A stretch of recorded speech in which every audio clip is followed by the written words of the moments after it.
Thank you. It must be 1 o'clock somewhere. Okay, let's call the meeting to order for the Deschutes County Board of Commissioners. It happens to be July 22nd, 2024. Let's begin by citizen input. Do we have anyone in the room that has signed up to make citizen input? Okay, is there anyone online, Brenda? Okay. Please, Becca.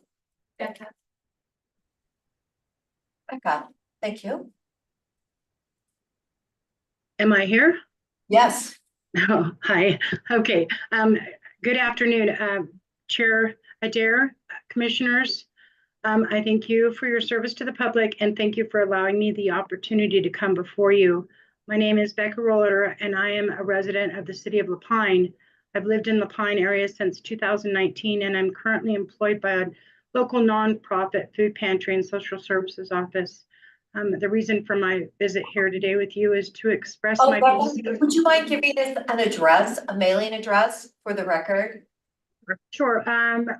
Physical or mailing? Mailing is fine. Okay, P.O. Box 1235. La Pine? Yes, ma'am. Okay, thank you. Okay. All right, so I'm here today to express my concerns regarding the ever-growing unhomed situation that is currently surrounding La Pine. I would first like to provide you with some data that I've compiled while in the course of my work and through serving the unhomed people in our community. In mid-March through June, I surveyed the unhomed population that comes to us for services, and the following are the results of those surveys. I collected a total of 93 surveys, which compiled a total number of 191 unhomed persons. The number one cause of being unhomed at 38% was due to COVID, job loss, or unemployment. The number two cause of being unhomed at 20% was related to housing, unaffordability, or lack of housing. 32% of the people that I surveyed suffer from illness, mental health issues, alcohol, substance abuse, or addiction. 63% of the people have been homeless for a period of 2 years or more. Some of them have been homeless for as much as 8 years.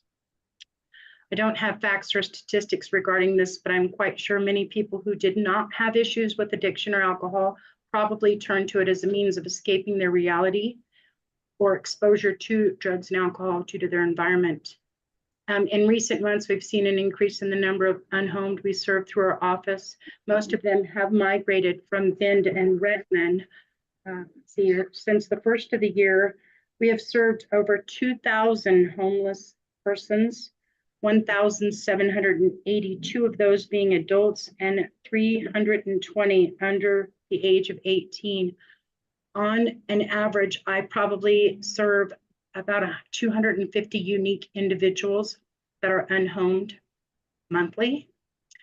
I don't think anyone understands, can comprehend, or even give a number to the unhomed population living within a 5-mile radius of La Pine. A thorough sweep of the land surrounding La Pine needs to be done to inventory the number of unhomed camps, along with the report of the magnitude of the devastation and destruction done to our public lands. La Pine is still in its infancy and needs the help and support of the county and state government. We're not self-sufficient nor self-supporting, and we must accept the fact that our current issues regarding the unhomed cannot be resolved without the help of county and state offices that have experience with this situation. Deschutes County consists of Bend, Redmond, Sisters, and La Pine.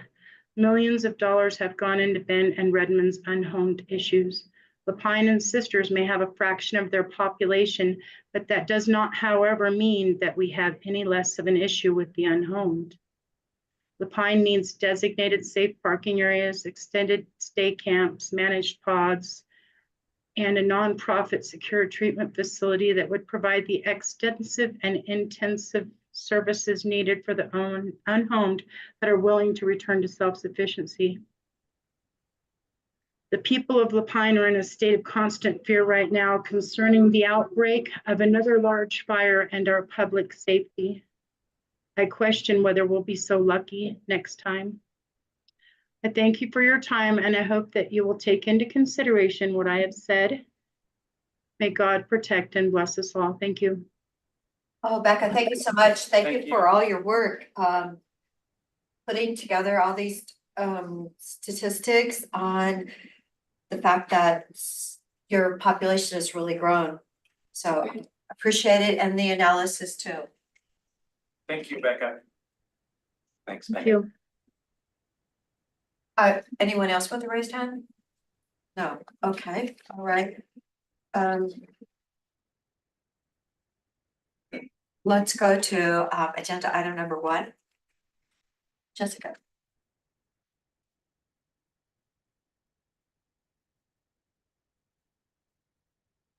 Hi there, my understanding is Carrie is online as well. Yes, Carrie. Okay.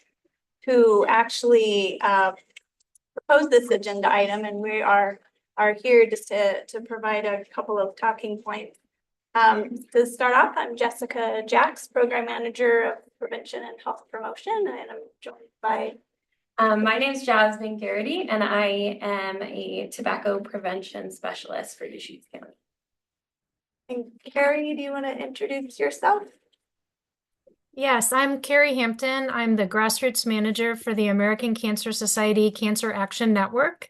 And I had the pleasure of coming down to Deschutes County a couple of weeks ago and speaking with members of the board. So I just wanted to say a couple of things before I pass it over to Jasmine. And for context, the board in 2020 and 2023 approved our staff to testify before the Oregon legislature in both situations where a ban on flavored tobacco products and/or flavored vape products was proposed. Those bills did not pass, but you allowed for testimony at that time, and wanted to punctuate that by expressing just the landscape that we see here locally through our Upshift program, which we manage and is orchestrated in all of our school districts to avoid out of school suspension related to drug policy violations. The number one source or drug that is violated in that program in our high schools is vaping or electronic cigarettes. So we know it's an issue.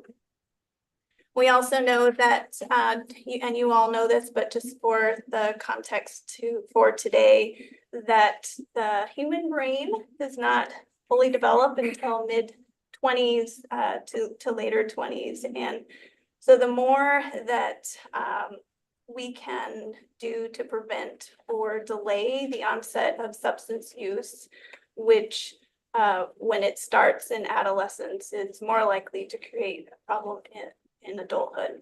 So the more likely we are better off for our kids and for our community, and we're preventing healthcare related costs and overall improving our overall mental health and well-being.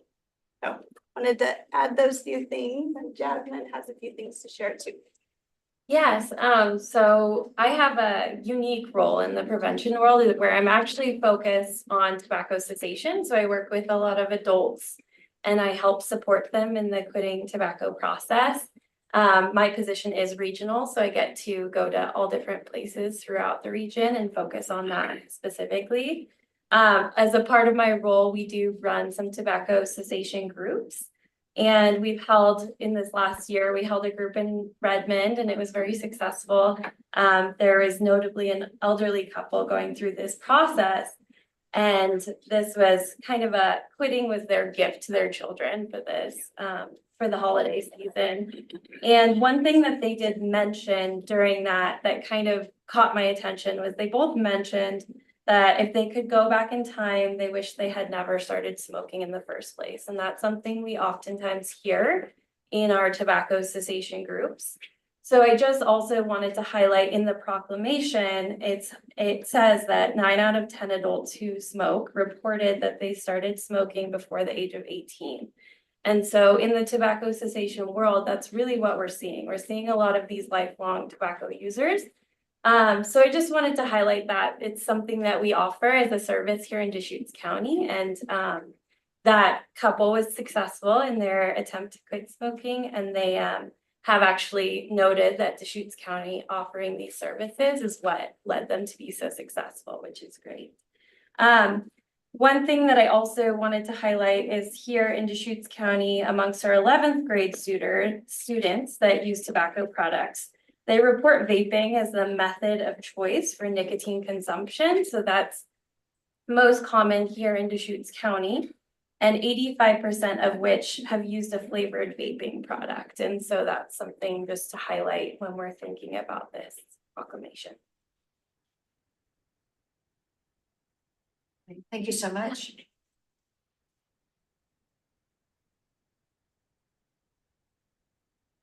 So do you think it's actually getting better? As far as vaping use, Mhm. yeah, you know, we've seen, it's still our number one indicated report from our Upshift program, which is the alternative to suspension. So it's definitely still very prevalent amongst our young people. The rates, you know, we're waiting for some new data to come out after the next student survey, but we're hopeful that they're going to be going down in the next data collection period. And I would just add that the context with which we're in, the environment our adolescents live in, the fact that we have a adolescent mental health crisis is a compounding factor. So there's, you know, another predictor of substance use is stress, anxiety, mental health issues. So as long as we have that in the environment, we're going to be challenged. Our young people will be challenged. So we really need to come about this from a comprehensive approach and addressing all different facets.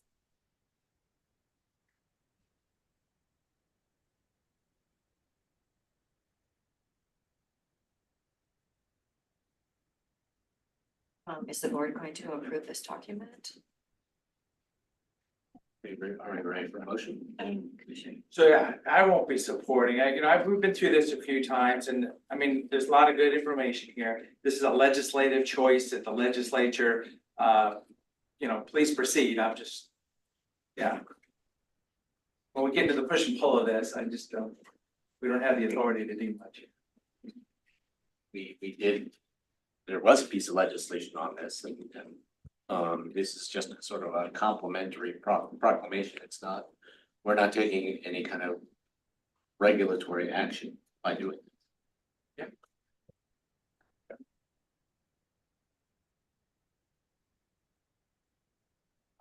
I would move approval of this proclamation, document number 2024-648, proclamation supporting restrictions on the sale of flavored tobacco products. Okay, and I'll second it. Is there any further discussion? Commissioner Chang, Yes. Commissioner DeBonne, No, and the chair votes yes. So let's go ahead and read the proclamation then. Commissioner Chang, do you want to read the first the first six? Why don't you read the first six and then I'll read the end.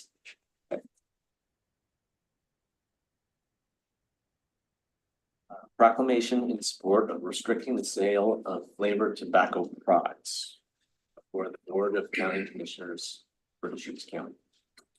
Whereas Big Tobacco's use of candy flavors like bubblegum, blue raspberry, root beer, and minty menthol have an increased likelihood of attracting new and existing consumers, especially kids, students, and other targeted groups, on the massive hits of nicotine their tobacco products can deliver. And whereas Big Tobacco expends substantial resources on lobbying efforts towards consumers and sellers of the product, while at the same time, Surgeon General and the FDA have identified an epidemic of e-cigarette use across the nation. And whereas it is estimated that Big Tobacco annually spends many millions of dollars to market its products in Oregon. And whereas studies indicate that 10.8% of Oregon 11th grade students use e-cigarettes, and 5,000 Oregon kids under 18 try cigarettes for the first time each year. And whereas tobacco, it's only 5,000 under 18. Whereas tobacco use can create a cycle of addiction that puts taxpayers, whether they smoke or not, on the hook for an estimated $373.6 million in annual Medicaid costs caused by smoking in Oregon. And whereas each year, tobacco use is a significant factor in the death of approximately 8,000 Oregonians. Nationally, the associated economic costs, including medical expenses and lost productivity, exceed $5 billion. And whereas in 2022, 25% of the tobacco retailers inspected in Oregon sold tobacco to underage buyers. And whereas 9 of 10 adults who smoke report that they started smoking by 18. And whereas 2/3 of Oregon youth tobacco users use flavored tobacco compared to about 28% of older adult tobacco users. Now therefore, be it resolved that Deschutes County strongly encourages the Oregon legislature to pass legislation ending the sale of flavored tobacco products. This action is necessary to protect our children, students, and other targeted groups from starting or continuing the use of candy flavored and minty menthol tobacco products, dated July 22nd, 2024, signed by 2 of the commissioners. So thank you so much, and thank you, Carrie. Thank you for sharing your family story and why you are on a mission to make a difference. All right, thank you very much. Yeah, thank you to all of you to bringing attention to how these flavored products really contribute to higher levels of vaping, smoking, nicotine use. Thanks, Jasmine. Thanks, Jasmine. Yes, let's go to item number 2.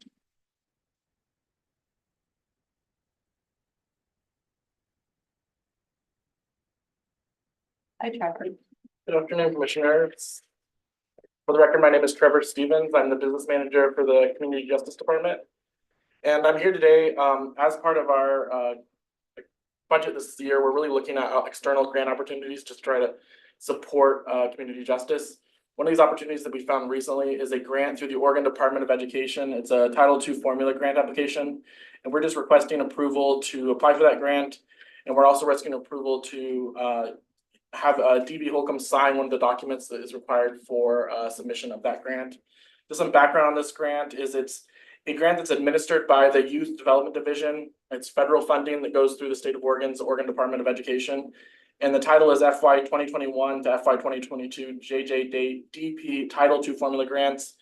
Now, it references 21 and 22, but the grant cycle is actually for the 24 and 25th grant cycle. So just the title itself is 21-22, but the funds are actually meant to be spent in FY 24 and FY 25. We are seeking funds. They have 3 different grant program opportunities that are available. And we are seeking funds under 2 of their program opportunities. One is their community programs and services, which will increase accountability options for youth. And it also will expand youth mentoring and after-school arts-based programs that we utilize for youth in detention as well as youth on supervision. The other grant opportunity that we're seeking is through their delinquency prevention grant. And we're excited about this because it will help us, we've been before you several times, we're seeking funds to be able to bill OHP for substance use disorder treatment for youth. And so this grant would help us just build the capacity in order to actually start that process. We like to use a consultant. We've learned that there are consultants out there that help design OHP billing processes. And so we utilize their expertise, bring them in-house, have that designed utilizing these grant funds. And then from there, we can sustain that program moving forward through OHA and OHP funds. So we're excited about these 2 opportunities. They are due today, just as an FYI. We'll be seeking a total of, $250,000. Yes, and no new FT will be hired utilizing these grant funds. It'll be using contracted relationships and community providers that we'll be working with. So I can answer any questions specifically. I will tell you the RFA is very complicated and it's a really interesting application system we've not used before, so pulling things out of it was quite intense. Trevor, can you talk about, so, you're proposing use or expansion of certain kinds of practices to address youth juvenile justice concerns. Can you talk about kind of the evidence or kind of what we, what we have experienced with these practices that, leads you to believe that these are going to be successful and effective? Yeah, so we are, we rely on just research from evidence-based practices.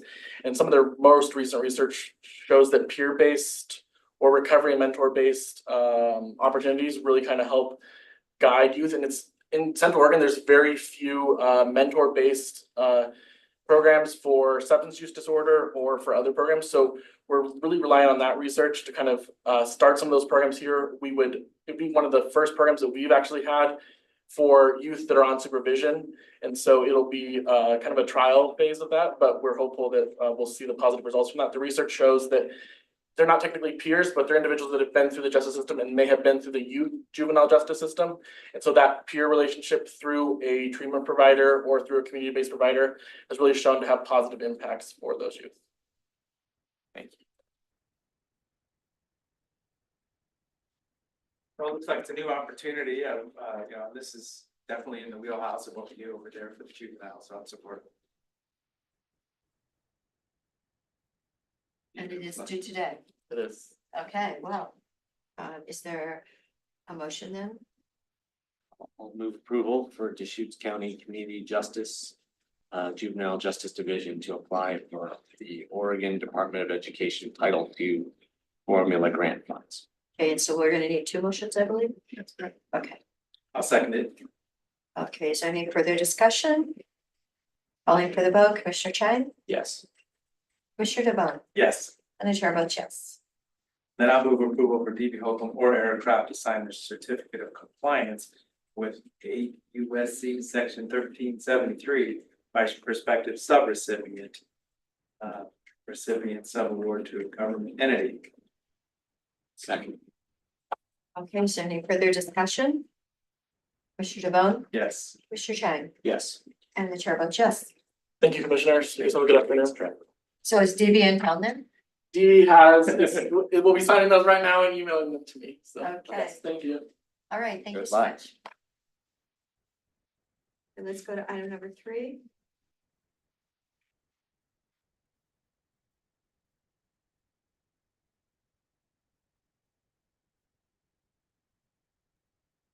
Afternoon, commissioners. Good afternoon. For the record, Holly King with Community Development. I'm gonna, I have a presentation here. I'm gonna share my screen.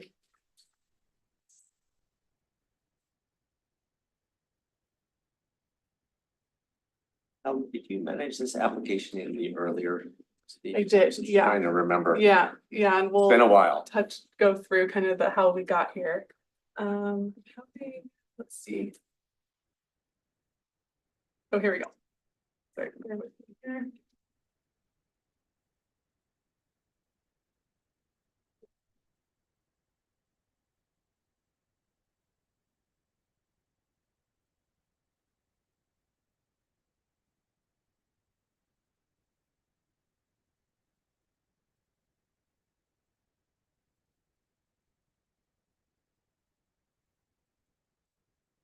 Okay, awesome. So yeah, again, good afternoon, Commissioners. Holly King with Community Development. This item before you this afternoon is a work session in preparation for a public hearing scheduled for this Wednesday, July 24th. This is the regarding a remand application for the Eden Properties Plan Amendment and Zone Change. The remand file is 247-24-000-395-A. And it's a continuation of the original file numbers 247-21-000-1043-PA-1044-ZC.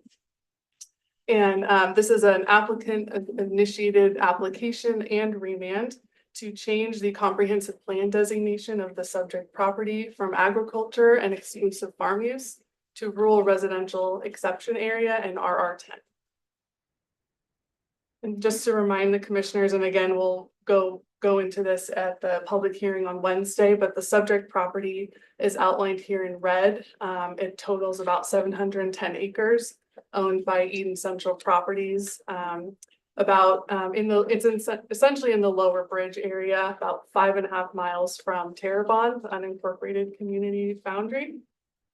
And so in 2022, the application went through the hearing proceedings, was ultimately approved by board majority on December 14th.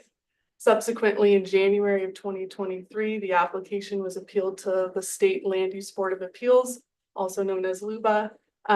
It went through the LUBA proceedings, and LUBA issued their opinion and remand in July of 2023. And then that decision was further appealed to the Court of Appeals. Court of Appeals ultimately affirmed the LUBA remand in January of 2024. And then now essentially the ball is in the applicant's court to initiate the remand application back with the county, which they did at the end of June 2024. And these remands have a very tight timeline for county final decision. And so October 24th, 2024 is what's the 120-day requirement for a county decision. So again, we're moving fairly quickly on this just to allow enough time for all the hearing proceedings. Question, so. Yep. The hearings officer was a recommendation or? It was a recommendation of approval to the board. Yep, and then the board affirmed that and 2-to-1 approval of the application. And yeah, just acknowledging, I did go down to Salem for the LCDC meeting where they had chosen to be involved with this appeal, so I testified in front of them. I said, I thought we did a good process here. What do you know, it was more education for me, but I did take the position and testify in front of you. Thank you, Commissioner DeBone. And so essentially with the remand proceedings, the board as the final decision maker on this application is being asked to make more specific findings to essentially support their original decision. And LUBA identified the issue areas upon remand that are being required to be addressed.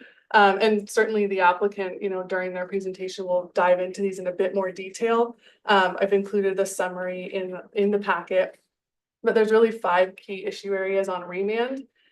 One is the ability to use the subject property for farm use in conjunction with other property. The second is looking at the source of feed for farm uses involving animals and considering the prevalence of off-site sources to support animal livestock use on the property. The third is whether the property is suitable for farm use as a site for the construction and maintenance of equipment and facilities supportive of farm activities. And then the fourth and fifth are somewhat interrelated, but essentially looking at an evaluation of impacts of redesignation and rezoning from agriculture to non-resource land and how that will have an impact on adjacent and nearby lands, both as it relates to farm use and wastewater, water, and traffic impacts. So some of this seems like it's very subjective. I mean, is this traced back to state law that we're trying to follow here now? Help me with that, or maybe that's just for because we're not in the hearing right now. Yeah. No, that's a great question. We'll certainly kind of go through that in the hearing. Legal counsel, our county legal counsel was also involved in the application, so we'll be certainly able to help answer. But yeah, essentially maybe tracing it back to state law is my request. Yep, and that they found that again that in order to there's additional findings as part of the remand to help support the county's decision that will have to be made. And so with the remand proceedings, the applicant has requested that the record be reopened to provide additional evidence and testimony related to these specific issue areas. So that's one, and the hearings body has discretion. Staff would recommend that the record be reopened just because there is additional evidence in order to support these topic areas to be submitted. And then the applicant also, with the remand proceedings, the focus is on these specific issue areas with the hearing. And then just to note, we have not received any testimony or evidence from the applicant on how they plan to address these areas. Certainly, we'll hear from them at the hearing and get more perspective on them on Wednesday, anticipating and/or if there's an open record period as well. And Hallie, what you just said, they've had the opportunity to submit information to indicate how they're going to address these issues? Yeah, so it's essentially when they submitted the initiation application, similar to any land use, they could have included materials with their application submittal, or can wait till the hearing to provide that additional information. But with the initiation, it was really just the request to initiate and start this process.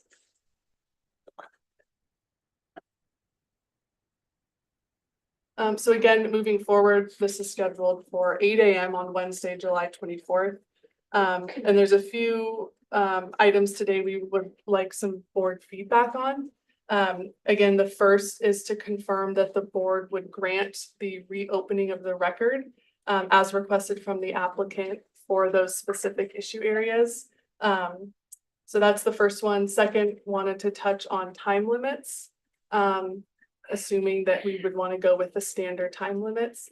And then maybe we'll start with those two. The third, I know we have Stephanie Marshall on the line as well. She's right behind you now. She's here. Oh, perfect. Oh my gosh. Okay, I saw your name up there. I wasn't sure if you came by. Running. Okay.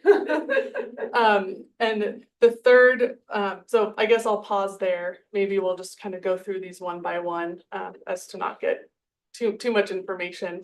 But again, the question to the board at this time is, would you grant that the record be reopened for the specific new evidence to support the issue areas? I would. But are we talking about like 777? What are we talking? Oh, about? so Just no, reopen, just just for the. for the hearing? public hearing, That's exactly. And if there's a request or a granting of an open record through that proceeding as well. Okay. Yeah. Only reopening the record like that reopens the record for everybody to submit input on these specific issues, So not just sort the of. applicant. Yeah, so essentially, the remand, and I'll talk about this as well with the participants, the Deschutes County Code Title 2234 is very specific to who can participate in a remand proceeding. And in fact, it's only those who were entitled to notice or participated in the prior county process. So that the PAZC file, that process from application submittal to county board decision. Again, folks who participated in that and were entitled to notice can only now participate in the remand hearing process. So again, someone that was not involved, did not submit comments, could not now submit a comment. Yeah, so it's quite unique, and the remand, and again, that comes directly from our county code. But there were quite a lot of comments submitted. We did, there's a lot. So anyone who submitted a comment in the prior process. Exactly, yep. I think we've got just under 200 on our list of. And they're alphabetized. Yes. wanted to be Yeah, sure. and a searchable PDF. Right, Yeah, yeah. exactly. So again, but the reopening of the record is more specific to the evidence. And it's again, evidence is limited to those issues that LUBA is requiring to be addressed. So someone couldn't bring up an issue that LUBA has resolved. So, and again, it's directed towards the issues on remand. And it allows for, again, new evidence to be submitted to directed towards those issues, as opposed to no new evidence, which is when the record remains closed. Yeah. I just thought I'd come up. Okay. Yeah, I'm so, supportive of allowing the record to be open for this process. okay, As limited. That's limited, Well, and- limited to the, limited to the Well, 5 remand issues with issues. people that have already testified. So they can't come in today, even though they just moved here a month ago and they want to testify, they wouldn't be allowed. Correct, yeah. Okay. And we'll kind of deep touch on that, but it sounds like the reopening of the record, the board is supportive of commissioners. Okay. Yes. And then just the second piece again is public testimony time limits. Our standard is obviously 30 for the applicant, 3 minutes for the public, 10 minutes for any agencies, and then a 10-minute rebuttal for the applicant. You know, it's hard to say at this time how many folks may come on Wednesday. I know the board hearing, you know, 2 years ago, it was quite a lot of folks came out. So as long as, if you think the public time limits we have would suffice. We have For to make this them, hearing? I think Yeah. 15 minutes is appropriate. Yeah, okay, yeah, perfect. And I'll include that in my hearing process description at the outset. And then the last piece that, I'm glad Stephanie's here, we wanted to touch on is, and Chair Adair and the other commissioners alluded to this, is again, the participants in the remand is limited. And we've already gotten quite a significant number of comments that from folks that did not previously participate. And so we wanted to ask the board, you know, in coordination with legal counsel, how they may want to conduct the hearing Wednesday, because I wouldn't be surprised if we are going to see folks coming in who may not have participated. They may not be aware of these nuances. We included this in the public notice to kind of highlight this for the public. But again, certainly it's possible people hear about this through the grapevine. So our sort of two options would be, one is, you know, for both written and oral comments, letting folks know, you know, at the hearing before they give testimony, we can cross-check, confirm their name, cross-check our list. So who's gonna do that? So staff, yeah, Okay. but I think in coordination with the chair, we would, you know, again, before they give testimony. so- Yes, we have to make sure they're legitimately on the list. Yeah, Interesting, isn't it? Have we run across this before? I don't remember. Maybe not in this large context. yeah, I Yeah. think, yeah, exactly. There's just a lot of public interest. So that was good. Well, again, one option. The other option is to let anyone and everyone testify, and then through the deliberations process or through the board decision document, basically, you know, separate out or make clear those that testimony cannot be considered, those that can. So, you know, I don't know if Stephanie wants. Yeah, I'll Yeah. jump in. Stephanie Marshall, Senior Assistant Legal Counsel. Good afternoon, Commissioners. Thank you for allowing me to be here. So the participation question and how the board wishes to manage that. You know, staff is here to assist all of us, and but ultimately this is your hearing. You get to conduct it in the way that you wish. If the board were to allow anyone and everyone to come up and or even people that participated prior but testify about things that was already settled or bring up new issues, there could be a procedural objection if the matter is further appealed. I'm assuming obviously by the applicant, because our code is quite clear. If you didn't participate before, you don't get to come in this new door later.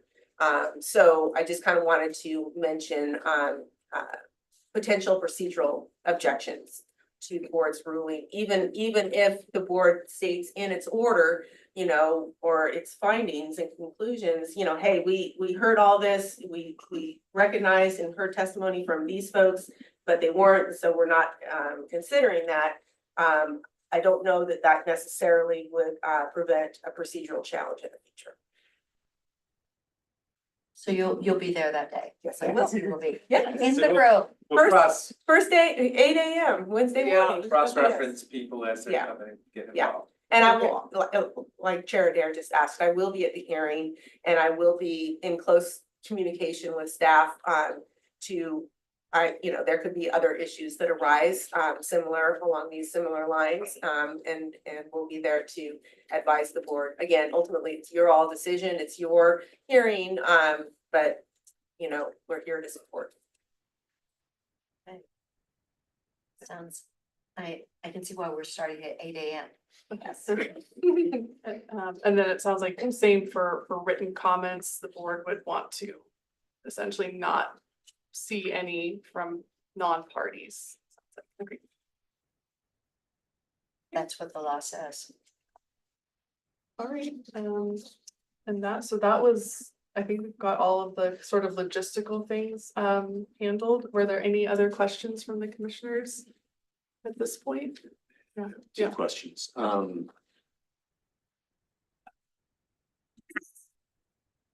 Since we have heard this item already, since we've made a decision, and we essentially expressed our opinions on how code should be interpreted.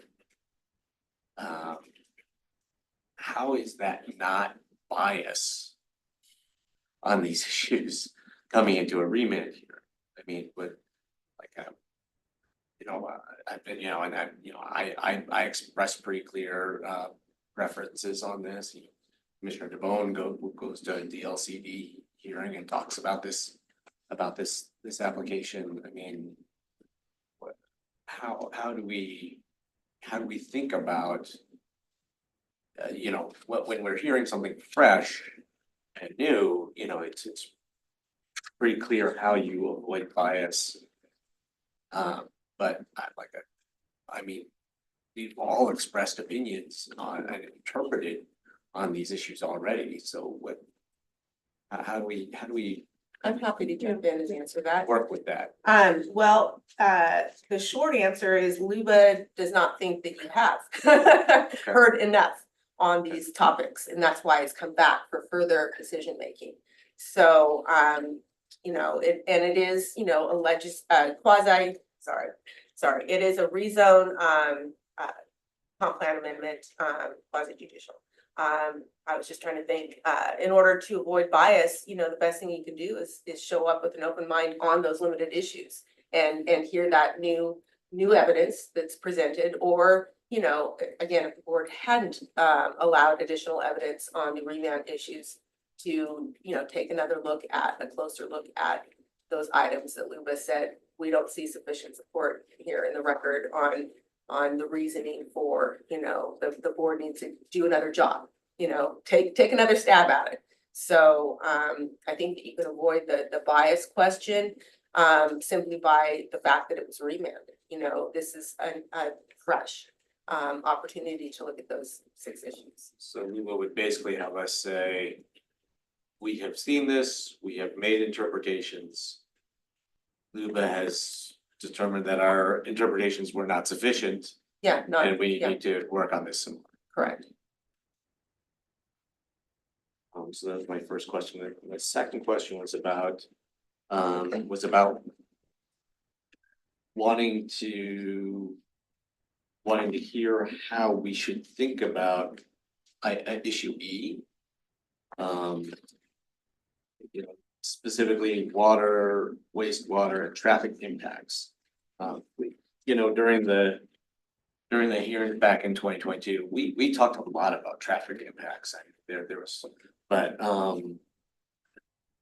we didn't really talk that much about water and particularly water impacts. I mean, all the stuff that has happened in the last year,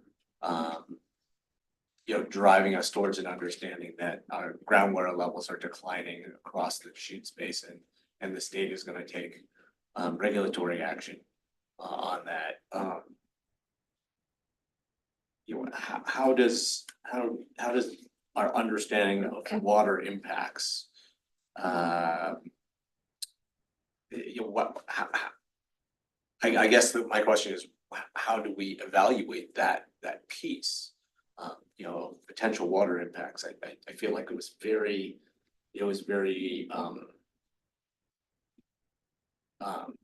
cursory, the way we looked at water back in 2022. And so what would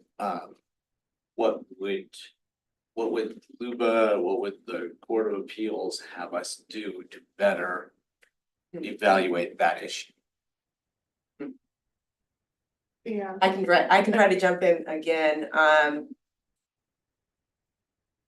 I prepared two separate memoranda to the board, with copies of first the LUBA decision and then the Court of Appeals decision, kind of summarizing those decisions. The LUBA decision I know was very lengthy. My first, tip would be to re-review or re-review with the memo that I prepared back in the day. I think that was in July last year. Because, yeah, sometimes you're, trying to interpret what it is that the court is asking you to do here. And you can also ask questions of, the applicant.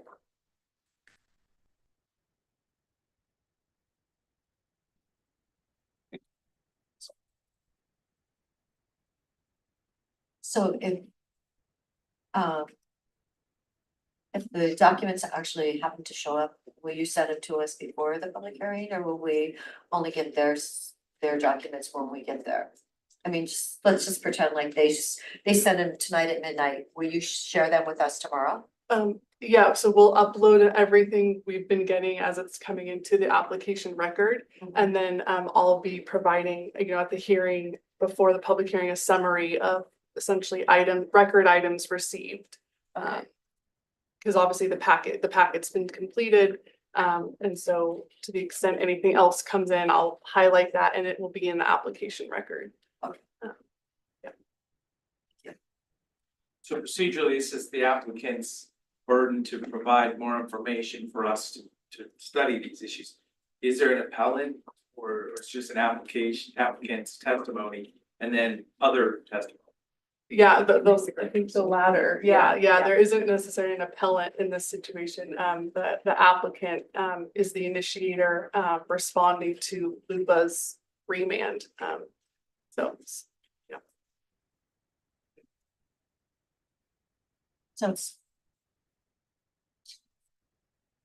I guess one more kind of big picture question. So we've interpreted on these issues. LUBA and the Court of Appeals have determined that our interpretations were insufficient on these items. If we don't give them a substantially different interpretation this next go around, I mean, do they even need to consider? I mean, can they just say like, you didn't do the work, or will they go through it and come back and say, no, this is still insufficient? Procedurally, how does it? Well, when the board issues a decision on the remand, whatever that decision is, it's either final or someone appeals it to LUBA. So somebody would have to take it up to LUBA. LUBA's not gonna be looking at what the board did unless it is brought to LUBA, if that's your question, if I'm understanding it correctly. So, you may very well, you could see an interested party appeal the board's decision, whatever that may be, or the applicant. Let's say the board decides, no, we're not going with this anymore, based on the new evidence. Either the applicant or another party could appeal that to LUBA and on the basis of the board's decision on remand. And one of the arguments could be that it doesn't answer the question enough. And here comes Will. Yeah, well, so the board could. Yeah. Overturn Yeah. the ruling and the answer could be not approved. Right. Instead of approved. Yeah. But then either way it could be appealed. Correct. Chair, Commissioners, your planning manager, Will Gross. I think there's a couple questions here about the posture of a remand. So if you think of something going to LUBA, if they reverse it, they say, you did it wrong, we checked your homework. No. When you think about, and that's a reversal. When you think about a remand, what they've said is hey, we can't get to yes with what you've told us already. There's some addition, you need to show I always think of it as a show your homework assignment. You made a decision. We're Back in grade school again. Yeah, we're not telling you your decision's wrong, but we can't with what you wrote on the paper, we can't figure out that answer's right. And specifically, we need some more information about the things that they listed. So they're asking about like, hey, we think you did your homework on these topics. We agree with you. We think you got the right answer. But with these specific to these topics on these questions, we need to understand your thinking a little better. This was either unanswered or there wasn't enough information. We'd like you to redevelop the record. you come to a conclusion about it, you're certainly welcome to approve or deny it, based on these new facts. And then if it goes on to Lubo, they'll check again and see if, if you've shown your homework sufficiently for them to come to the same conclusion. It's a little bit folksy, but I think that's the way that I think about it, is a show your homework opportunity on remand.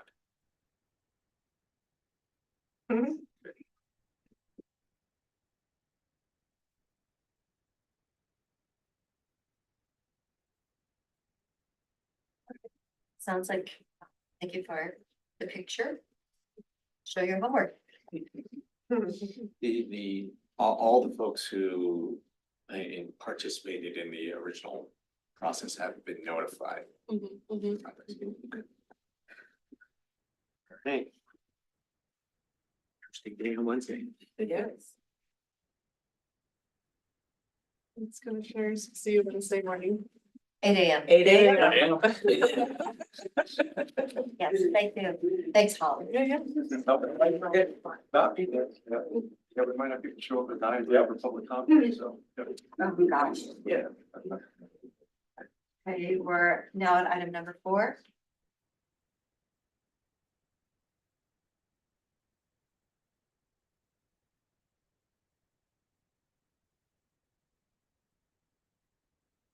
Hi, good afternoon, Commissioners. Dave Doyle, County Attorney.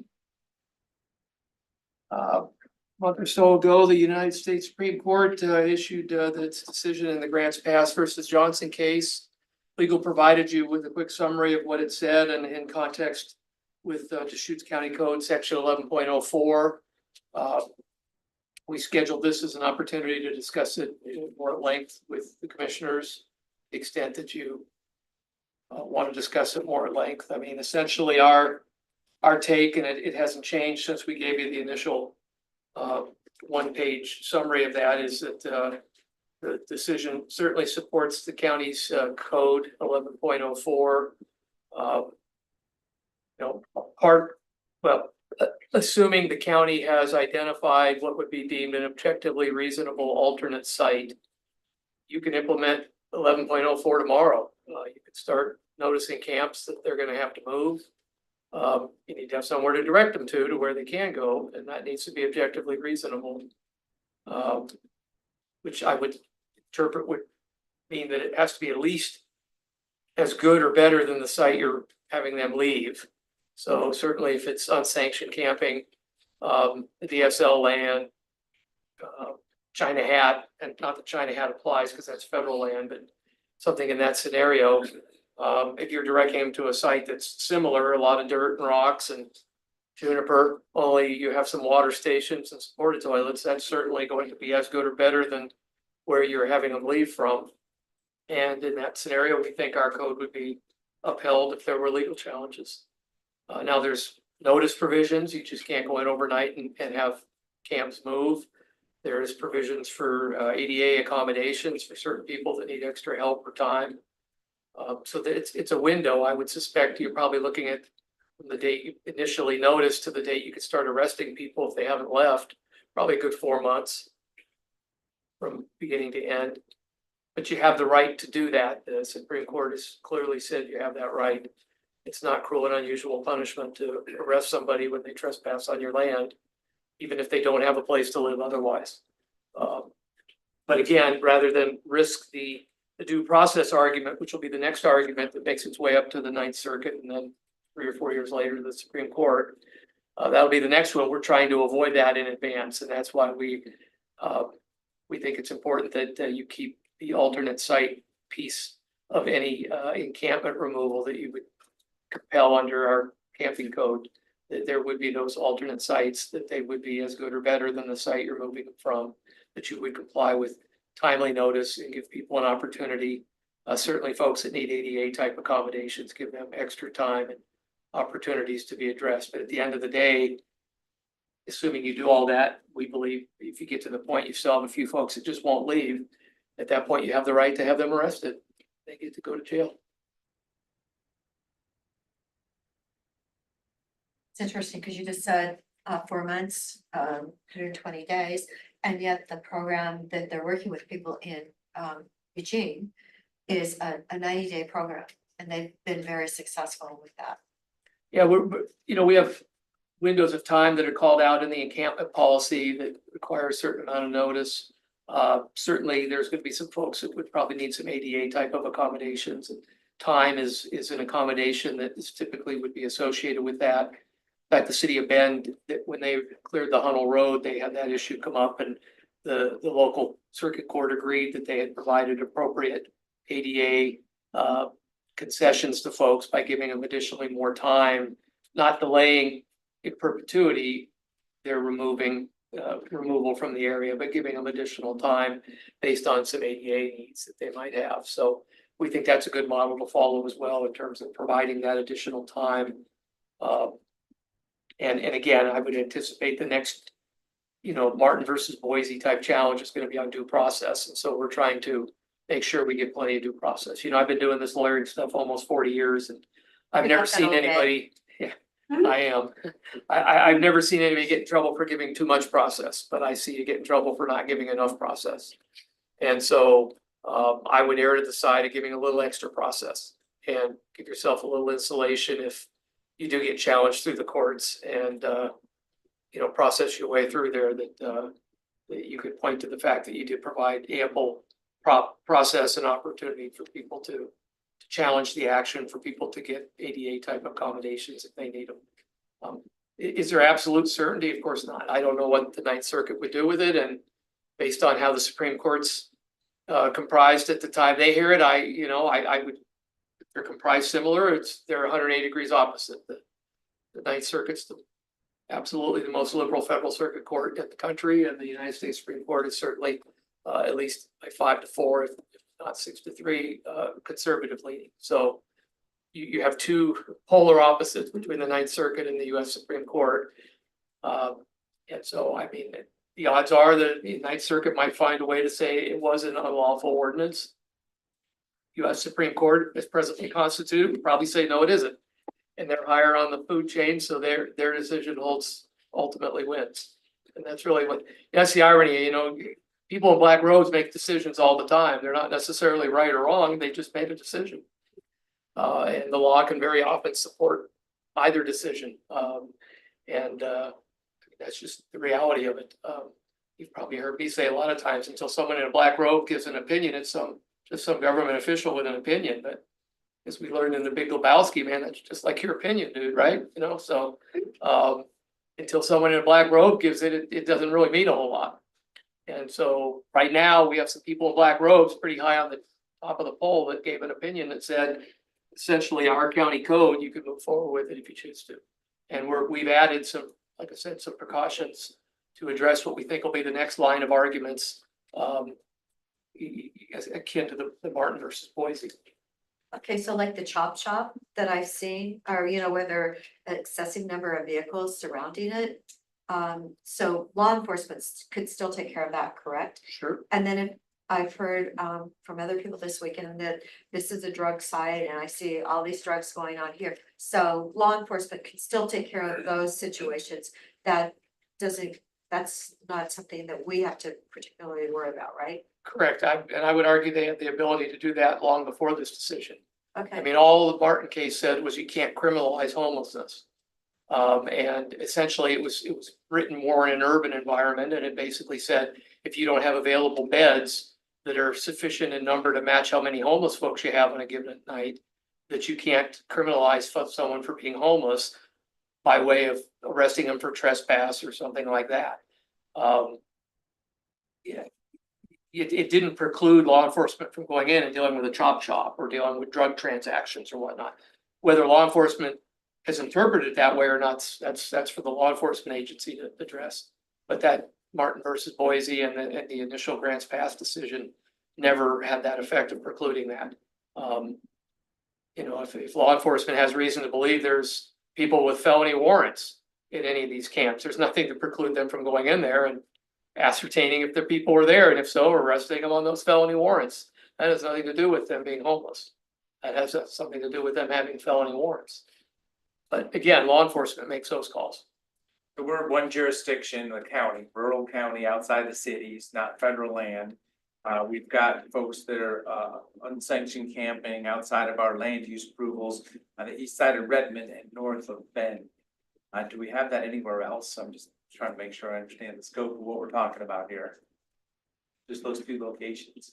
On county land. Yeah, Yeah, certainly you have China Hat, that gets a lot of attention, but that's federal land. well, yeah, so we're not talking about Chattanooga, that's At exactly. this point, we're not. It's, again, we wrote the code in a way that we believe the federal government could give the county the authority to enforce its code on federal lands if it chose to. I don't expect that's going to occur. They've got federal lands literally all over the country, and so I think they'd have to look at some precedents that would be creating and you know, so I wouldn't hold your breath on the federal government giving us authority anytime to go in and use our code to address China Hat. So I'm But just making sure. didn't our DA say though, that we have such an issue on federal state that we could actually do something? Did he say that the other day? I didn't hear him saying that. I mean, I heard I him. heard it like 4 times. Yeah, I think, yeah, if he believes our code has applicability on the federal lands without the feds agreeing to it, I invite him to explain that to us. I don't believe that's what he said last week.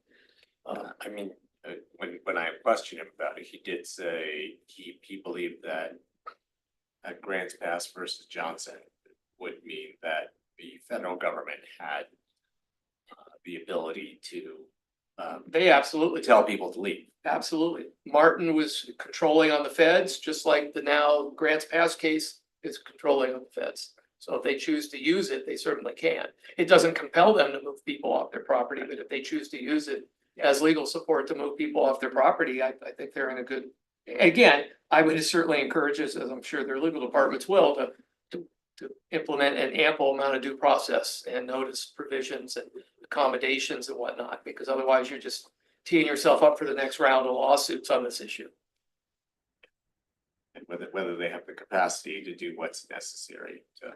Yeah, I would assume that's a gargantuan task at the federal level, if you're talking about all the various states that they're dealing with, and there's more than just the West Coast. I mean, primarily, the West Coast is the epicenter, but there's more elsewhere, and I would assume their policies would have to be somewhat consistent and logical together, and I'm not sure how they pull that off, but we did write a revision to our code a year or so ago to make sure that if the federal government wanted to avail themselves of it and give us that authority, that they can. Again, whether they want to or not, I can't speak for them,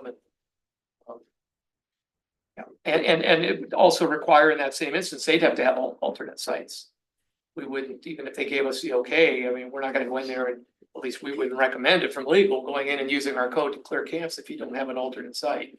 And I would assume the alternate site would be in and around the site you're removing folks from. It wouldn't be objectively reasonable to say we have a campsite available out here, 1,000 yards from Idaho.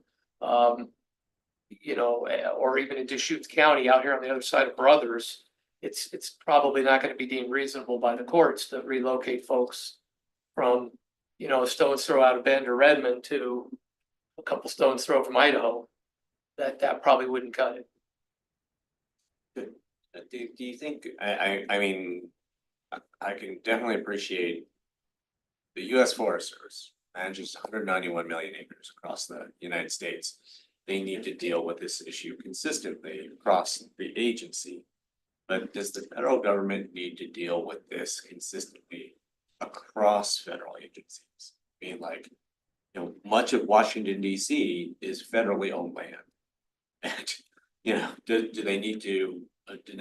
would they need to be consistent in the way that they dealt with, clearings or sweeps in federal land in Washington DC versus China Hat Road? On the face of the decision, I'd say no, but I think there's issues such as, selective prosecution that could be raised, and if there wasn't some level of consistency or some overreaching program that kind of provided, and it was more ad hoc, I could see you getting into some legal tangles if it's sort of ad hoc. Because, the first thing comes to mind is selective prosecution. You're targeting me with potential criminal sanctions, and you're not targeting other people in the same or similar situation. Again, as we've seen, these federal cases between working through the district court level and on up to the Court of Appeals, and then potentially the United States Supreme Court could take pushing a decade. So I can't, again, I can't speak for the federal government. I have no real basis to say what they would or could do. Again, if they were, I would expect their US attorneys would be telling them, we need to have some plan or model. We just don't ad hoc want to enforce here and not enforce there. Because we're going to open ourselves up to some additional legal challenges. But then again, they may, be able, you can come around, you can address some claims of selective prosecution and kind of I guess a backdoor due process type of argument by showing there's some unique specific situations that might justify using it here versus there. But that's, again, that's going to be their task. They're going to have to be the ones that come up with some of those criteria. And it could be, proximity in and around residential. A lot of the Forest Service lands are out in the middle of nowhere, whereas parts of China Hat are a stone's throw from an awful lot of development. 546 homes and or a few pieces of property. Right, so, 546. maybe that's a distinguishing feature that the federal government would be comfortable being a little more selective about where they chose to utilize the grants pass case to remove camps. Now Prescott, Arizona US Forest Service actually did a camping ban, which they actually continued on. I believe it was like for a year and they continued it on. So, are they in the Ninth Circuit Court, Arizona? Arizona is, yeah. Okay, they are in the Ninth Circuit Court. Okay. The objectively reasonable, does that come from the Supreme Court case or from Oregon state law? We pulled that from Oregon State Law 3115, and that's on the books. That would apply to the county, but not the Forest Service. Certainly 3115 would, but I think the larger due process issue is going to be argued regardless of state or federal, whoever's lands they are. So yeah, I think it would still need to be objectively reasonable. And if somehow the feds said to the county, yeah, okay, here, we're gonna sign this and give you the authority to enforce your code, camping code 11.04 on federal lands in and around China Hat, we'd be arguing strongly to you folks that that's great, but until they have some alternate sites or at least an alternate site identified, probably wouldn't be the best idea to go in and start doing a whole lot. Because we'd just be inviting a lawsuit. So as I say, east side of Redmond and north of Bend, outside the city of Juniper Ridge area are two locations. We have unsanctioned camping at this point in time. Redmond, we do have other land in that big contiguous acreage area that we could designate, the 45 acres that we referenced many times. And then also north of Bend, it's zoned EFU and it's outside of the city of Bend. But I'd be supportive of carving off, defining a footprint there. Once again, outside of our land use laws, but we're already in code enforcement there. So we do have two locations which we could try to implement long-term visitor area, which I've used that term many times also, but whatever we need to do there. So also, the concept is let's just practice. Let's practice at asking somebody to live in a little bit more defined circumstance, because it's, unsanctioned, uncontrolled. We're providing, water, trash and porta potties out at North Juniper Ridge, but let's dial it in. And what we need to do it as a community. So I would lean into implementing this code now that we have the opportunity and defining two locations. As I say, we're not going to design all the solution here at this meeting, but if there's willingness to proceed, I would support that. 45 acres in the UGB of Bend and some Redmond. Redmond, and some acreage north of Bend. Yep. So Yeah, our purpose today was to just clarify the legal path and really, these are policy discussions, obviously, Trying to to the board. Right, Um, you just have to do some serious leaning because the fires are just, we just kind of have continual fires from people that get arrested. It's. not- Well, think about it, it's not people safe. know that they're living, in a place that they're getting services, they're just kind of stumbled into it, settling in. But they're waiting for the next shoe to drop someday. It's gonna be better for their mental health if they know that they're in a sanctioned place with supportive services that are not gonna be asked to leave. Or they're gonna be, asked to move in a certain period of time, because everybody's just kind of on the edge waiting for something to happen right now. This is an opportunity, as I say, just leaning into this to move forwards. To be able to say, yeah, let's do it. It's not done with vengeance or anger either. This is helping people that are, living in a pretty rough situation. All kinds of reasons it's happening. But yeah, I mean, I'd like to proceed. And then just like I started to say last week, this is the middle of July. You know, August, September, October, all of a sudden the snow's gonna be flying again. So right now is a good time to start leaning in. Yeah, again, the court decision essentially gives the green light to proceed with the county's camping code 11.04. It was in a holding pattern, I think for two reasons. It was in a holding pattern. One, because we all knew that once the Supreme Court took the Grants Pass case up, we'd get hopefully some guidance and direction, which we did.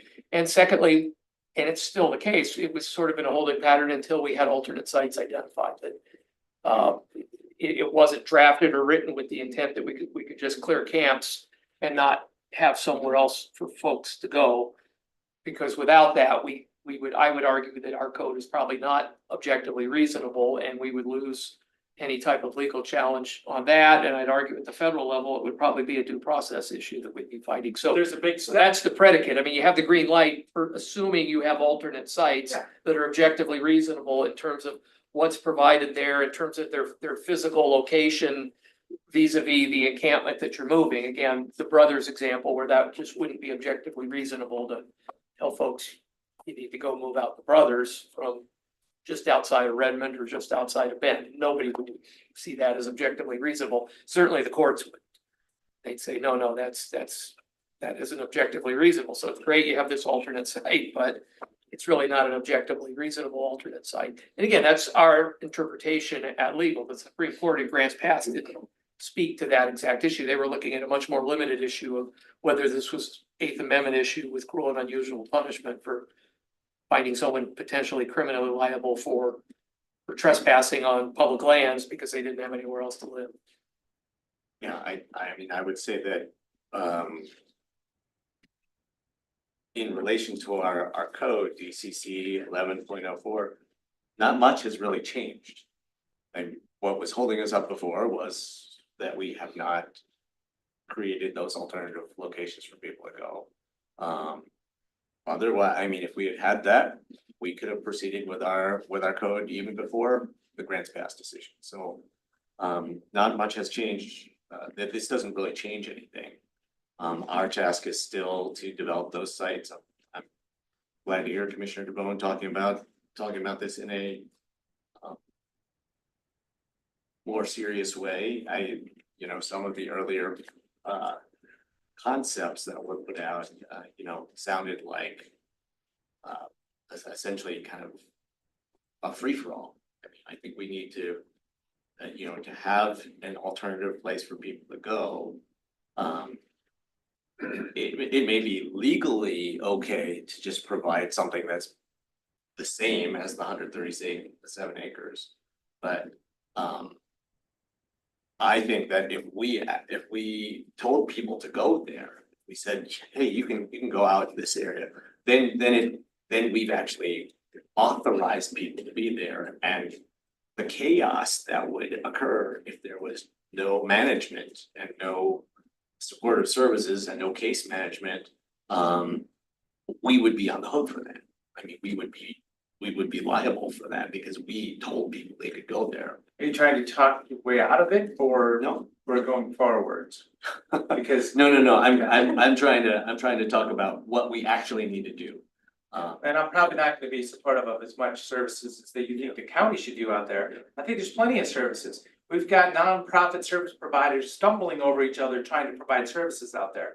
All we need to do is get a little bit more coordination and expectations of community norms out there, and we're rolling. But yeah, I mean, there's not a big checkbook item here that I'm seeing for the county. Well, that's your opinion. It is my opinion. Yeah, I mean, So you wanna spend a lot of money out there? no, I wanna do what's necessary to have an effective solution. And not to have chaos that we're responsible for. So do you think you can design the solution up front first time? I mean, I'm talking about an iterative process of practicing, trying to reverse this scenario of people just living unsanctioned out there. Let's turn it around a little bit, dial it back. It's really not rocket science, it just takes a commitment to implement real solutions. Well, the really good news is that the Navigation Center said that they have placed 350 people onto housing. And so that means a person every other day in the last 2 years. And when you see that and you think, but we still have all the people, more people here than ever. And Commissioner DeBonne and I did have the vision. What was it like? It seems like a decade ago about the Oasis and the 10 acres out there. Now it's 12 acres and Oasis is actually. Yeah, I mean, it's like, we had that vision so We long built- ago yeah. and it's finally happening. And We built so, Veterans Village too. yeah, and Veterans Village. So we've done some good things and I do believe that county staff did get together with the city of Redmond last week. And when will we be getting a report on that? What happened with that meeting? We met with city staff over a couple week period and drafted a couple of concepts. We shared those concepts with the Redmond service providers on Tuesday. And we made a commitment to go back to the Redmond service providers next month. In between, we would like to talk to the board about those draft concepts. So when are you talking to us about it? Before the Redmond service provider meeting, so the next couple of weeks. Haven't had a chance to write a staff report. Give him it. Okay, because we know we've got those 45 acres, they're in a perfect location. Actually, some people are like thinking about using a small portion of those for, the 20-year project, getting the people off the land we want to exchange with the DSL. So sooner rather than later would be really wonderful. And then, of course, we've got the fair coming up. So I don't know if it's possible to get those comments by Monday. We do have a meeting on Monday, right? I'm sure it's going to be jammed, right? Yeah, it's going to be jammed, but we need to see those concepts so we can think about them. Because I feel like time is money and we're taking way too much time. And the dangers to our whole entire community.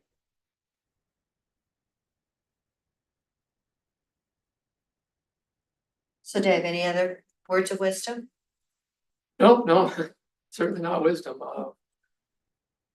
It's a challenging area, I recognize that, and it's a lot of policy really questions for the board. I mean, I think that just the issue now that just, what's objectively reasonable in terms of what the alternate site's going to have.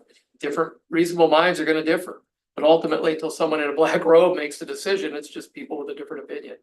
Well, but if we practice moving forward by asking people to be in a certain location and living under some culturally acceptable norms. There's no black robes. I mean, we're working together as a community. We're just trying to make this situation a little bit better. Right, but my point is, if someone challenges that, says that's not objectively reasonable, it's until someone in a black robe decides, I can tell you what I think, Kim can tell you what she thinks, Eric can tell you what he thinks. I'm just acknowledging, It's we're just talking somebody's about it opinion. today and we're not making a decision. Yeah. But then Very frustrated about it. I'm told that at least 60% of the people that are, let's say, out in the forest are not gonna wanna do anything. And if that's 60%, then how do we make it safe for the other 200,000 people in our county that are actually worrying that, the 546 people surrounding China Hat, that every night they are worried. You can't really go to sleep when you think somebody might be starting a fire right outside you, in your neighborhood. And that's what's been going on. So it seems like those that are not following the law have way more rights than the people that are following the law. And I think we've got to rebalance it. So when I was out there in the east side of Redmond camping for a week, talking to some folks, they said, oh yeah, we can't go over there because that's the edge of the city. They told us they're not gonna allow us to camp there. People already have done this before. That was the COID property, and now it's even been sold, but they understand if they're told to go somewhere, they will. Not everybody, but there's a subset of people that will move. It's not that hard. We're acting like it's this big scary thing. We should just go out there and start to lean into this a little bit. So I guess I'm looking for support from fellow commissioners here to, start to ask people to be in a certain location and live by some community norms. As I say, north part of Bend, probably gonna be outside the city on EFE land, but we could consolidate that, and we don't need to stack them up real tight. But we're spending $14,000 a month out there, and we don't have any end in sight on that. We talked about it a few months ago, thinking, we're gonna slip through the fiscal year, we're gonna have to spend some money there. So now this is July, are we gonna slip through, August, September, and October and not have any moves? we still spend $14,000 a month, that money's gonna be running out here at some point. So is that the number today, 14,000? I think it's pretty close. That's the monthly amount. Okay. And I mean, even if we have to spend some dollars, which is fine.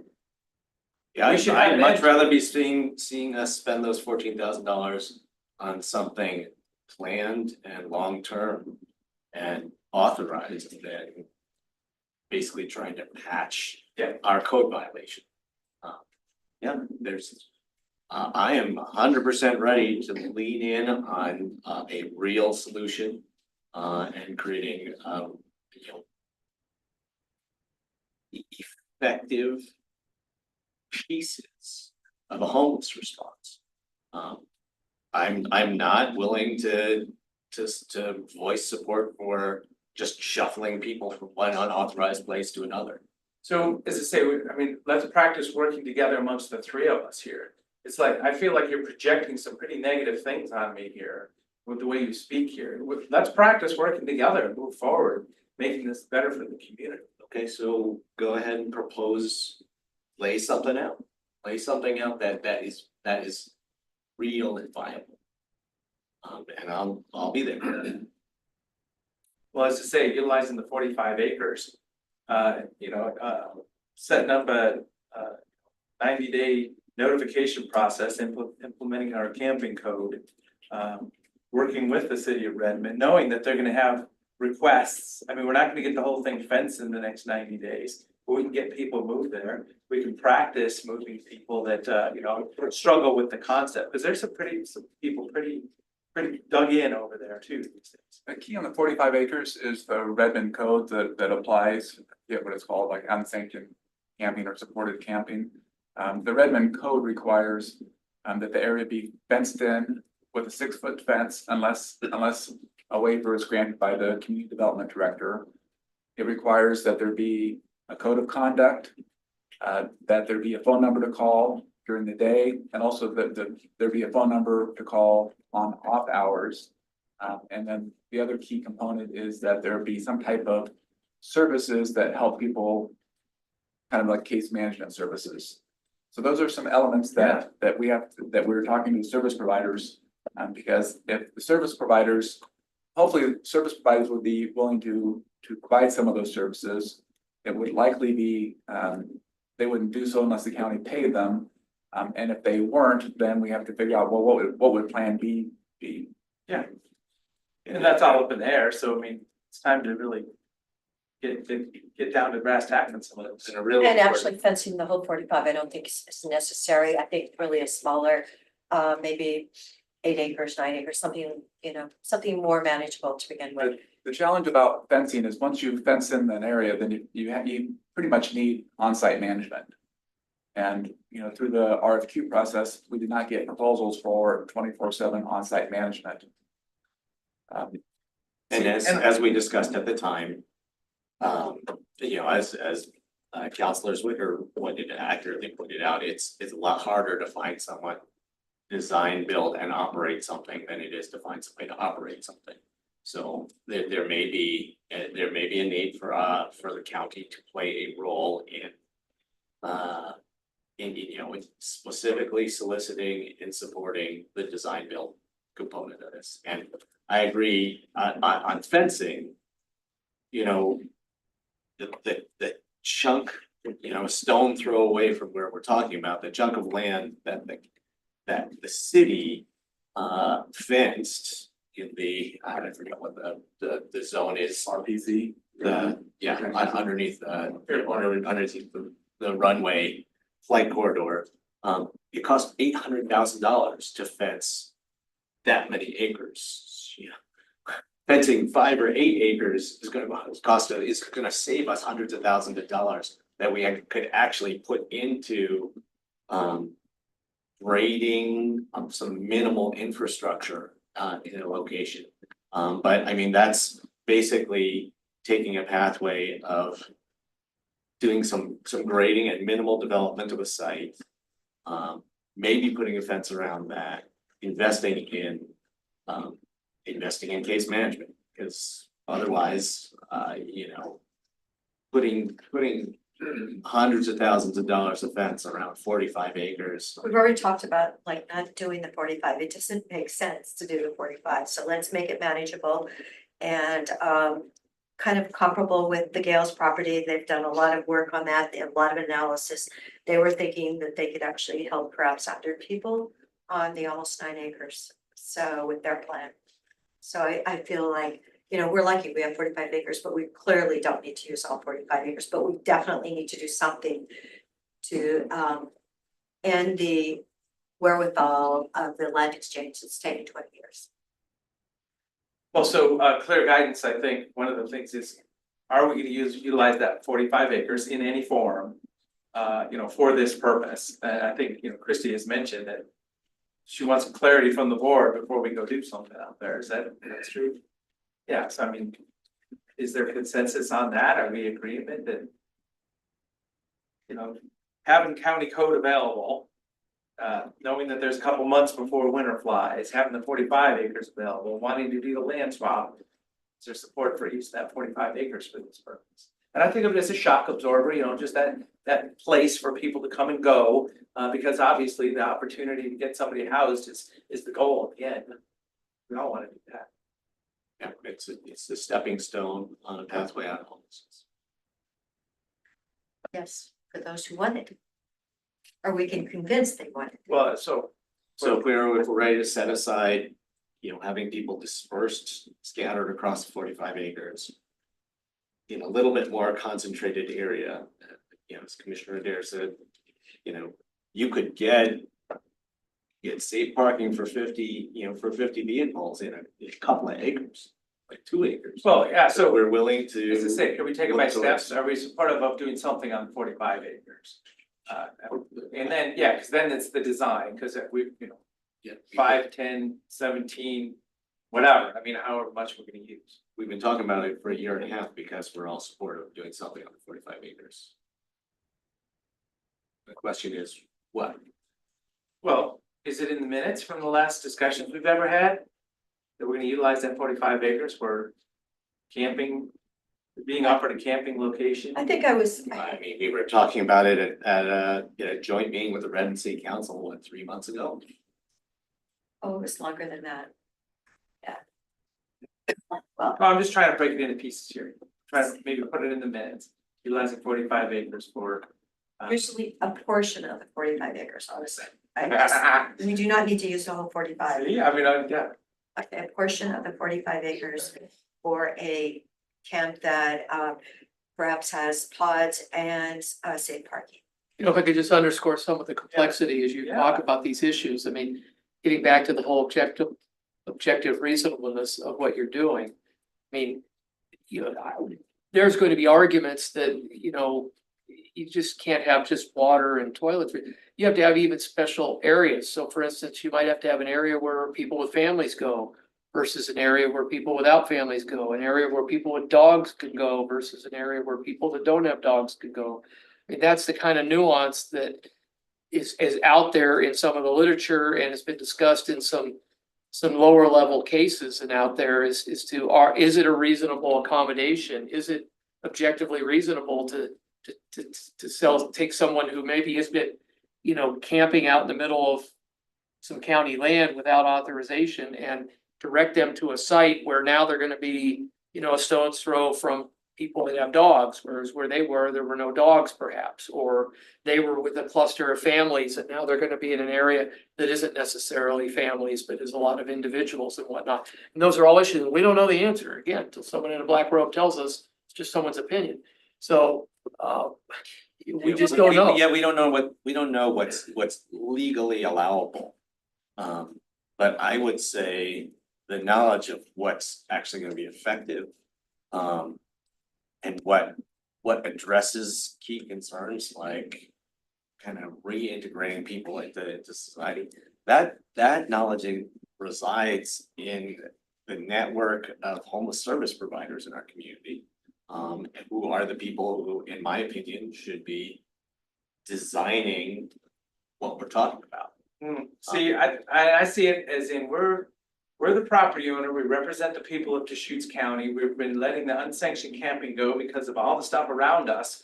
And we shouldn't just open up more community discussions about what we're gonna do and how we're gonna make the most people happy. We should just make a real clear decision about, we need to move people from here, we're offering this location. And have everybody else come to the table and help us, but not wait to have a community discussion about it. I mean, No. we've been doing this for years. No, what I'm looking for is community leadership. Because Oasis Village didn't happen because of us. The Veterans Village didn't happen because of us. You mean It a happened. private free market system where there's housing for people that the government doesn't mandate? What are we talking about? So, Now, who designed the Veterans? we gotta be Village? careful here, we're just Who gonna. designed the Veterans Village? Yeah. Who led the construction of Veterans Eric Village? did. Who is, Eric who Tobias. is operating We're the looking for Veterans more Village? nonprofits. We Yeah. do Take not, a leadership role. we did not, we contributed some land and some funds, and that is a great thing. But We couldn't. that project does not happen without that community leadership. That's what I'm talking about. We didn't do that, somebody else did, and if we actually want something effective to happen on those 45 acres, we are gonna need people who know what they're talking about to step Yeah, up just, yeah, and support the process. Could you yeah, talk nicely, yeah. please? My theory today is everyone needs to be way kinder. I see it everywhere and, just talk nicely. It would be so much more comfortable for me sitting in the middle. We all want to get something done. we're all under incredible pressure because of all the fires that have happened. It's unbelievable. The state has 97 fires today. I feel it. And so kindness really goes a long ways. We all want to do something. The Veterans Village, I believe we were commissioners then. We drove to Clackamas. We did a whole view. We voted, we took money, we did all kinds of things to help the Veterans Village. Oasis Village, we actually were the people that had the land. And did we start talking about this? I think it was like in 2020. It was years ago. So now we have veterans, we have Oasis Village. They are expanding, they are doing better, and but it was originally an idea that the county commissioners had. We found the land. And thank you to, So keep it's going safe. forward with it. What But I'm it's not asking, perfect. what I'm asking us to do is to recognize how things have actually gotten done. I mean, yes, we've provided land, yes, we've provided some funding, those were very helpful things. But without community leadership, those things would not have happened. Without community leadership, we will not get anything done on the 45 acres. Oh, we're going to get something done on the 45 acres because we're only going to use a portion of those acres. We're going to hear from Eric on Monday and we honestly need to get something done. I think I sat in my vehicle in front of Mid-Oregon Credit Union about March of last year, talking about the 45 acres and the land exchange. And then, of course, we got the code enforcement. Then we had to flip down to our Dirt World project. Yeah, we've been talking about this a long time. So that's why I'm saying I need to hear about it on Monday. And I want to know exactly what we have to do, the code, conduct, the phone number to call, all those things need to be, and I've been asking Rick Russell if he can help at all with that. So I know his board is a little iffy about it, but Rick definitely has a great way about a successful turnover of people onto personal success. And I think that's very important. Another great example of community leadership that can help us make Yes. something work. And then the Gales property, Lori Gales wrote an amazing letter to the governor. They've been working on this for years, and I know that Chuck Hemingway has been part of what we can do out there design wise and everything. It seems to make really good sense. So we've got some good. Then, what about north side of Bend? Is there support for putting a little bit of structure around a smaller Oh. footprint there? Jessica Gamble has been working on that with Chuck Hemingway. They've actually gone out and mapped a smaller portion. They're getting ready to do a proposal on that. Chuck just had to have a knee replacement. But no, I think they want to use like 5 acres of the 50 acres and they've actually mapped it out so that land-wise, it makes sense. And of course, where did that tree explode yesterday? The one by 61st Street? Was that on the right or was that on the west or the east side of 97? Remember there was a fire yesterday where lightning struck? get a juniper tree. You guys didn't, oh yeah, that was I another. saw the news, but I don't. Yeah, I mean, I was just thinking, oh my gosh, is that by our dirt world or was it on the other side? So, 5 acres, Chuck Hemingway's involved and, so my goal would be to not have unsanctioned camping. So as I say, we're at a spot where we have this problem that's X amount and we're trying to take 5 to 10% off of it each time. So if we have implement our camping code, which says you can't be here, we're offering you somewhere else. Are we just offering 5 or 10% again, or are we gonna try to ask people not to be there? No, It's an environmental damage that's happening, I it's know, fire threats. it's bad. So I don't know that that's gonna be, gonna get to the whole problem.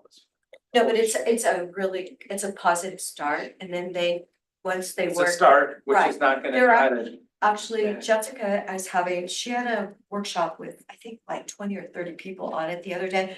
And she's going out on Wednesdays with a team of people consistently with them. She had been in China, I believe in 2019 when she was homeless. So she has lived experience and she has a way with working with people.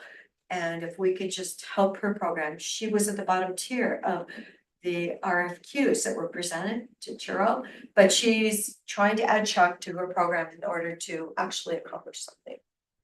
Well, yes, I'm supporting doing something a little bit more wholesale. And as I say, it's not with anger or vengeance, but it's to get action to happen. And then everybody can fill in and do supportive action. So 5 acres doesn't seem to be, possibly big enough footprint for getting on top of that. But look how many acres, what they're doing elsewhere, like in Austin, how many, it's not fancy, they're all close together. So what we're doing is we're thinking of too much room. Well, No, it okay. takes a certain amount of development of infrastructure, but you can provide transitional housing shelter for hundreds of people in 5 acres. Well, they were planning on 100 Well, I don't wanna at do Gales that. property. I wanna take a big spread out problem and try to offer it in a more controlled fashion and help them get out of that situation. I'm not talking about, I mean, we're already in code enforcement, so EFU. It's a piece of the pathway out of homelessness. But if I'm not proposing looking- a warehouse. Well, no, I'm not looking to put tiny shelters or development there. So I'm just trying to get clear. I don't And see you know- development there. There is MAC money for pods, if we can get if we So, pull together, So part of pods. no, but these, not just pods, nice pods. But, Yeah, the yeah. Gales brothers actually have built some really nice pods. We're talking about the north of Bend on EFU land, which we're in code enforcement for, where people are living unsanctioned. Are you talking about developing No, I'm talking about our 45, actually for the pods, because there is funding out there that won't have to come from the county, it's coming, the state has it available. Well, and then on the 45, I don't see doing that because they're the other 8 or 10 that, is available for that more development, more specific development. So, yeah, I mean, What we don't have, what we don't have in Oasis Village and what the additional proposal from Mountain View Community Development in the 12 acres. We don't have safe parking. Safe parking is an incredibly space efficient program. let's do it all day. You know, you can have 3 safe parking sites in an area 100 feet by 50 feet. With solar panels where people charge their phones, everything. So this is, I think this is where Commissioner Dare was going. You can do a lot in 5 acres. So we don't need the 45 you're not- acres, we're gonna have the 8. That's right. And you can help a lot of people, hundreds of people to move out of homelessness in just a couple of acres. We don't need it. And so, Well, but no, I And mean, in I would think, Juniper Ridge, you could do a lot in 5 acres. but we're back to You don't need objectively spread people reasonable. across the 50 acres. We're back to objectively reasonable. I mean, there's the people spread out over there and they've been there a long time. And it's gonna be a huge effort to ask them to move anywhere. no, And it's move not gonna without be a huge their effort dogs. to ask them, it's gonna be. The effort is gonna have to come from them, the effort to ask them, I have no problem asking them, you know, you have to work together. What they've done in Lane County, they work together and they have a 90-day program.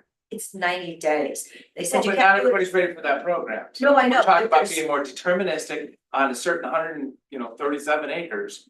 We can't just say 5 to 10 of them at a time. We're gonna try.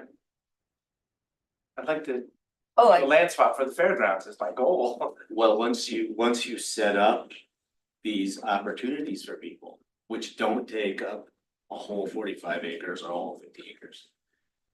Then the folks who are ready to take advantage of those opportunities will go there, and the folks who haven't or are not interested. We can tell them to leave, and that is the moment where I think it's appropriate to tell someone to leave. When you have established a pathway out of homelessness for people. The folks who don't want to take it, then you can tell them to leave. I do believe Jessica's moved 12 people out of China Hat in the last 7 months. So she is successful. Maybe it's not on a large enough scale, but she is making So headway. is there support for using 45 acres in some form, not the whole thing?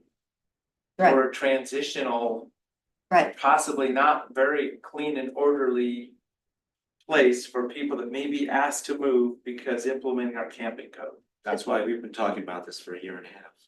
Because there's support for that. Sunbreak, it's like the Sunbreak Ranch. It's a triage center. But as soon as we start talking about it, you refer to all the resources that we should provide, the government should provide, and she talks about. No, Mr. Dare, you talk about putting pods there, and I'm like, we're not, yeah. Well, I We're wanted looking to, for something real. yeah, We're looking for a real proposal. I mean, are there I'm vehicles not that are looking gonna for a move? proposal, I'm ready to make a decision. And A offer decision people a that place then- to go, so. That decision, then who is gonna do something with that decision? That is, it is a meaningless statement until we demonstrate what we're ready to do. Okay, so a long-term No. visitor area, Maybe you can we- stay there 6 months at a time with a permit, minimal cost. Trash provided, potable water provided, you have to follow community norms, you're not gonna be tearing apart vehicles. And you can camp wherever you want, you can have some elbow room. That's a step. That's a very tangible step in my world. And it's not the end, it's the transition. And if there's no one out there managing it and people are scattered all over the place, you have invited chaos. Well, no, but so then service providers will be set up to be able to make a presence in the area in a positive fashion today. Right now, they don't go into the junipers, right? That's what we hear. Oh, I don't go into the junipers. I go to the end of Antler and we give away food on whatever day. But they don't go into the junipers. So we're changing the whole culture of that situation by having a sanctioned place. You can stay there 6 months at a time and you can stay as long as you want, which is they're registered every 6 months. And it's not just a no man's land.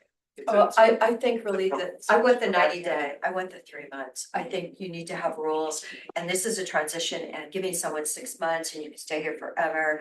No, there are people that need permanent supportive So then- housing that Rick is working on with David Brand. And there are those people that are disabled, they're never gonna be able to find a job. But for other people, Yeah. no, not having unlimited camping on county property. So then, yeah, the three of us are going in 3 different directions. Well, of course we are. I think we should continue this on Monday because it's 2:45.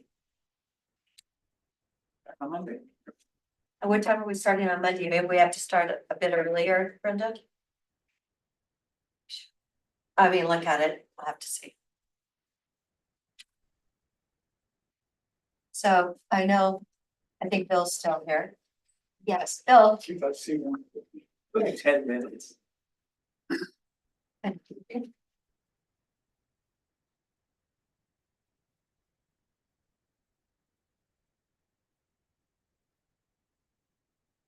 Good afternoon, Hey. Commissioners. For the record, Bill King, Shutes County Treasurer. I apologize for my raspy voice today. I just got back from a weekend in the hayfields in John Day, Eastern Oregon. And it's like being in a really thick fog bank of smoke. And so your comments earlier about the danger, fire danger right now. I mean, we're seeing volatile fire starts like we haven't seen in quite some time. There's 3 fires surrounding John Day right now. The lone Lone Rock, Lone Rock. the Falls Fire and the Cal Valley Fire that total about 400,000 acres. And that's, those three fires have burned that amount of acreage in about 2 weeks. And they're evacuating, yesterday afternoon, they evacuated Long Creek, Monument, Kimberly, Seneca. Trying to think of where else, Dale, Yeah. yeah. I read it. 395 was closed for a while, both north and south, coming out of John Day. Highway 26 was closed east of John Day. And like I said, the smoke is just amazing. Someone in my distance. So unhealthy. And those are just three fires. That doesn't count the Durkee fire and all the, Others. yeah. You know, Yeah. we've got forest fires burning in all four corners of the state right now. And we're at preparedness of level 5. We haven't been at preparedness level 5 this early in the summer Yeah, since 1987. yeah. And that would be my Every single resource that's out there is deployed, and there's no slack left to respond to the next wave of lightning that comes through. Or yeah, So dry lightning. what about the National Guard? When do they call it? Do they ever call in the National Guard? Yeah, they will They will, at some point. Yeah. State of Oregon will. but they haven't, have they? I don't believe so, but don't quote me on that. Well, my sister was asking today, they're sitting up Yeah. with Thompson Flats and their cows, Yeah, but other relatives lost 600 other cows because they gathered them all together and then they lost them. So we're it's about like, probably a month and a half early in terms of where our fire season is. We're seeing conditions right now in early and mid-July that are usually late August and September. well, they So when had so you much think about rain. it, the impact of citizens, but also economic impact, TOT dollars. And if we had a large scale fire breakout here in Central Oregon, there's gonna be a significant economic impact there as well. Anyway, so I just, like I said, came out of those conditions and I just drove home the point of just how volatile the conditions are right now. So we're talking about homeless camping and the possibility of having a fire start happen there, especially near one of Well, our communities. More, we've already had our, we've already had our warnings. So Well, two of those that's, three fires that I mentioned are human caused. Yeah. They want to ship 90% of report. fires are human caused. Yeah, let's see right now. Yeah. And So anyway, I digress a little bit, but I just drove the point home this weekend that we're getting all the smoke from Central Oregon and then also those fires that are surrounding the John Day Valley in Eastern Oregon. 84 was closed today. Mhm. Yeah, it's, Yeah. you just can't imagine. Yeah, so anyway, I digress a little bit, but it was a very timely conversation because of the risk out there, the extreme risk that we need to all be very mindful of, so. the good news for this community, for this region, is we've done a lot of fuels reduction work on the federal lands and on private lands as well. Actually, I think the homeless are a bigger problem. Honestly, they're the ones that are basically starting the fires. Yes. So, Yeah, I I'm not think- trying to make this a political comment, but I Yes. do, there's certainly political components to it that. Yeah. That we need to address, but Fires will start, and when fires start, people doing invincible space around their homes, people hardening their homes, the federal lands agencies doing fuels reduction are all going to be incredibly important to limiting the damage. It is different. It is different ongoing efforts. okay, in Grant County in that perspective. and I want you all to know that we've lost 300 lumber mills since 1980, almost 300 mills. And as my sister clearly pointed out, the loggers used to be out there, and when a fire started, they would actually put it out, and all the roads that are in the forest, so many of them have been discontinued, so it makes it even more difficult to get to the fire where it's at. Anyway, yeah, almost 300 mills in the state have been terminated. And apparently it's not working.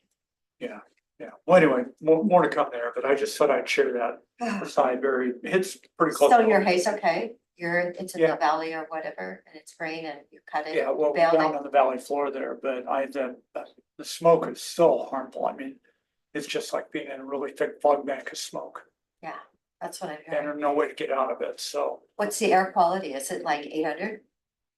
north of 500 and 600 ratings. Oh.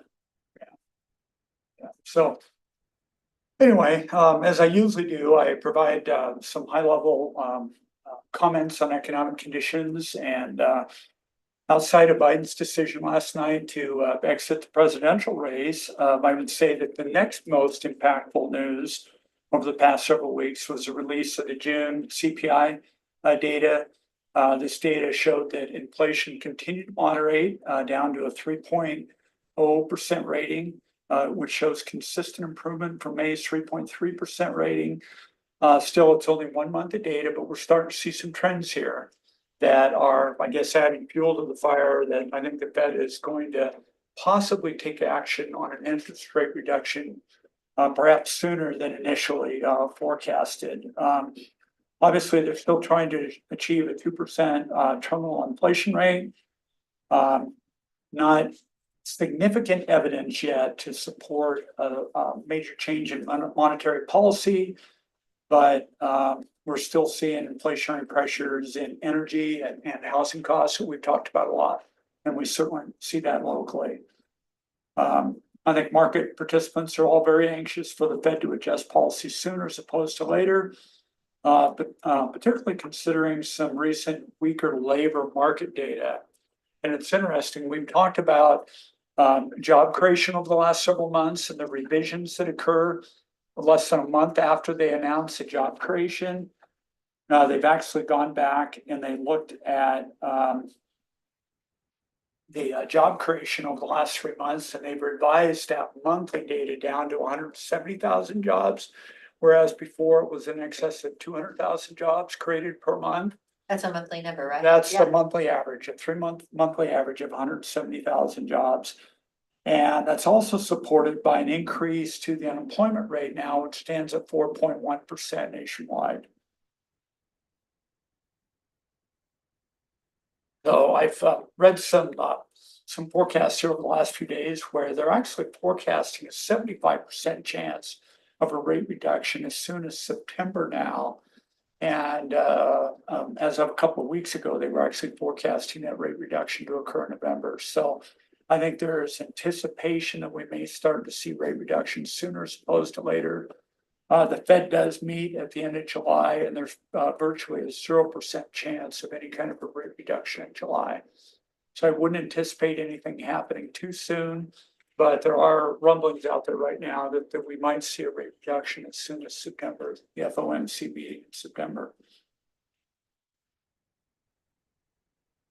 Still forecasting core inflation to be kind of in that 2.6 to 2.8% range by the end of the year, which is down slightly from previously forecasted.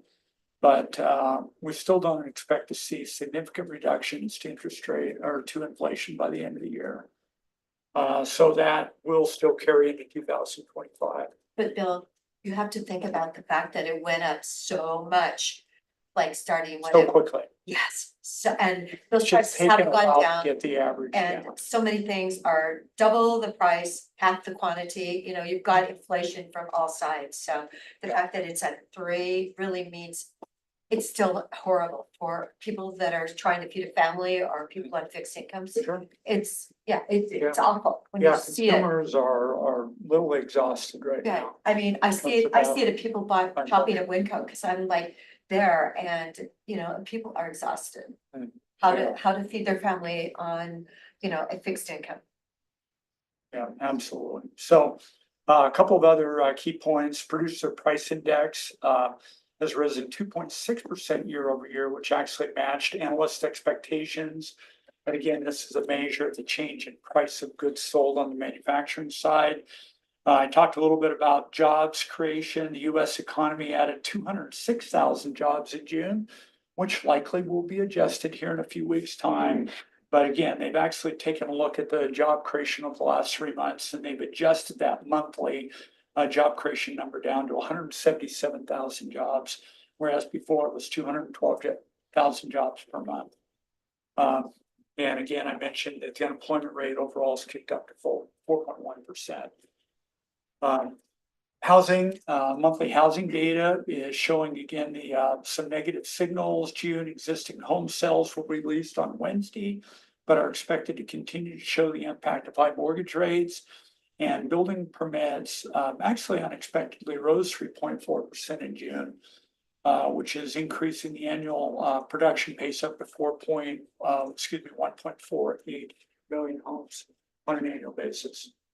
So, in June, the average 30-year mortgage rate declined slightly, down to 6.89%, and it had been roughly 7% in May. At a regional level, I typically provide some data on what's happening here in Deschutes County. The Bend single family market had a median sales price of $775,000 for the month of June, which is up from $753,000 in May. Median sales price is continuing to be impacted by a higher number of sales, which was 145 for the month, and also obviously higher end homes of $1 million plus. Of the 45 total sales in June, 45 of these sales, 31% were above $1 million, and 39 of these were cash sales. So again, a lot of people are buying homes for 39% cash. or 39 sales were. 45 sales were above $1 million, and 39 of the total sales were cash sales. So, Okay, on the 145. yeah, exactly. Yeah, there's currently a 3-month supply of homes, but only a 15-day listing period for sold homes. So inventory is rising, but the time on market for sold properties is staying pretty consistent month over month. Like last month, it was 10 days on the market. Though still, the homes that are marketable are selling quickly If they're the right price. at the right price. Yeah. Well, I mean, also those over $1 million cash sales. Fine. And again, I don't know if our average, call that at the right price. our average again is 775,000 for the month. Bend single family building permits actually jumped significantly from May to 78 in June. And that was nearly double what we did in May. And Redmond statistics for the year show a similar trend with current median sales price, 534,000 for the month of June, which was basically flat for May. See, I thought I had, Redmond area building permits were 24 for the month, which was up from prior months total of 17. So fairly flat in Redmond, but a significant jump in building permits in the Bend market. Looking at some other markets within Deschutes County, the Sisters market had a 831,000 median sales price. Sun River was $1,055,000, and La Pine was at 367,000.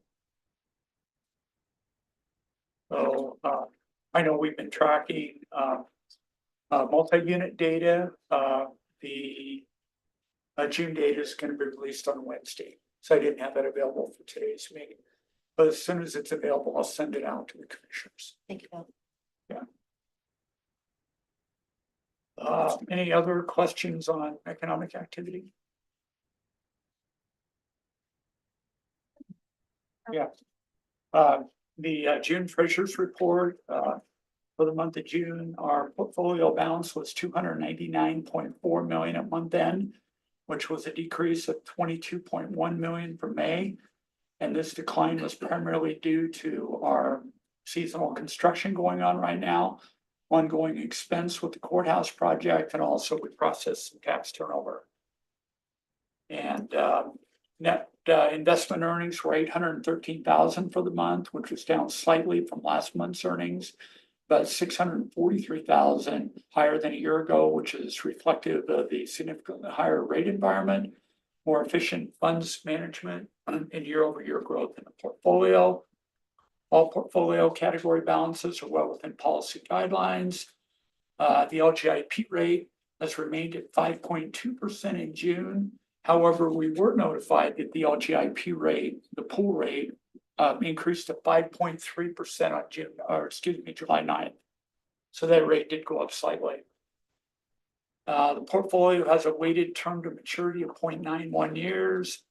And then we're still targeting maintaining roughly $40 million in short-term liquidity to give us a little bit more financial flexibility. And we're also able to take advantage of the LGIP rate on those funds as well. So, you have any But this is questions? First Interstate match, whatever they're. They do. Yeah. Yeah, with that. Because with we've that got, good what, program. 35 million there, Yeah, and only, yeah, that program 6. just worked out well for us. Gee. Yeah. Nice. Any questions? The portfolio balance in like the end of October can be about the same or a little bit less than the last few years, because I know we've been through some big ARPA things. There's a bond seasonal things, swing in our balances, obviously. ARPA funds are essentially fully dispersed. And we'll continue to work through our reserve funds. We'll continue to fund the courthouse project, I just think of the which we've match funded with investments. total portfolio balance, it just felt like it was kind of artificially high now. Well, and it hopefully was- it's gonna go low. It was artificially high because of the Department of Justice and also our bond proceeds. Yeah. So basically our borrowings added additional balances there that were dedicated to particular use. So Bill, I'm wondering about Lapine. I thought their number was more like 440, like, It was last month. Yeah, it dropped a little bit. yeah, so Yeah, it's down to from where we were. 367. Yeah. And were there fewer sales? And some of these I know, smaller it's hard markets, to there know. just isn't enough Data. monthly activity to really get a good test. We can see some pretty wild swings, especially in Sun River and also in Sisters.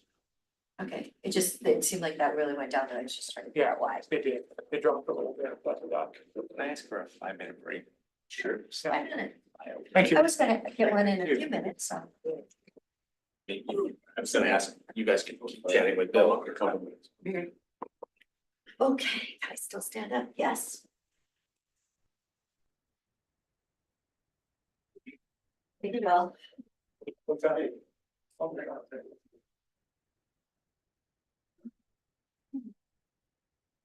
So do you already have a chance to what you guys in general? There's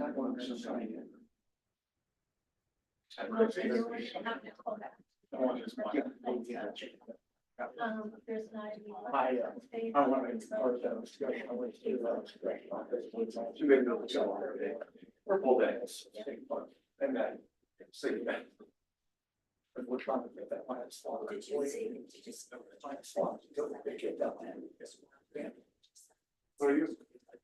Yes. Good. Do you have sense? Yeah. Yeah, that was good.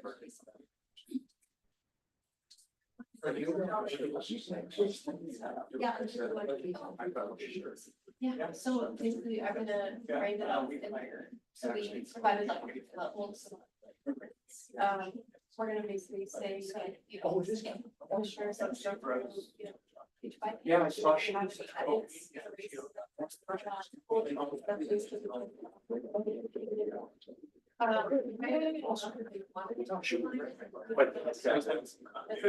Yeah. So now, like $75,000. I did. Oh,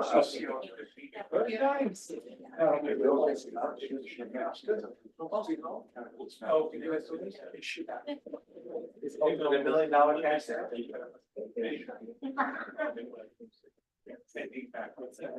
I had it down. It's like, yeah, I do that. What's that? Thinking back, you just can't. Unless I did, I was. No, well, yeah, well, I mean. So, It's just that. with the, yeah, it's good. I'll write it. I'll tell you guys. Yeah. Yeah, there was a. I don't know what the chapter.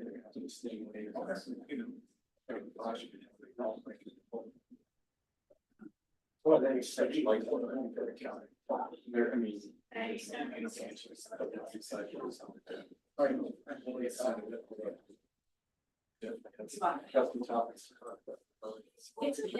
pending inspection, but it's.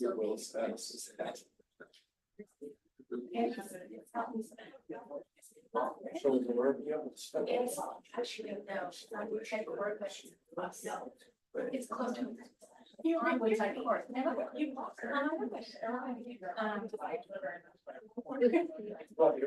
It's. I It's perfect. I didn't want to. I really want to see first. Yeah. It's.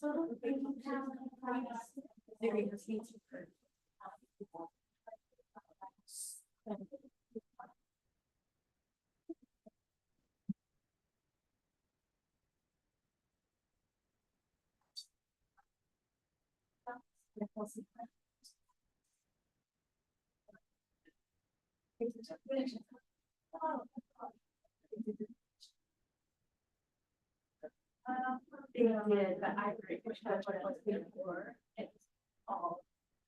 So different.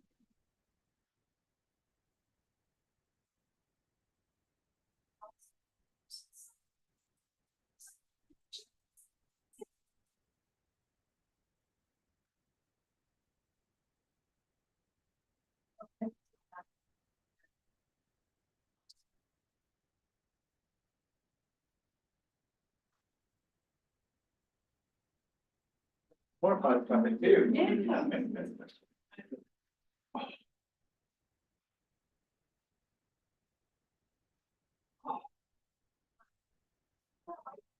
Sore, Nick? What's that? Are you sore? Just sitting. Yeah, I got it. Mondays off, like I did this morning, I have individual commissioner meetings back to back to back for 3 hours with that. That's how you guys in here. Well,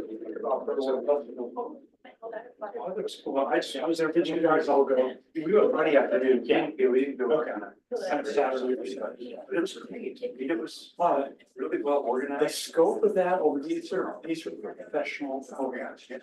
I mean, they know exactly what they're doing. Jody said that, we talked this morning, he said, transportation system was significant. So, yeah, I mean, I can give us a little bit of a breath. Yeah. We heard about that, but yeah. Okay. That's important. I mean, we were there for the walking on Friday. They're very enthusiastic about it. Yeah, and Chris was saying, and I heard part of it was because they're down 15,000 this year straight. I said, yes, Chris, but next year's back up to 21. He said, what? And I said, yes, and they're going to, you know, the home term meter. Yeah, they're already talking about the 3-year contract. So they guarantee you a 3-year contract and they, you're gonna have to be it this year. That's what he said, yeah. I can't think of what was his name tonight? Bruce, Yeah, want to say Bruce. the other one was Oscar. Yeah, He's the director. yeah. From Boston. Anyway, the other guy from Nike, he has kind of vested interest, he's got a home there. He wants to stay, see that's one. Yeah. So have you farmed with like Farmer Brown, Kristen Brown, and Eric Kimberly too? Because you know, he gets his. Well, they have, it's, Thomas Orchards over there. Oh, okay. And it's been a orchard that's been there since I was, it's probably been 50 or 60 years. I think that. But they give that there, it's just like, there's nothing out there, they know as far as the size of the buildings. And it's not good to there. We're seeing conditions right now, which is. The baby, Yeah. it's It's scary. But Bill, my sister said the problem was a year ago, they had no grass. And then this spring, because they had so much grass, the grass was Early on. like this, and yeah, it made We it. haven't had moisture.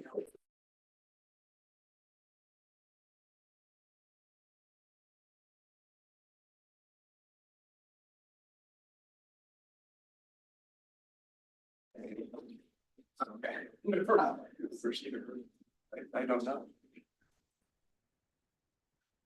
Oh, I met him. I met him. Okay, so. Robert, hi. It's the end of the year, huh? That's right, we're ready to go. Okay. Good afternoon, Commissioners. For the record, Robert Tintel, Chief Financial Officer. Yes, today I am presenting the finance report for June 2024. Must be recognized, one, obviously, these are unaudited numbers, but also these are preliminary numbers. So this is it just includes throughout the entire report transactions that were recorded before June 30th or prior, as a probably the first part of the month, and it takes us a week or so to compile it together. We will continue posting transactions back to June for the next month before the end of this month, July, before we do the hard close, and then we'll still be posting back transactions to June as they are applicable through September and the first part of October and based on material. So that's why I just preface, these are preliminary numbers, just like we present every month, but they will change by the time we get to the final ACFR, but we don't expect materially or significantly. One of the largest transactions that we still have to post that are not included in the actual columns, but you will see throughout the report in the projections, it's our payroll accrual. So as you know, our pay period runs from the 22nd of the month through the 21st. So the last 9 days in June, the 22nd through 30th, once we make those payroll costs payment at the end of July paycheck, we know the actual numbers. We can accrue back those payroll numbers. So that's the largest expense that's not posted yet. But with that, starting on page 43 in your packet is just the overview report, and there's the dashboard there with the general fund. Revenues year to date in the general fund is $44.9 million. And last year at this time it was $43.3 million. That's $1.6 million increase in revenues over the prior year. Expenditures thus far, 44.3 million as of now, and they were 43.2 million. And that's a 1.1 increase in expenditures over the prior year as well. Looking at the dashboard on the bottom half of the page, I just want to point out the FTE, approved FTE is 121.86. That's the exact same number as last fiscal year. So we did not see any increase in the general fund FTE over the fiscal year, I should say, or the net is, if there were any changes there. Page 44 in your packet is the position control summary. So just a highlight here. So we ended the very bottom number in the bottom right corner, ended the year at 10.55% was our average percent unfilled throughout the year. And it was 10.43% last year. So very similar where we are as far as unfilled positions. I think, and I've been reporting this for a few months, it's just kind of, we're around the 10% mark. We've been that way for a while. Across all funds, we did see a 10.2% increase in the FTE during the fiscal year. So from the start of the fiscal year to the end, and this again is all funds, obviously not including the general fund since they didn't see any, but you know, it's spread across a lot of the funds. Last fiscal year, we added 12.95 FTE added during the fiscal year. So in the past, and in the many years, but in the past couple of years, you can see there's been an increase throughout the years.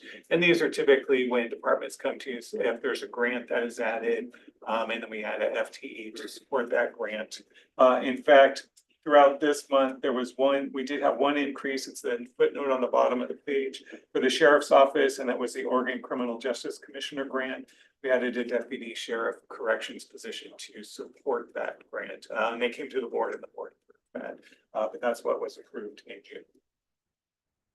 Next, page 45 is the total personnel and overtime report. And this report you see in front of you really is a comparison of total personnel costs compared to budget and projections and the overtime.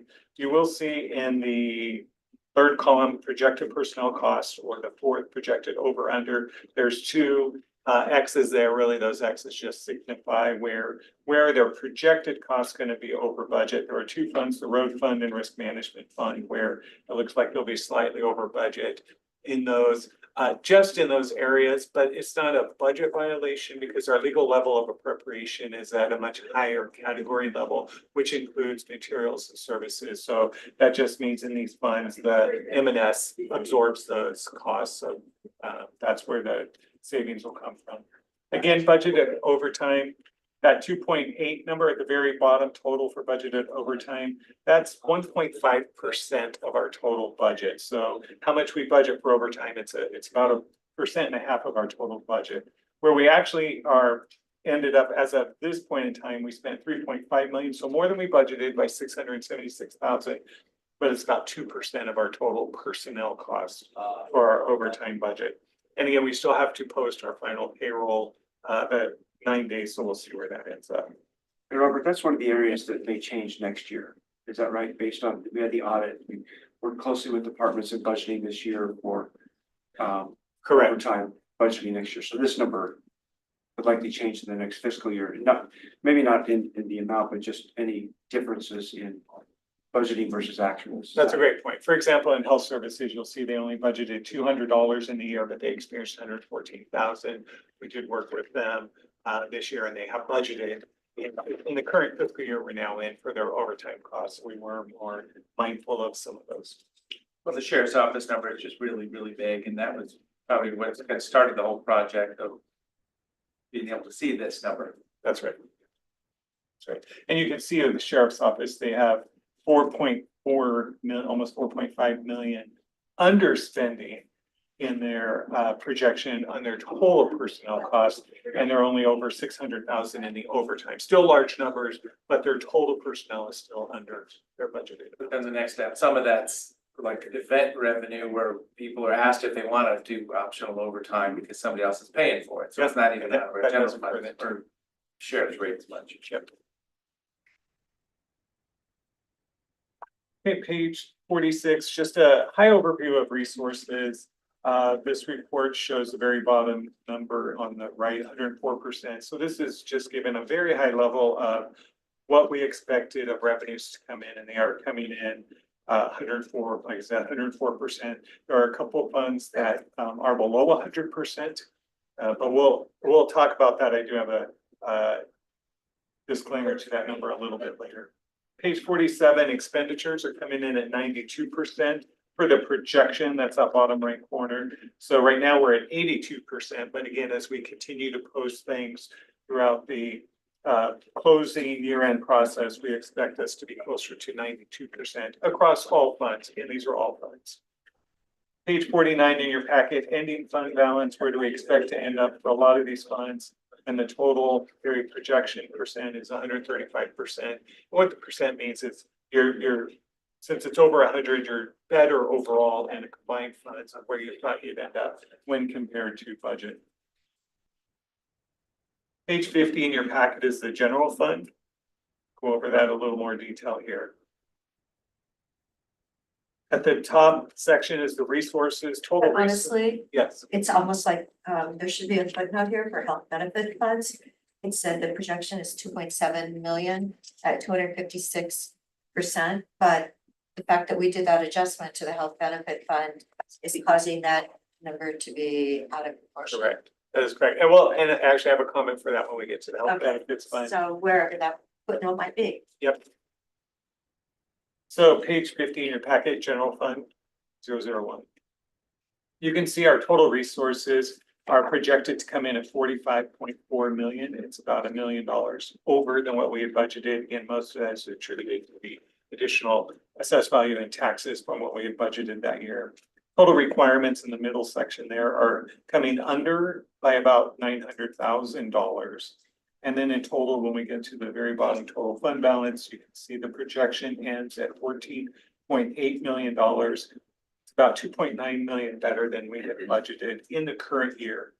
For fiscal year 25, we had budgeted the beginning fund balance for that year, or the ending fund balance here would be 14.558. So it's just $281,000 difference from what we're expecting now. So pretty good. It's a good close projection to be at, but we'll see what the final number is. And again, when we're talking about this budget for today, these are comparing the current fiscal year, what just ended the current fiscal year 24 with what was budgeted. It's not the long-term forecast. It's not where we're at next year, but it's comparing how did we do for comparing this year's budget. Page 34, page 51, juvenile fund 030.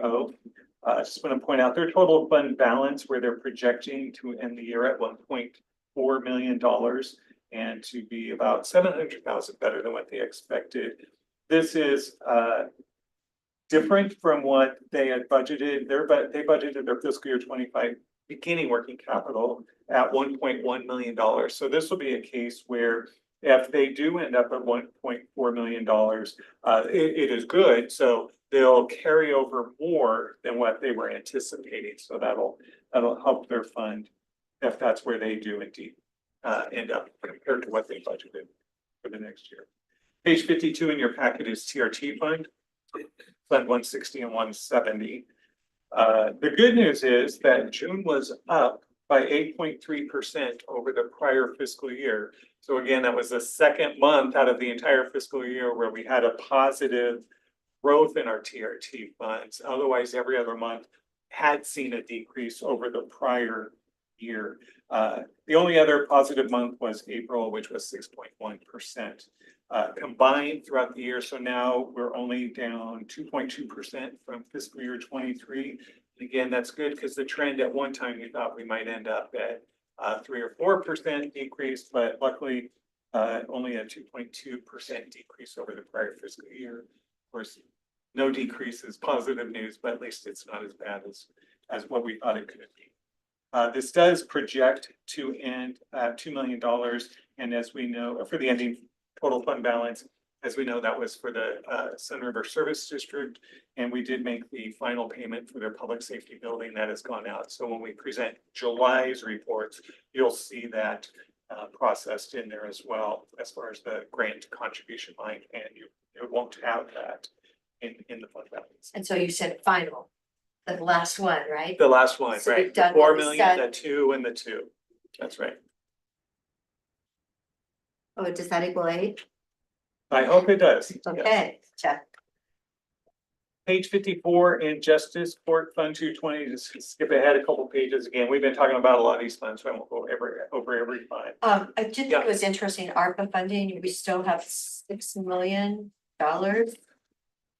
Even though you projected that we were gonna be through all of it. We haven't spent all the funds. A lot of this is really about revenue recognition. Right. And we just recognize the revenue when we make the expenditure or reimbursement to the nonprofit or whoever we contracted with. So yes, we do still have that much in funds, and so we will continue to recognize revenue to match up with when we make the expenditure. So Okay. yes, there But are we're still getting ARPA the interest then funds. on that 6 We are million. still earning interest on that. Yep. Great. In fact, you can see up here on the top line, actual is 297,000 year to date for June for ARPA interest revenue in the current year. Page 54, Justice Courts Fund 220. Just want to highlight their total resources are about $530,000. That's where they're projecting to end as well. And the total requirements, though, for this program is $814,000. And then they get a total transfers from the general fund at $364,000. So this is just pointing out, here's one program where there's a general fund subsidy to run this program. It's really not a self-sufficient program. And so the general fund makes up the difference with the transfer there for the cost to run the program. But otherwise, they're ending the program about $18,000 more than where they thought they would be for budgeting when you look at projections with that program. Page 55, Sheriff's Office Fund 255. Looking at their total fund balance line projection down at near the bottom, second to last column, they're projecting to end the year at $13.1 million. That's a little bit better than their projections from last month. Last month, they were projecting 12.4. So as we get one more month into actuals, they were able to fine tune that number. So they are projecting to be 5.8 million better than budgeted. So for fiscal year 25, their beginning balance, they did project 12.3 million. So they could be, and again, if these projection numbers end up, they could be starting about 760,000 better than what they thought they would based on the budget. And again, once we know how everything posts, then we'll be able to confirm some of these numbers. But that's better than last year where it was the opposite. And we will see a fund that has that. Okay, page 56, Health Services Fund 274. I do need to make a disclaimer. Earlier, when we were talking about percentages of all the combined funds, I said, well, I'll have a slight disclaimer. I do want to let you know in this report, there is a number that needed to be updated after it was all printed and submitted for the board packet. The very first line at the top, state grant revenue. You can see the budget is 23 million, the middle column. actuals are 25 million. It says the projection at 33 million. That projection actually is an incorrect number. It needs to be, it is updated now. It's $8.4 million less. There was a slight data entry error in when the department was entering the projections, and so it didn't, so it made it look higher than what it was. And during the review and analysis, obviously it stood out as to why is this one much higher than it was? It was the state grant revenue rollover. It was estimated, it was entered at 13.4 million, and it should have been about 5 million. So that skews off this report for a little bit, but overall, I'll give you the total numbers, so you have them there. They're still better than they're budgeted even with that. So total resources, instead of the projection ending at 72.7 million, it's 64.3 million. In the very bottom, total fund balance, instead of the projection at 23.4 million, it's 15.0 million.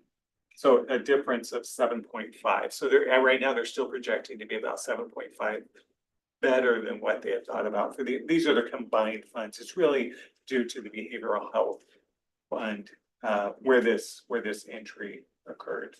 And again, their actual numbers are correct, so we're not concerned about the actuals. It's just in the projection. But again, as we post all these final expenses or revenues that come in and post the payroll costs, that's when we start looking at the actuals, and those were where we'll pull the numbers from for all our financial reports. The error was just in the projection column, not the actuals. Their Fund 270 Oregon Health Plan reserves, they're projecting to end at $20.6 million in the reserves.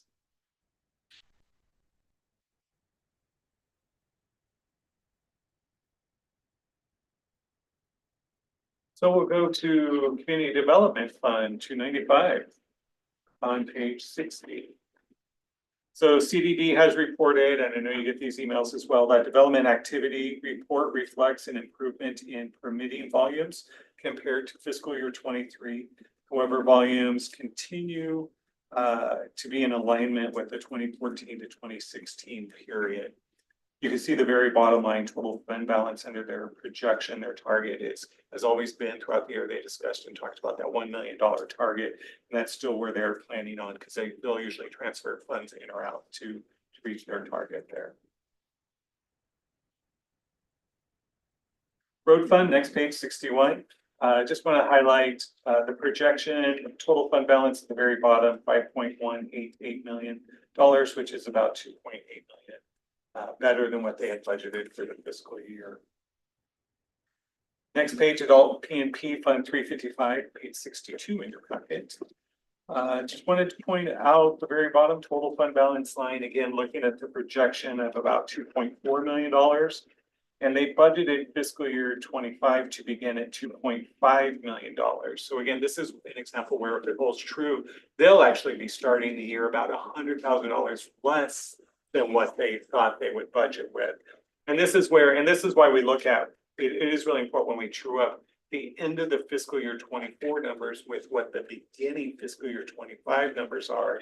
And then departments can either add additional revenue to their fund, or they have to reduce their expenditures because they didn't have as much beginning revenue as they thought. And we'll come to the board for that around November-ish to make those adjustments within the fund. Robert, did you mention the health reserve fund balance? I mean, Yes. did I miss that? 20 points, sorry, let me get the exact word. They're projecting 20.6 million for the Fund 270 reserve by the end of the year. So it's around 20. Okay, thank you.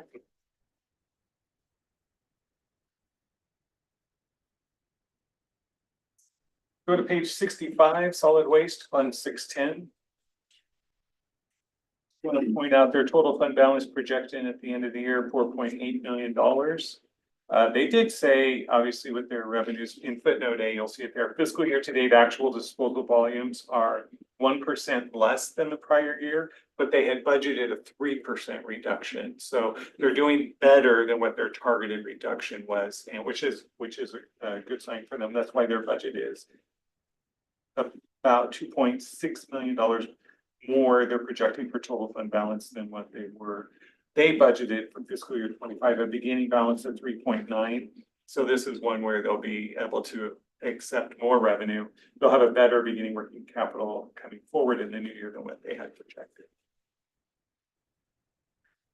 Parent Expo, Fund 615, again, just want to, give a shout out to the Fair and Expo. They just completed the Farewell Festival from the 19th to 21st. Heard it was successful, and they are looking forward to and preparing for the Fair and Rodeo, July 31st to August 4th. Just had to give a plug and advertisement, I guess, there for them. But they're within their fund compared to their budget. You can see the bottom line for Fund 615. They are expecting to be about $533,000 over their budget from where they projected at this time.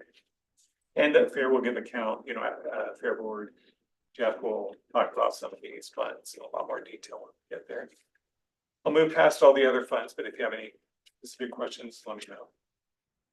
Risk Fund, 670, page 72 in your packet. So skipping forward.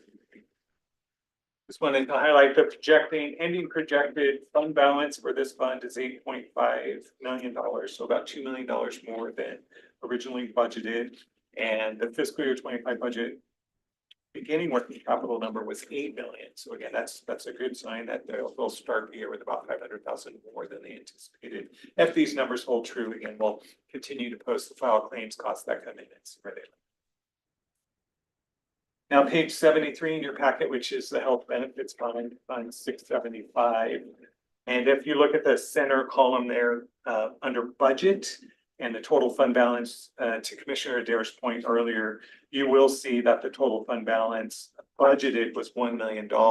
But this really, it's the revised budget. As you may recall, we came to the board and there was a $2.7 million budget adjustment that we had to take out of contingency. So that reduced what we thought the fund balance would be. So it does look like we're ending the year a little better than budgeted, but it's only because we had to add more budget authority into the expenditure line. So, but right now we are projecting that the total total fund balance in the projection column would be end the year about $2.8 million. We'll see. We are hoping that number will be a little bit higher, but we did ask for more budget authority for expenditures because we don't want a budget violation in this category, and it's unknown what the claims costs will be as we continue to post those for the next few months. So fiscal year 24 claims are ending higher than was projected, even with the nearly 30% increase in premiums that we did increase in fiscal year 24, still resulting in lower beginning net capital. Beginning working capital for fiscal year 25. The Deschutes County leadership has reviewed and amended the fiscal year 25 projections, and we are considering a revision to the projected budget for fiscal year 25. The revised projected increase is now 30% for premiums is what we're considering, and we haven't made the final decision, but we'll be talking about that over the fiscal year premium charges. And potentially with that coming as early as August, and this would be the department charge. So we are looking at a combination of plan design changes and increases in departmental rates and employee rates. We're looking at, how they all interact and how we can bring this fund back into the health. We need a healthy health benefits fund, right? If you may recall, in fiscal year 24, the exact same thing happened. We started with 11% increase in rates for departments, but then we ended up charging, and that's what we budgeted, but we ended up charging them 29.35% throughout the year. So it doubled, and it's likely the same thing will need to happen this year, but we're still looking at that and we'll make some decisions. We're going to start having those conversations with departments as well. The ending fund balance projection right now is at 2.75. However, we did budget in that fund a $5 million beginning working capital. So we know we're going to have to make enough budget adjustments. That's why there is a necessity for additional revenue for this fund's help. And again, it's to cover the claims costs for employees that are our employees and the costs that we're having in the fund. So you just said that, if I heard you correctly, Yes. that our budget that we passed had a beginning fund balance of 5 million. Yes. Okay, but honestly, now it looks like it's gonna be 2.7 perhaps. Right. hopefully 3, but hopefully better, right? Yes, so we will be definitely coming back for adjustments. We'll be back there working. And we'd recognize the additional revenue if there's additional revenue from departments or from employees. And would visit the expenditures, make sure those are still on track as well. Okay. And let's end on a little better note, like the final page 74 in the packet. Fund 705 to 710, this is 911, and you're like, what's good? The good thing is, you know, they're on budget, they're expecting to end their total fund balance by the 840,000 more than they projected. But the good news is their max rate is 0.4250 cents per $1,000 of assessed value, and they're only levying 0.3618. So they're not levying their full rate. So that's where, you know, ending on a good note, I guess, for everyone. Right? The fund's doing well, all of the defense. The good news Any other is they only, I think they're missing what, 4.85 employees. Which is good considering summer is the time when they get, what is it, at Yes. least a 30% 911 calls. Right, increasing calls for sure during this. Yep, So yeah, 4.8. 4.85. Yep. So, thank you Okay, for the good thank you. ending on a good news.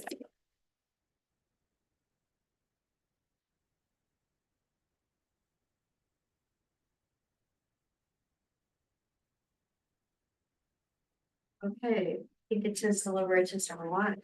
Yes. I'm just gonna grab them.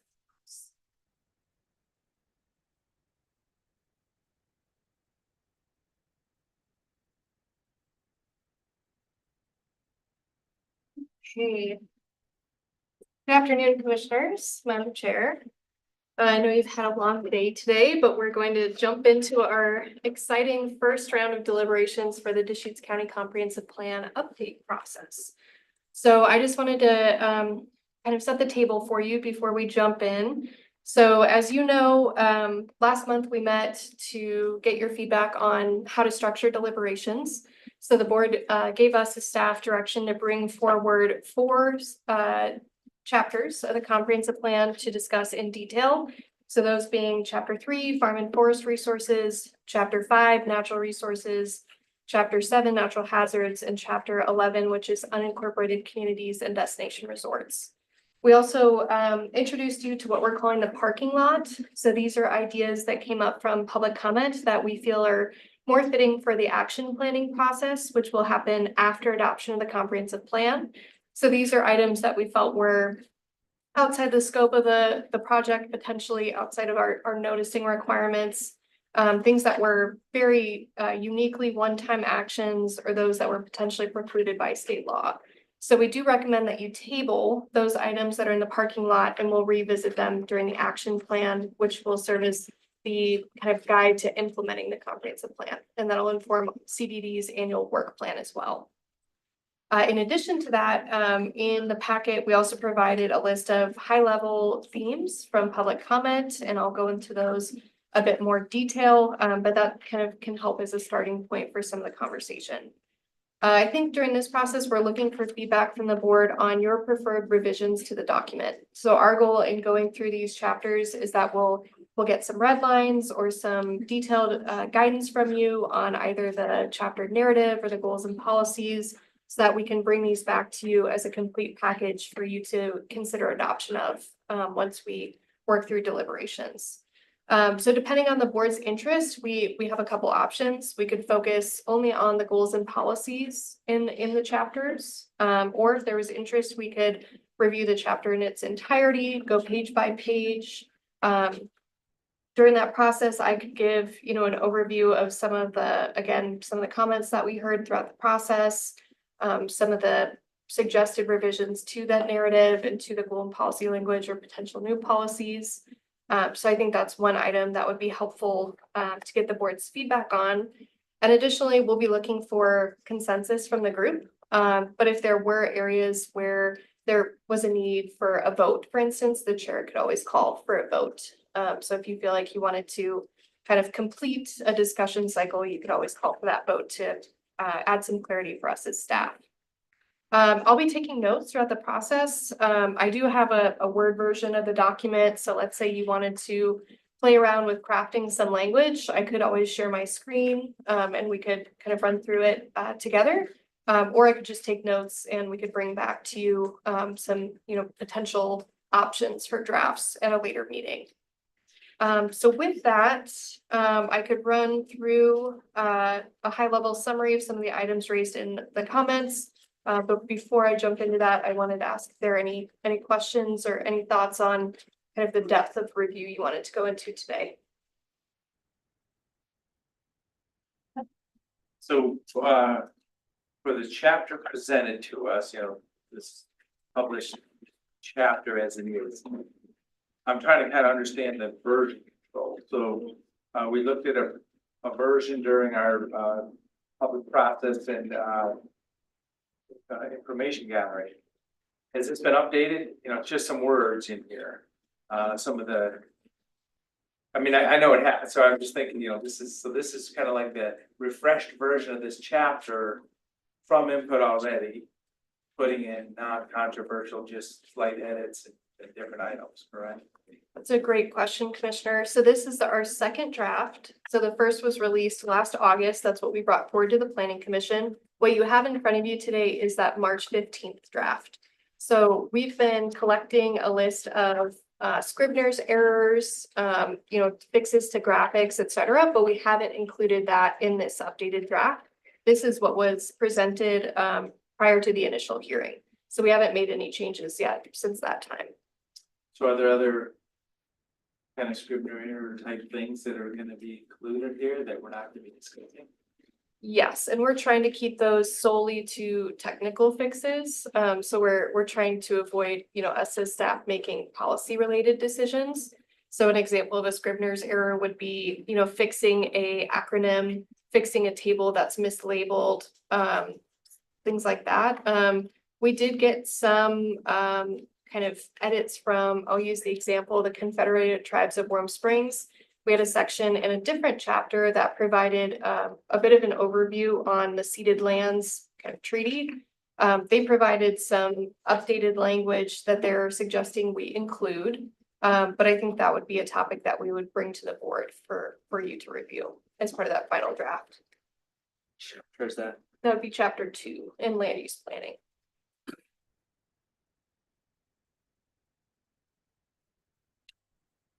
I had about 8 or 9 specific edits that I wanted to suggest. I'm open to introducing those whenever it's appropriate. However, my fellow commissioners want to proceed with this. Well, and then these groups, so this is just another question, so we can proceed, farm resources, uses on farmland, rezoning farmland, miscellaneous items. That doesn't put us in a policy framework for where would these words go in there. So what was your vision on how do we talk about these bullet items? Yeah, I think that's a great idea. We could go through, page by page, and I could kind of walk through the public comments when we're in that particular section.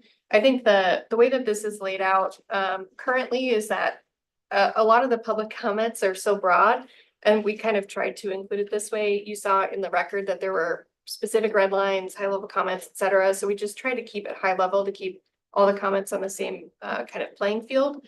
But for instance, if you wanted to discuss rezoning of farmland, that kind of ties into some of the narrative and some of the policy language. So I'm happy to walk us through the document page by page if that'd be helpful. I just saw this little chart about days above 90 degrees in Brothers in 23. Last year, there was only 2. And in 2070, they're saying they're gonna have 24. Mm-hmm. Okay. All right, so we only had 2 last year. How many are we already having this year?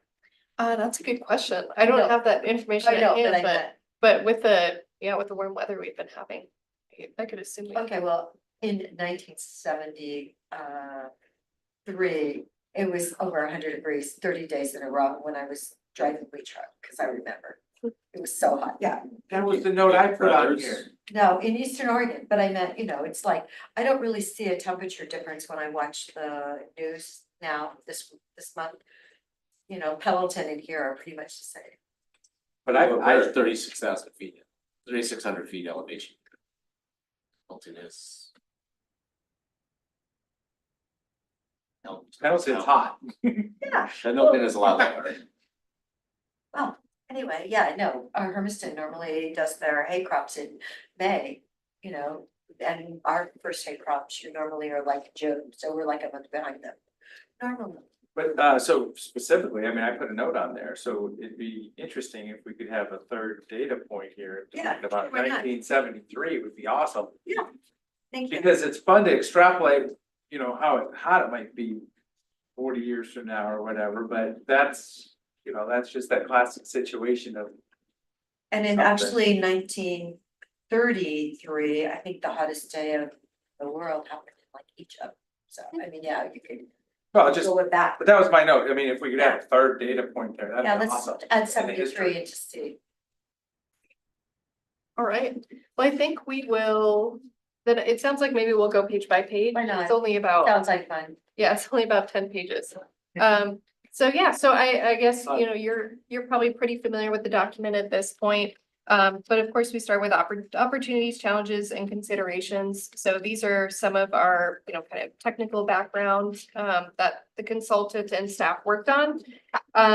These are, you know, I would say on this specific page, one of the comments that we had was related to the paragraph on marginal and low productivity soils. So this talks about, you know, previous attempts to create a non-resource land program, how some property owners are redesignating properties through applicant-initiated text amendment or rezoning processes, pardon me. And then also that another item that came up in this on this page is the declining forest products industry. So I believe there was Commissioner Chang, I believe it was in this section where you had a comment potentially about over harvesting. And that's that correlation to the decline in that industry. Yeah. We've actually Those lost are the 300 mills, almost 300 mills since 1980 in the state of Oregon. 300 mills have closed. Right. So, And these two things, species protection, international competition, new technologies, those are part of the decline. At least in this region, over harvesting, you know, our unsustainable harvest levels was part of the reason that we ended up in a place where there was not a lot of saw log left on the landscape. Decades ago.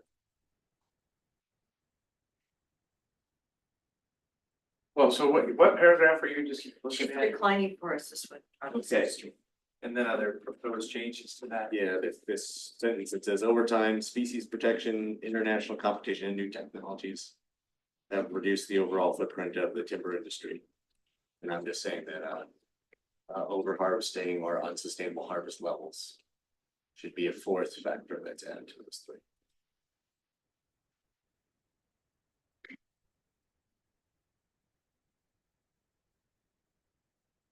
So if appropriate to the chair, this could be a time where maybe I could ask if other commissioners agree with that point, and then that could give us direction on including that. Okay.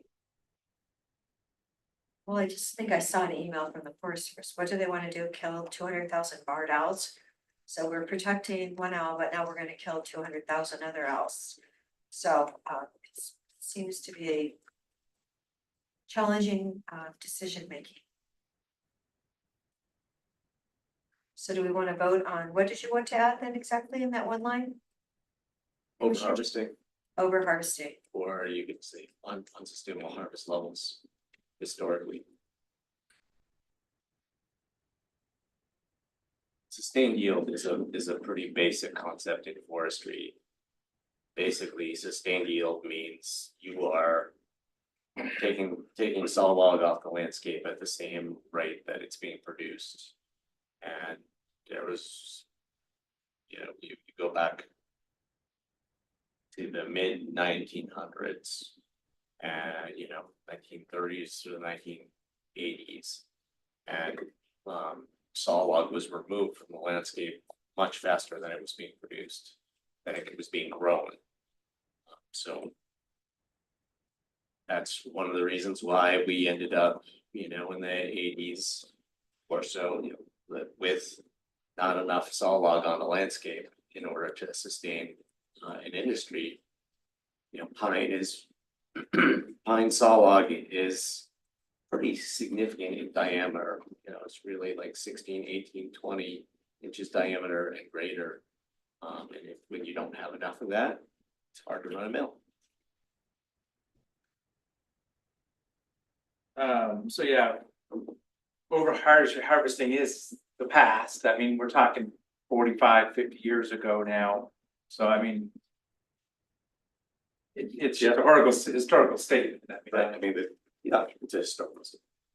I mean, and the way that this sentence is written, over time, blah, blah, blah, blah, have reduced the overall footprint of the timber industry. So it's a historical sentence.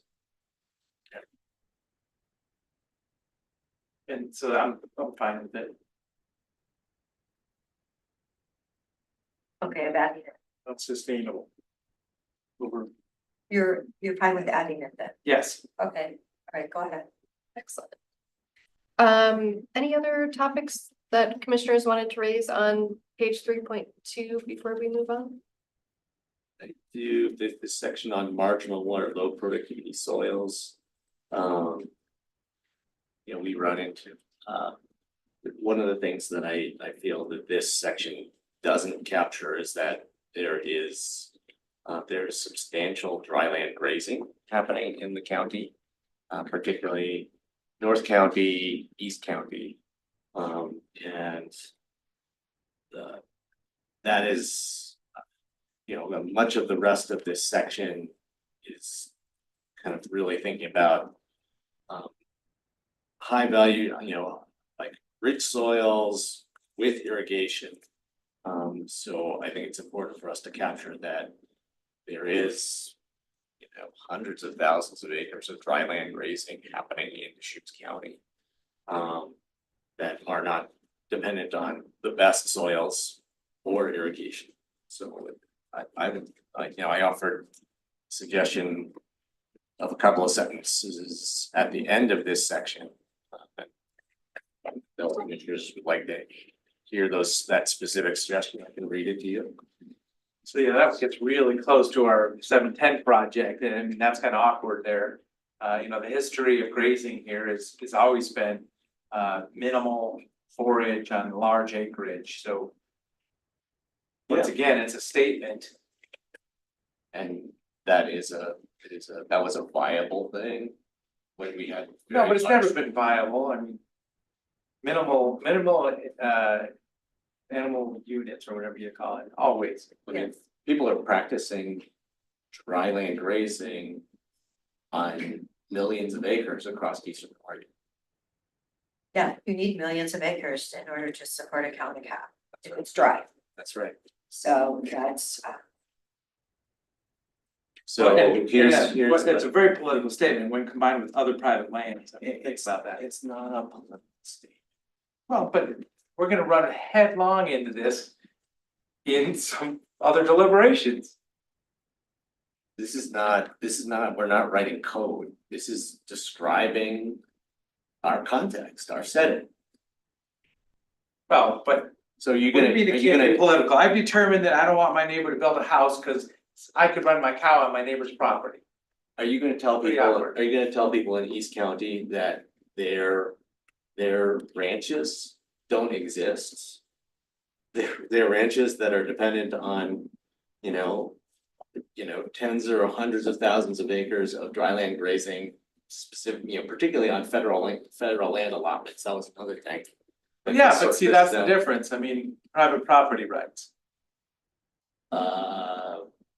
Let's go on from this one right Yeah. now. No. I'm It's 4 o'clock. for the record, I'll read my proposed sentence and you guys can vote it down specifically if you want, but so I would propose adding to the end of this paragraph. Certain lands with marginal or low productivity soils can still be used for dry land grazing when combined with other private lands or allotment permits on nearby federal lands. This is more common in the northern or eastern portions of the county. The use of federal grazing allotments is an important component of livestock operations in Deschutes County. Yeah, I'm not supporting. It's just the truth, that's all. That's okay. Yeah. My neighbors If told me you wanna that, ignore the truth, that's fine. my neighbors were telling me that they actually moved their cows to Mount Hood for the summer, so. Anyway. That was interesting, and that's not Deschutes County, so. All right, let's go to the next one. On the next page, 3.3, I think for this one, there was a kind of a general comment that was provided for the document in its entirety. So we do include a few sections that talk about changes in climate conditions. And so this came from one of our sub-consultants. So there was a note in the record of, requesting that there's a disclaimer be added, that these projections are projections or adding, that things like days above 90 degrees may increase over time. So I think this ties into some of the discussion about that graphic. Otherwise, there is some minor discussion about water supply and irrigation. We did get some comments from CYE during the planning commission process that led to some edits to the water supply and irrigation section here. But there's quite a bit more context, just so the board is aware, in chapter 5, which is natural resources. When you say irrigation timing strategies, do you mean like not running it during the middle of the day when you're gonna get all that evaporation? Correct. Okay, so then my other complaint is that driving through farmers that are irrigating and their end sprinkler is going on the road. We actually, I have somebody that lets me know about Jefferson County, but I don't know who to get a hold of in Deschutes County. I mean, I think that's kind of silly. But yeah, when they're driving around and they're going like, I don't have enough water and I'm seeing this water that is sprinkling the road. And this morning I had to drive through a sprinkler again today. I was just wondering, find out who it is. Yeah, I think they're potentially Call the irrigation. You should call either, depending on where. I have to know where I am in order to call which Yeah, irrigation. Okay, There's a map, there's even a map right in I believe, right in. If it's not in here, then it's in. oh, there it's here, it's on the next page. Yeah. Okay, I'll just have to carry my Exit map Or with me. Swally or wherever. All right, Um, are there any other issues with this page then, other than the, 2070, who knows if it's gonna be 24?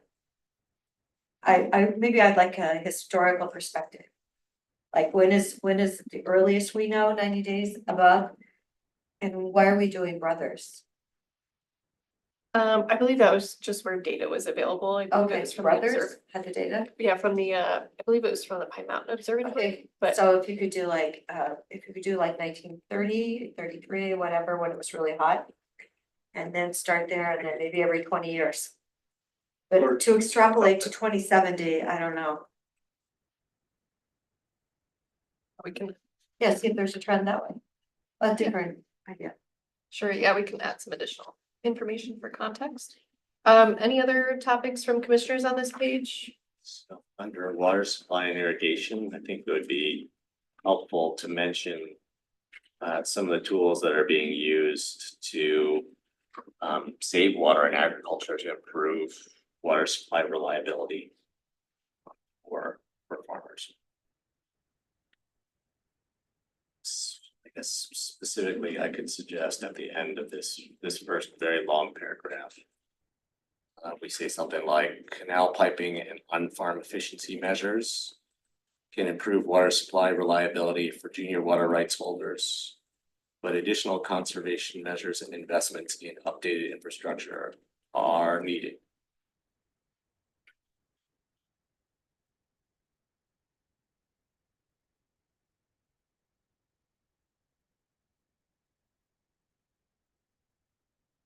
Kind of a political statement again. It was not a political statement.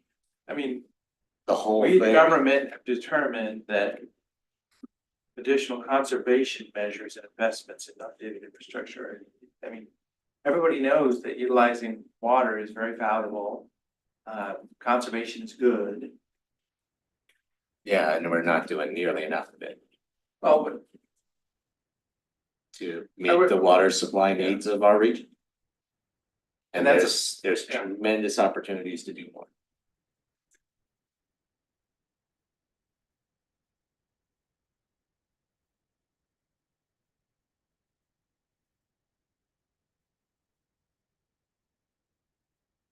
take a specific vote and say no, go ahead.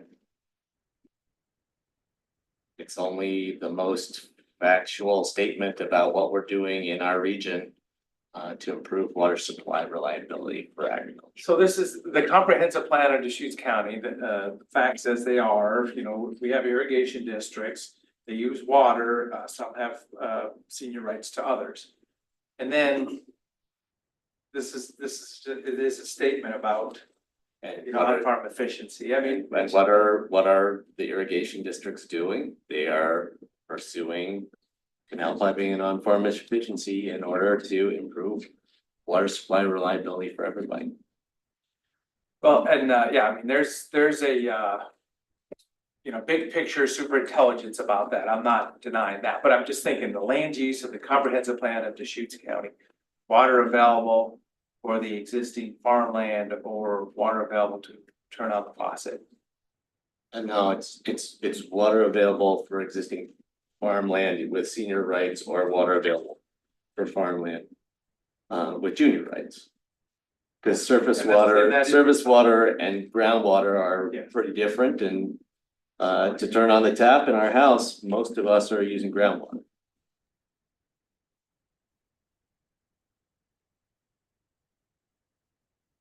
Well, so then, yeah, let's say maybe that's a. I mean, I don't even know if it's a policy, so I mean, if it's not a policy. It's not a policy, that this is context to set policy, to set goals, and then we have goals about saving water, right? So if you're gonna have a goal about it, you might as well explain why in the background. I mean, this is background, all of this background.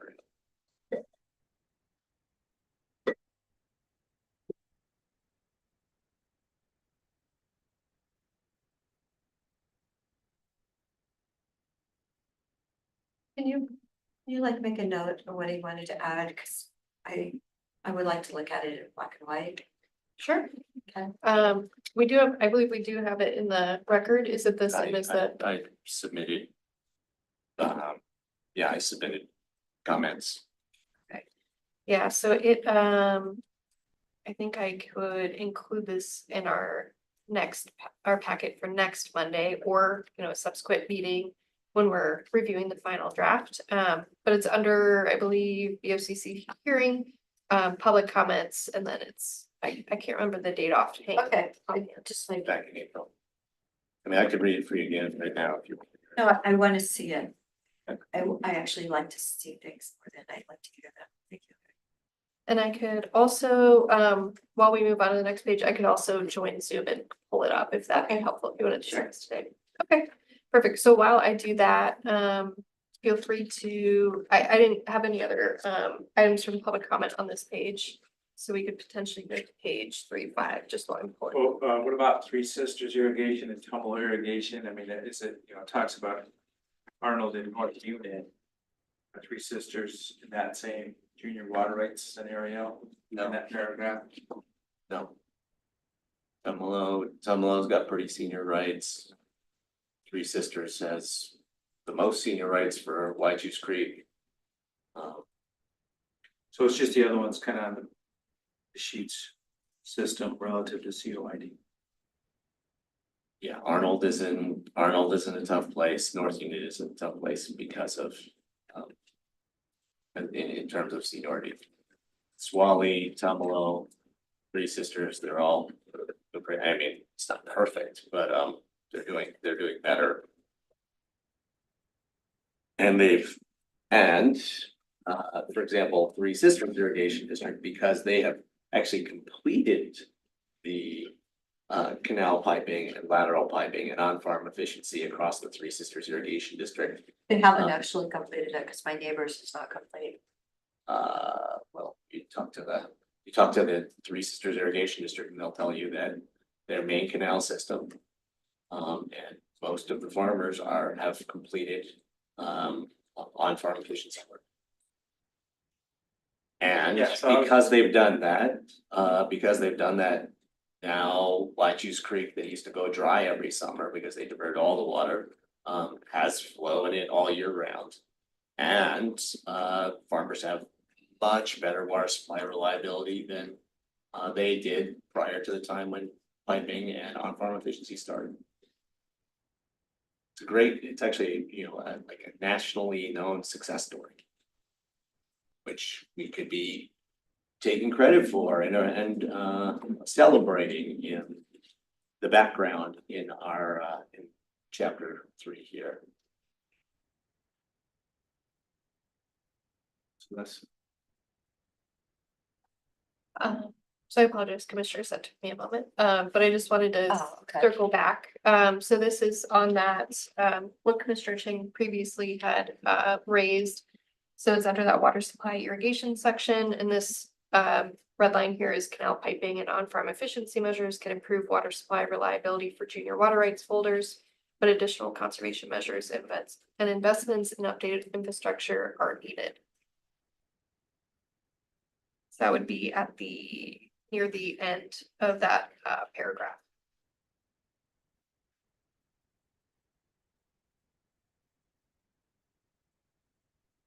Well, we still have all those people that are flood irrigating. Yeah. Yes. That's why we need more on-farm efficiency measures. For people from flood to sprinkler to other things. But then what are they really doing with their water rights? Are they actually growing something, or is it so historical that they have them, they don't want to listen? Currently, the way it's set up is they can put those into a pool. Typically, that a lot of that work is happening in Central Oregon Irrigation District. So saved water can be put into a pool, and then they are releasing that to North Unit farmers. So if we are concerned about all those growers in Jefferson County, doing that canal piping and on-farm efficiency work is one of the best things we can do to help them.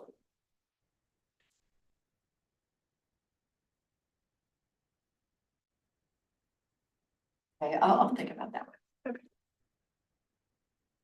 And then I wanted to circle back just to the last item you were discussing before I interrupted, if there was a desire to add reference to the additional irrigation districts, or if that's. If They're on the map. Yeah, no need. No Yeah, need. they're all on the map. Okay. Unless maybe you wanted to add the date that their water rights were acknowledged.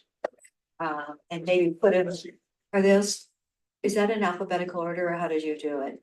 Anyway, you could do it like in, unless you, like chronological sequence, what COID would be at the top, when they got their, I mean, just, so people can see like where Little North Unit is at the very bottom. Sure. Yeah, no, that might add. Yeah, like, at least your colors are really good and they're easy to read.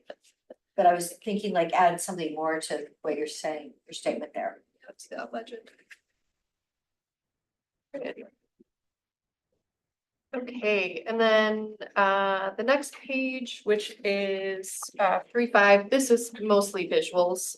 So all this information comes from the agricultural census. We did update it to be the 2022. Thank you, Peter. Is that when it was the reference? Yeah, that's the most recent one. We had previously had some outdated information, but from 2017, so we updated it to reflect the new one that just came out.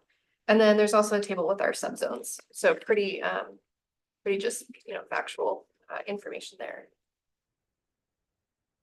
The next page, go ahead. 3.5, I would add, so this sentence says timber harvesting decreases, other uses for forest lands are emerging. I would phrase it a little differently. So basically we're talking about what we're focused on in terms of the federal forest lands. So I think it's really important to emphasize that when we think about forests, one of our highest priorities is community wildfire protection.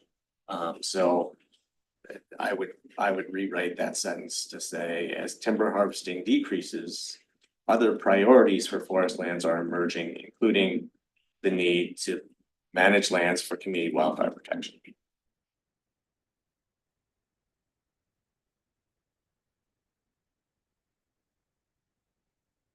And, for me, it's really important to continue to take care of what forest products industry we have. But to the people of Deschutes County, probably the first thing that they think about when they think about national forests is that forest gonna burn my house down? So I just want to emphasize that our community priority for those federal forest lands is community wildfire protection.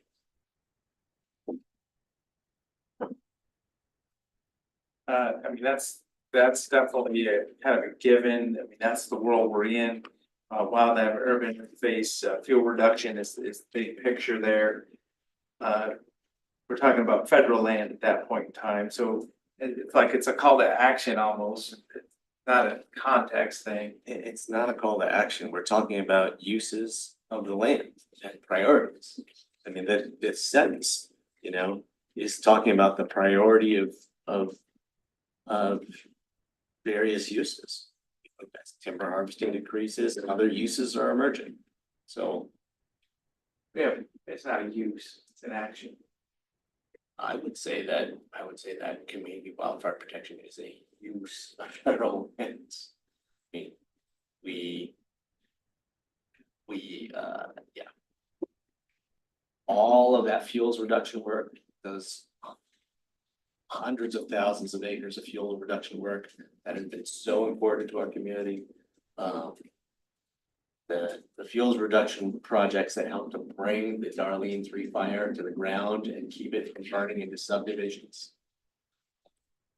That is a priority for federal land management. They're actually gonna manage the land. They wouldn't allow people to stay on the land like they've done, because that seems to be what they're doing. Is totally bad for the land, with the trees that are cut down, with the trash that's been dumped on all that public land. I think they're missing a whole important issue that they need to be doing. Do you want to add that to this section, talking about forest lands? No. They need to address. No, I just feel like, camping. We could add that. I just feel like there's the other side of the story. Okay, so I think it's really, it's negatively impactful on our forest lands in Deschutes County, because we've seen it. We've got homeless everywhere. On the BLM and on the Forest Service. Yeah, and I'm really glad that we're doing, if we're gonna have that, if we're gonna push people out of our cities into the federal lands. I'm really glad that we've done some fuels reduction work, because it makes it more likely that we'll catch the fires. Yeah, Absolutely. but it's not a use. I mean, it's an activity on the land, it's a defensible space, and there's a lot of value to it. It's not a use. I would say using the land to do fuels reduction projects is a use.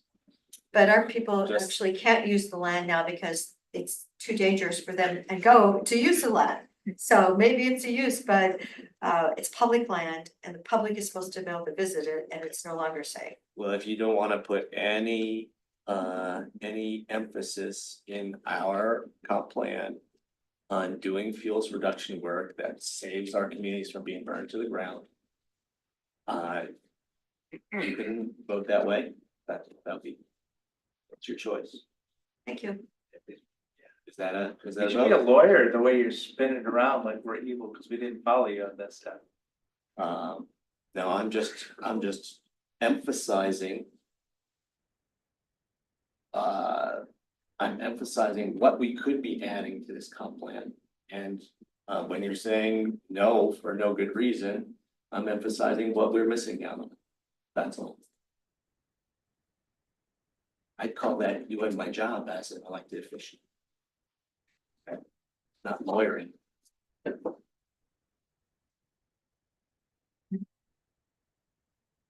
We'll look back these days someday, years from now, and say, man, those were the good old days. We were sparring all over the place. No, I don't. Yeah. All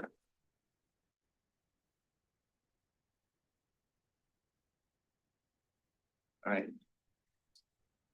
or recreational uses. Okay. Let's keep going. and we'll Yeah, see no, what we're we mentioning have. all this other stuff, agriculture, recreation, might as well mention community wildfire protection too, but. Yeah, so a couple items I wanted to highlight, again, these kind of pertain to a full chapter, but just wanted to note them here. In a few comments, there was a desire to retain significant trees in the forest, on forest owned land for carbon sequestration.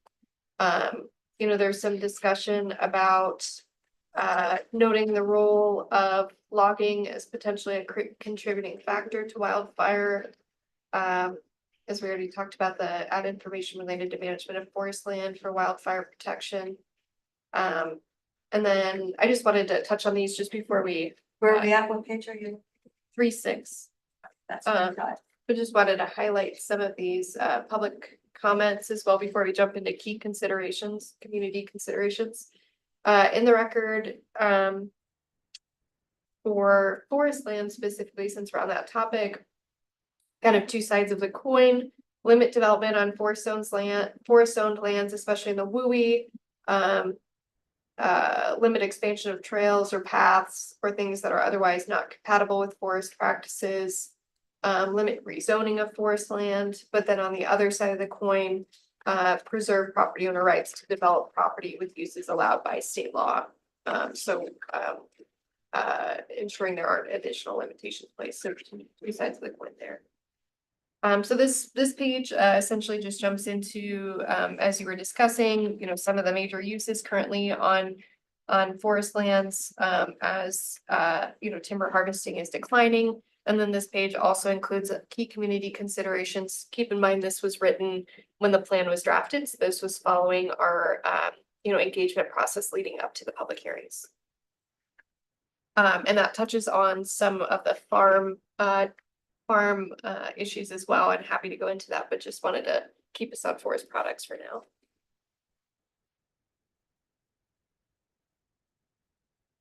So the statement about Skyline Forest is added on to a nice statement of the proximity of federal forests for hiking, mountain biking, skiing, hunting, fishing, wildlife viewing, other outdoor recreation draws tourists and residents alike. So that's a very positive, welcoming statement, proximity of federal forests.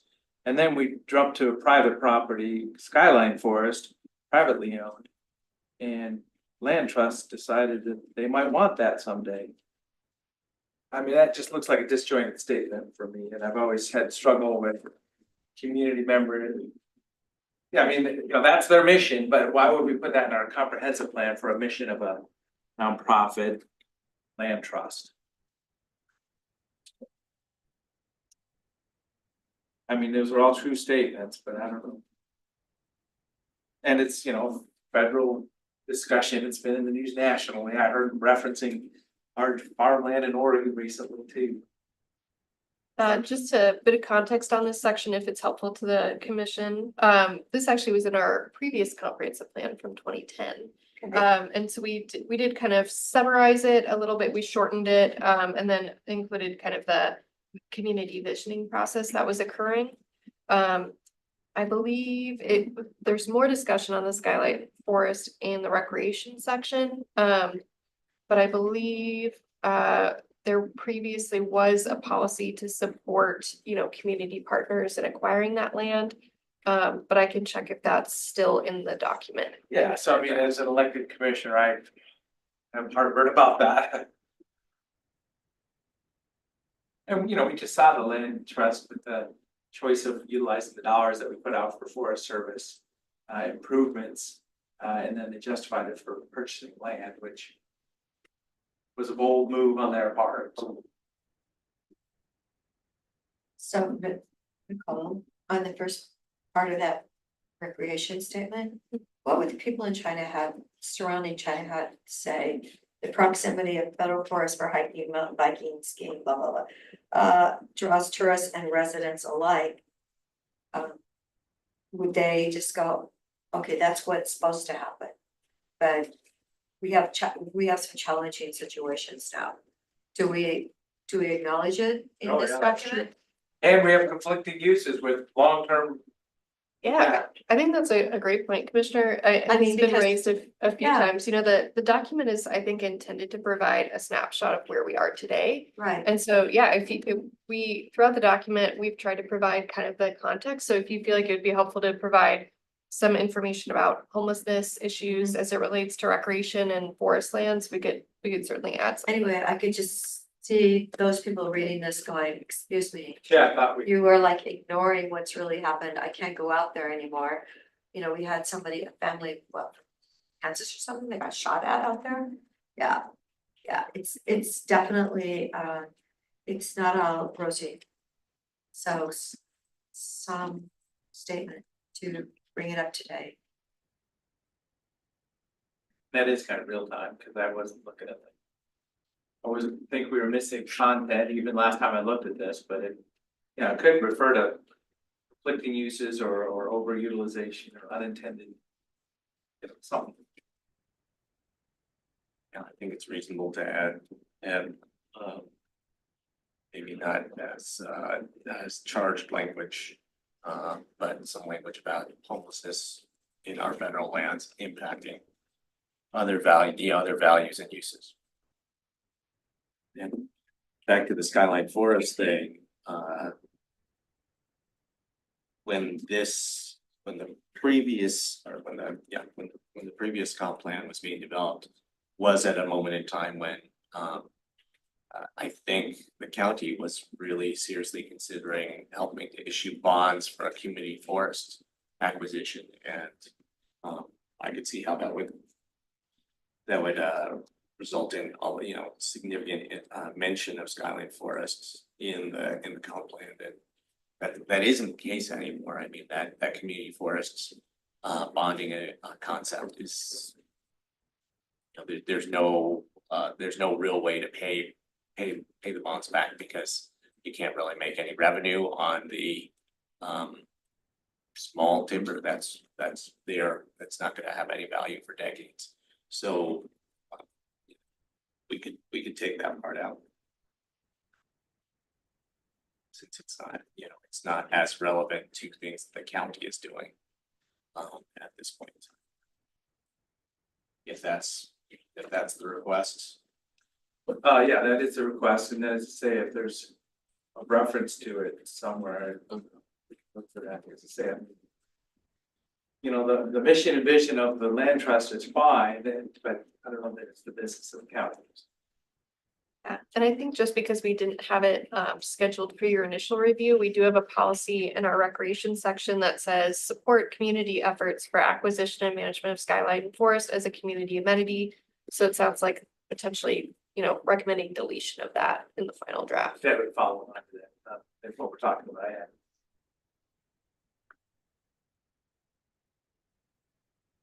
I mean, I don't think we have to remove that part, but because we're talking about community efforts, not our efforts. But I could see this context part being in here because we were gonna possibly be centrally involved before.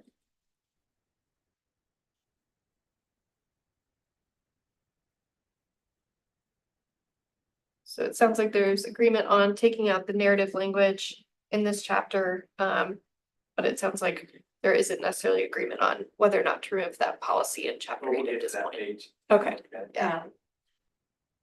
All right, and then just again, key community considerations, any comments on this before we move into the goals and policies?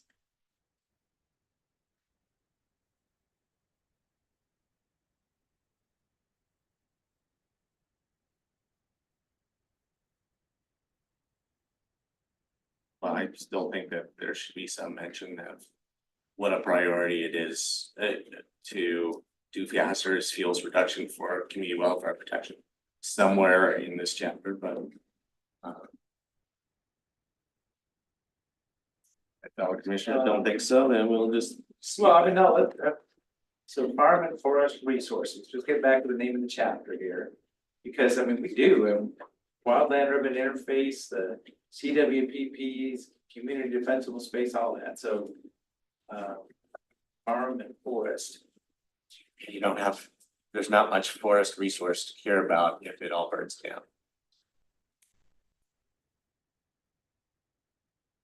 We do include some additional discussion on community wildfire protections and forest lands in chapter 7, which is natural hazards, which we'll review next Monday.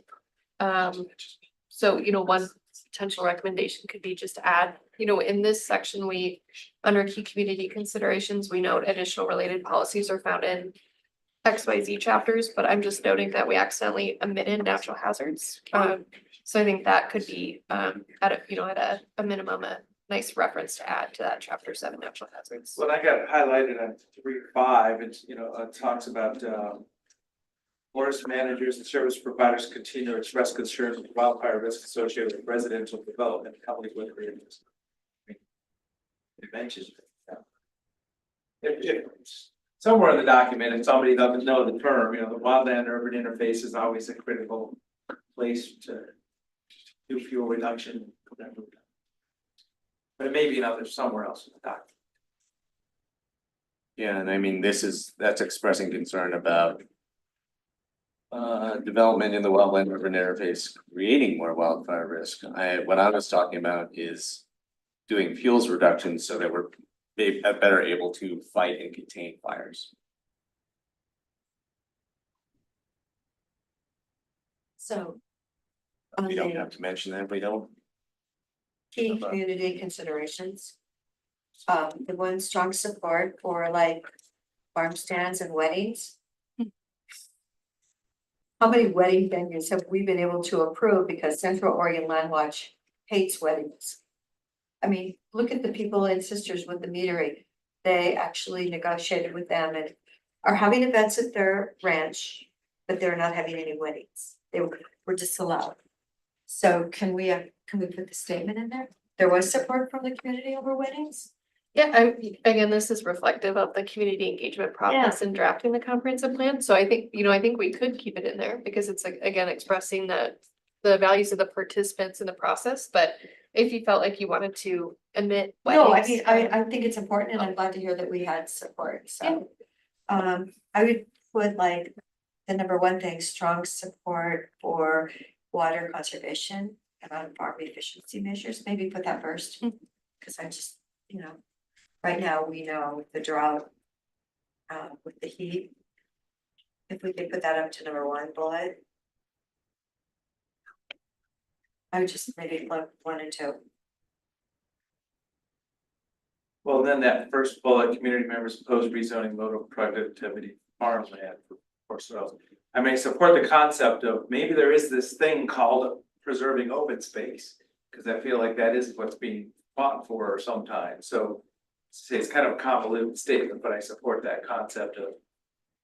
You know, we're gonna call something open space and we're calling it open space.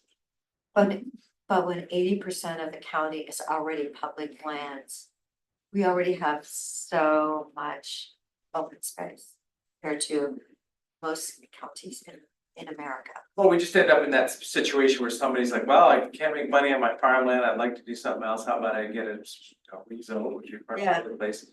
And then somebody comes in, you can't do that. Well, okay, why? Because it's open space and it's beautiful to look across that. Okay, well, let's call it something different then. I think in these key community consideration sections, it is important to have balanced perspectives. So I think you could put, you know, again, we put this, I think in one, in the last bucket there, outreach participants express XYZ. So I think we could say outreach participants, you know, expressed concern regarding rezoning, et cetera, and then note, you know, others are supportive of rezoning where appropriate. Again, this is just provided in context to inform the goals and policies. This is the community conversation. Yeah, so we could add that.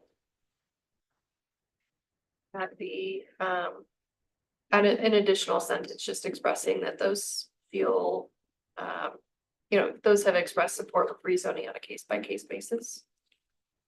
I'd really like on the next page, are we there yet? We can jump, yeah. But I also want to. This section about key community considerations, this kind of emerges from the comments we received. I mean, this is not, these 4 bullets, this is not our spin. This is what people express concern about or their hopes about. So I wanna honor that, not kind of reshape it the way that we wanna present what the community is saying. You know, we should accurately reflect what people are saying. I support that. So if that's, I mean, if that bullet kind of captures in terms of percentages, you know, what people expressed about this issue, then I would support just keeping it the same.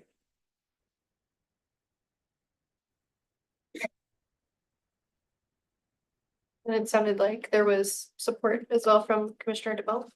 I'm sorry, so specifically you're talking to us about that second bullet about. Minute or? That wouldn't be appropriate?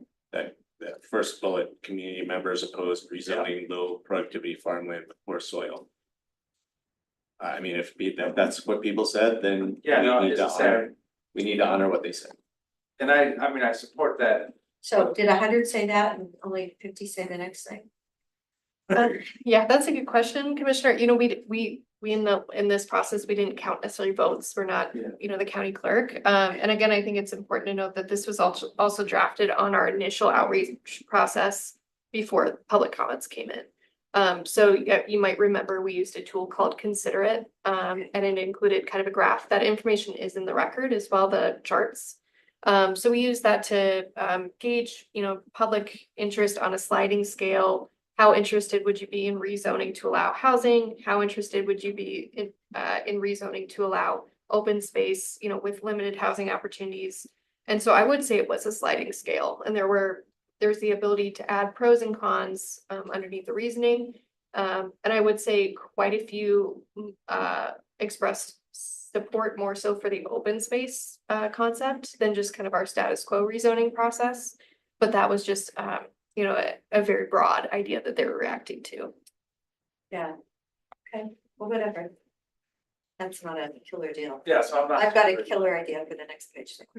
So it sounds like we'll keep that. Just leave it. Sure. Okay, great. So the next page, why don't we do something really symbolic of Deschutes County and put a picture of a belted Galloway cow? There you go. Everyone will know where that cow is from and they'll go like, oh, Terrebonne. Yeah, they're so cute down there, don't you think? Yeah, I absolutely. mean, And and they're not exactly, you know, because, you know, you've got the Highland, I see a lot of like Highland beef out by me, but the belted Galloway is really pretty indicative. Anybody that's driven on Highway 97 usually gets to see that. perfect. Yeah, I will try to find a photo. I also wanted to note to respond to one of your previous comments about the cover. I did reach out to High Desert Food and Farm Alliance, Yes. and they sent us quite a few nice high quality images. Okay. So we're gonna revamp the images of this section, but we'll look for one for the. Yeah, this one, like, oh my gosh, there's the weed and it's all Yeah. dry and yeah. Oh boy, thank you. Yes, you're so good. Anyway, I know that's really silly, but I just thought it would be fun. All right, so now we're digging into, I would say, the meat of the chapter. These are the goals and policies. So I wanted to note, you know, we did include a You policy. could say the beef of the chapter. The beef, exactly, yeah. So, you know, we did include a policy chapter. I apologize, it was pretty hard to read just because it showed all the evolution of the changes that we made. But overall, we did retain quite a few of the goals and policies in this section. Either they just still stood the test of time, or, you know, per our land use system, we were, you know, required to include certain goals and policies. So you know, if you had any questions about what's written and why, I do have some context on what was pre-existing, what those changes were. But otherwise, I look to the commissioners if you had any specific comments, or edits on this page 3.7. Can I just ask, is there in policy 3.1.2, is there just a missing word there? Yes, it should be subzones. Okay, yeah. perfect, Yeah. okay. And yeah, and I can always, again, if it's helpful, I can always pull up the page on the share screen.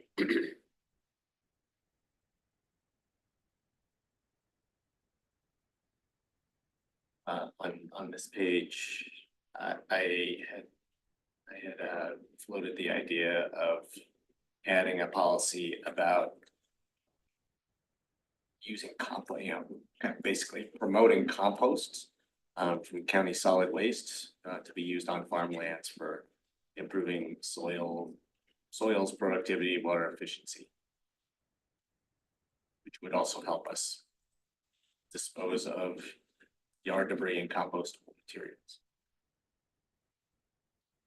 So I'm supportive of that idea. I don't know if it's a policy, plan, some source. I mean, is that the right place for it? What do you think? Because of course, I believe we all three support that, because it is amazing what it does. We're talking about farmland. I mean, so we're talking about farmland. Most important thing about farmland is soil, so using compost from the solid waste facility is a way to improve soil. I think, from our perspective, this was asked a lot by the planning commission of what's a goal policy, what's an action item. So I think, I think this could be a policy under goal 3.2, promoting a diverse, sustainable, thriving agricultural sector. I think it's broad enough that it's giving direction to explore kind of a program. Typically, we try to veer away from one-time actions that are something like, do this text amendment, for instance. So I think it could fit there. Explore program. I mean, because this should be a long-term focus for the county. Even if just from the solid waste perspective, because we know we're trying to divert more waste. We know that one of the ways to do that is through diversion of yard debris and compostable materials. So I mean, that is gonna be a very long-term project for solid waste, and there's a lot of farmland out there that can benefit from that compost. Yeah, support. Great. You're gonna add a policy statement then within? Yes. Okay, great. 3.2.8. Yes. Great. I also wanted to note, we did have, this was one of the few I haven't mentioned yet. So we already have a policy that says 325 on page 37. So it says to support efforts to control noxious weeds and invasive species. We just got a few comments in the record asking for stronger language. Definitely stronger, because I find, I think I made a statement earlier, whenever I bought hay from somebody who had it posted, they were, whatever, the farmer that didn't have weeds, they always had weeds in their hay. It was like unbelievable, like I'm going, does the county not have any standards for giving people certification? Yeah, I think at this point, I believe we only have just informational materials. No, don't we have we have a noxious weed? There's a weed board. Yeah, there's a weed program. Well, It's not specifically a county program. there's requirements to clean equipment when moved between fields and some different things, so. Kevin participates in the weed board. I just can't tell you how many bags of weeds I pulled out of this hay that time, and it was awful. I mean, it was like, really? To make this policy stronger, I think we would want to suggest specifically what we're gonna do. What if do we do don't know already that exactly we what need to we're do gonna better? We have a weed board, blah, blah, maybe refer to the weed board that we have, so that they know they can actually follow up if they're having an issue. Support efforts though, so I don't know.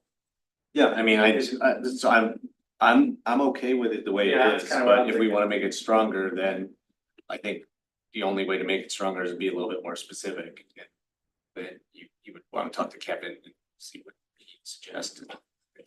There was some interest from the Deschutes County Soil and Water Conservation District about, partnering with the county on programs, or, having us, distribute materials, for instance, on their behalf. That was one of the examples that I heard during the process, but I'm not sure, Nick, if you had something you wanted. I was gonna say, instead of just control, do you want to say support efforts to control and eradicate or eliminate noxious weeds and invasive species? Don't want to just control them, but Yeah. get rid of them. I don't know, it's just a thought. We also wanna be realistic. Yeah. Oh, well, I found out, we pay somebody to kill our weeds, and I took pictures of the weeds, and the guy was not spraying for the weeds that we had. So just that little simple thing, like, oh, that's what you have, and I'm like, oh my, it's amazing, so. All right. Any other comments on the goals and policies on page 3.7? Okay, so 328, and then there's of course 328 on the backside, so it'll actually be 3210. Are you gonna put it at the end or are you gonna put it up in here? The compost. For the compost, we'll probably add it at the end, just Okay. for ease of numbering. 3210 then? Yeah, Oh, I see, because there already is a 328. yeah, good catch. I know you would have got it.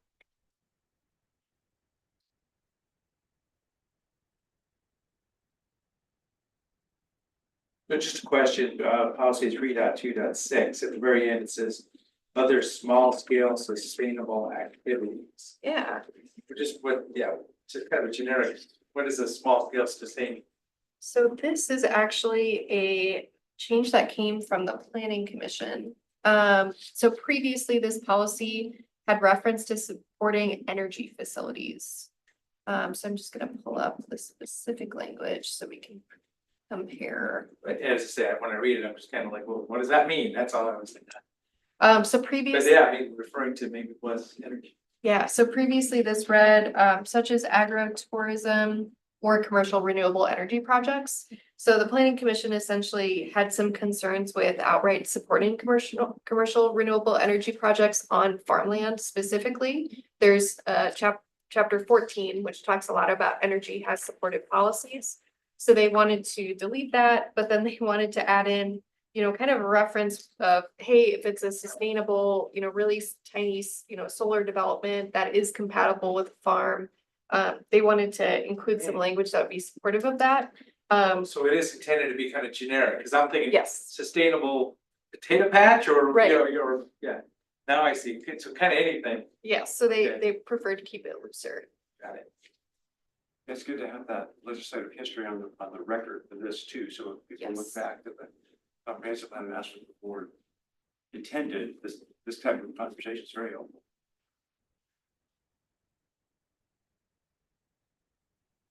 But yeah, kind of got to a generic statement of small scale sustainable.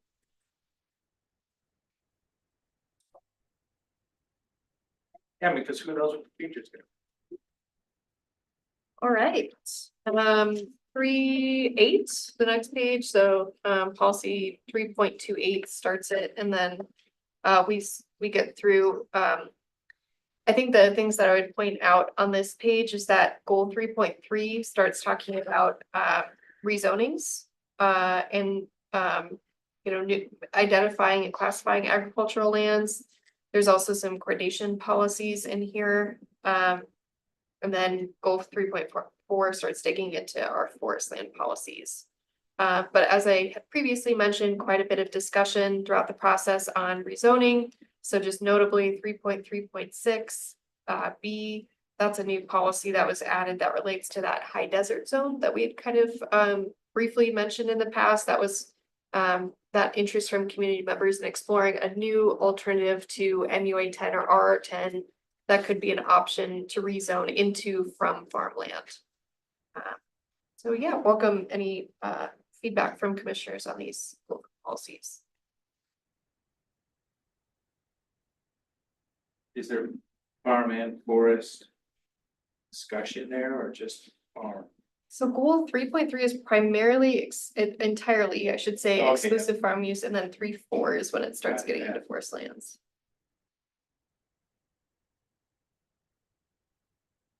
The policy 3.3.4. I wanted to ask. Are we doing work with the state to review and revise accessory farm dwelling requirements? Or are we talking about starting that work? So this was a pre-existing policy from 2010. I don't believe there was any, you know, progress made toward this goal. So that was why it was recommended, I think, by our consultant to note continue to. But, you know, we could just say work with the state. We don't necessarily need that qualifier there. Yeah, maybe don't claim that we're working with them already if we aren't really doing anything. But I did want to ask whether we could, you know, this might be more specific than is appropriate for a policy, but I'd like to add, you know, make the period a comma and say, yeah, including removal of parcel size restrictions. As we have people who are doing farming on very small acreages, you know, so that some of the direct market producers, you know, they're doing in terms of dollar amounts, in terms of labor intensity, you know, they're doing all of major farming on very small acreages, and they need labor, they need farm labor for that. So,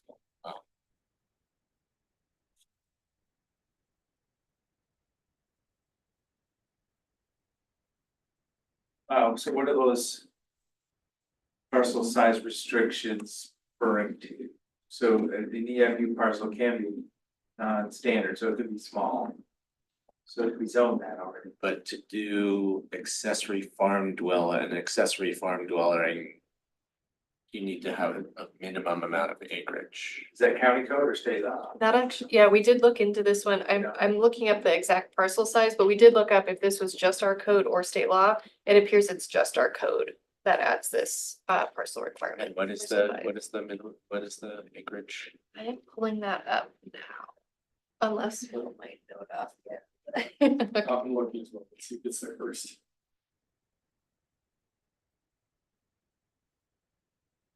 Maybe reduction of parcel size restrictions.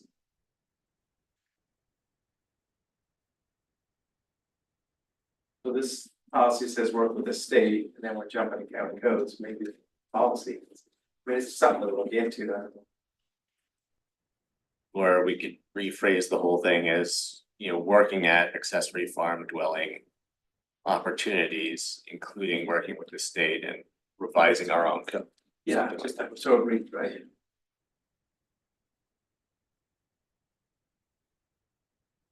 There's general support for that, then we can just let Nicole massage it. Yeah. Okay, so it sounds like there is general support for adding in, Parcel size restriction discussion. great. I was under the impression, because I'm on the EFU plan, that I could not build anything for farm dwelling. So I believe when we've had, and I was told that, you know, the first ones were what, R10 anyway, and no, EFU, you can't do anything. I think right now there's, there may be both a parcel size restriction and a farm income requirement. So you gotta demonstrate that you're like a farm that's really producing significant amount of economic value in order to argue that yeah, I need labor, I need a farm laborer to be able to do this. yeah, exactly, So yeah. if you are doing that scale of farming activities, then you may be in a position to. Yeah, so there's an income test associated with, How big of an income? That's a state farm. yep, that's State? requirement is. Okay, that's state, okay. Yeah, the farmer I was talking to out in Alfalfa, she said, oh, I'm easily hitting the income or the farm income requirement. I just, my acreage is too small. Even though I really need a whole lot of labor to be able to produce this amount of economic activity. Yeah, I think when we bring back the final draft, I think we'll include a list of notes with it. And so I think we're happy to provide some context on what that acreage is and then Okay, some of that detail, just so you have that context. thank you. Great.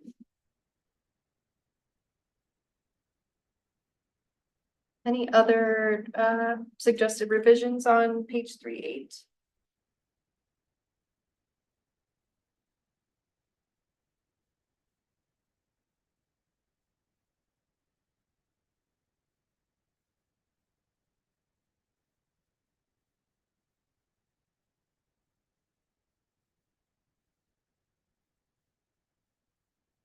And then goal 3.4, which is on 3.8, but continues on to 3.9. This is our forest policies. I will note that the majority of these were carried over from our previous comprehensive plan. A lot of these get into some of the details about what qualifies as F1 versus F2 forest designation. Kind of adds in quite a bit of information from statute. Yeah, but there are some additional kind of coordination policies like 3.4.6.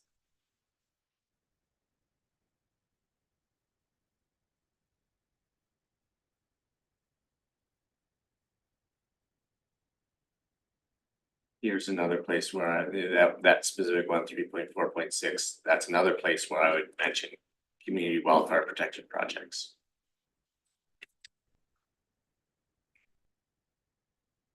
Well, 3.4 had actually add wildfire resilience.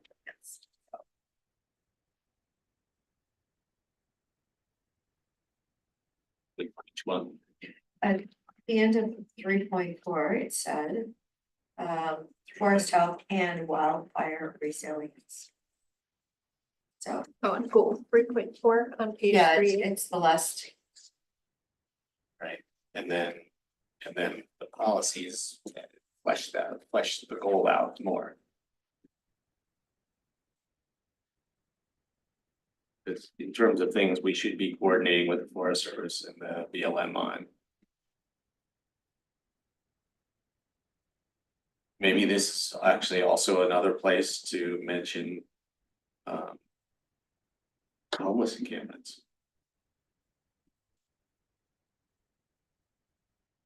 Coordinate with these federal agencies to promote sustainable forest uses, including recreation biomass facilities, community wildfire protection projects. I would add also habitat enhancement work. You know, all the, you know, when the Oregon Hunters Association comes in and talks to us, they talk about, well, you know, if a lot of the habitat need of deer and other species is gonna be met on the federal lands. The habitat on those federal lands could be better.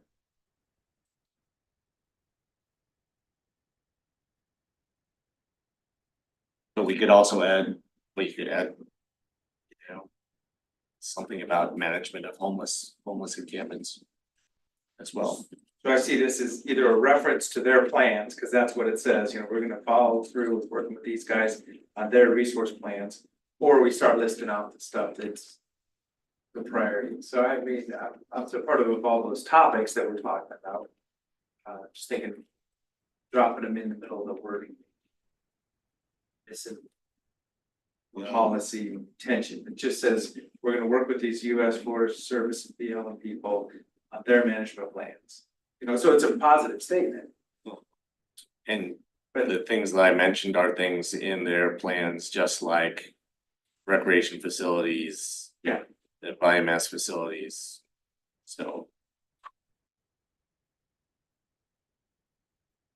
So are you saying we don't need any of those specific kinds of project mentioned? Just say, Well, no, work with them on what's in their plans? I support listing out the things that matter, especially, you know, the wildland urban interface efforts and context for biomass, yes. I mean, our camping challenges right now. Yes. Okay, so it sounds like there's interest in adding reference to community wildfire and then homelessness. And was there interest in the habitat enhancement addition?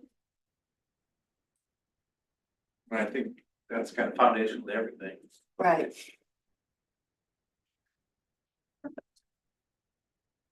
So we'll add that in. Any other comments on 3.9?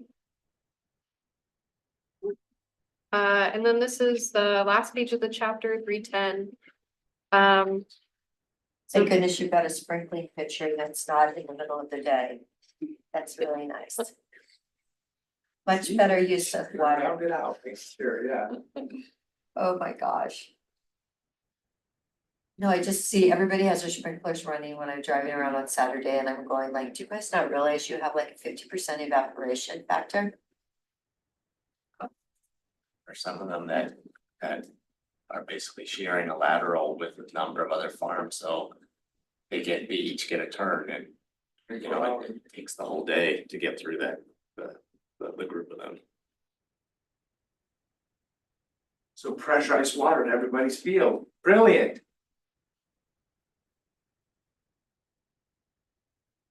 Yeah, good reason to mention canal piping and on-farm efficiency in our comp plan. Okay, so now we're looking at 3.10. Yes. Okay. So is there anything here that we need to?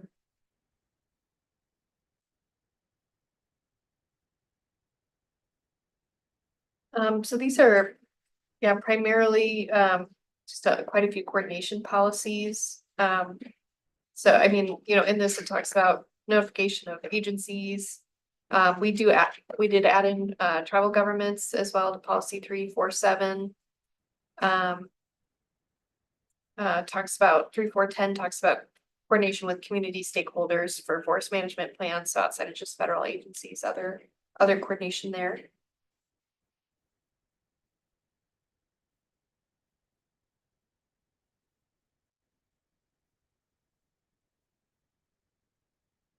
Under 3.4.10, I would just suggest that item C, retain fish and wildlife habitat, be can change to retain and improve fish and wildlife habitat. Or enhance fish and wildlife habitat.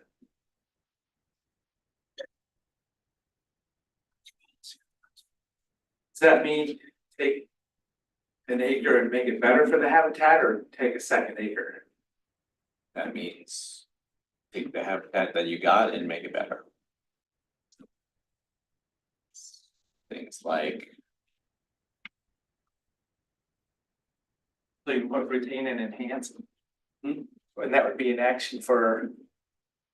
What would the county do there? What would? well, what was the county doing on any of these? Oh, let's.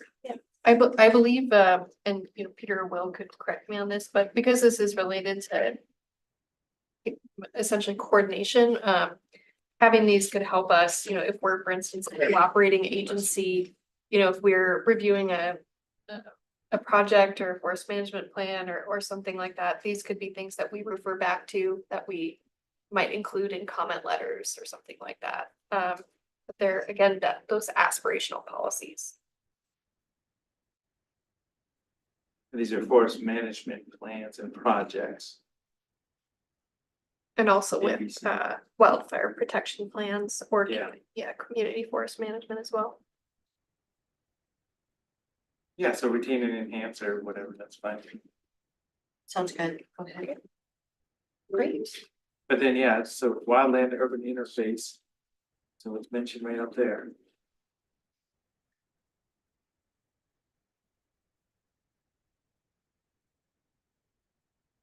That's a good reference back to it. Are there any other comments on this? If not, I would love to just get your feedback on this process. Wanted to note that on Wednesday, we'll dig into chapter 5, which is natural resources. I would say that's going to be, there's a lot of content in that chapter and a lot of big topics like water and wildlife. So just wanted to get your feedback on if you felt like this was a helpful process, if there's anything we could do to streamline it. I think we do have about 2 hours planned for that meeting on Wednesday. Yes, we do. But yeah, well, So we Yeah. did today in like an hour and 25 minutes. it's not even 5 o'clock yet. We started at 3:35. So it's what we have to show. Yeah, so it helped to do this first one, you know, kind of the context and the versions and, you know, how aggressive, like what we need and the words there, so. Get up to speed, make it happen for another chapter. Well, I really appreciate the board's time today and your diligence in reviewing all of this material, and we'll see you on Wednesday. Thank you so much. On Wednesday, will that be downstairs to the same format, or do you want to go upstairs, or do you have Is it the end of the meeting? it's the last item on the agenda, I just don't. We have an executive session Just too have on access. Wednesday night. Don't we have an executive session? We do, yeah. And that's after. Yeah. These deliberations, then it's probably easier to stay downstairs just for, For all of it? isn't it, Okay. for executive session? Yes. Okay, we'll just, okay. Okay. Finish it up. Thank you very much. Thank you, Nathan. Even you might want to stay for this, stop it. Okay. Other items. All right, I'll just, I'll be right back here.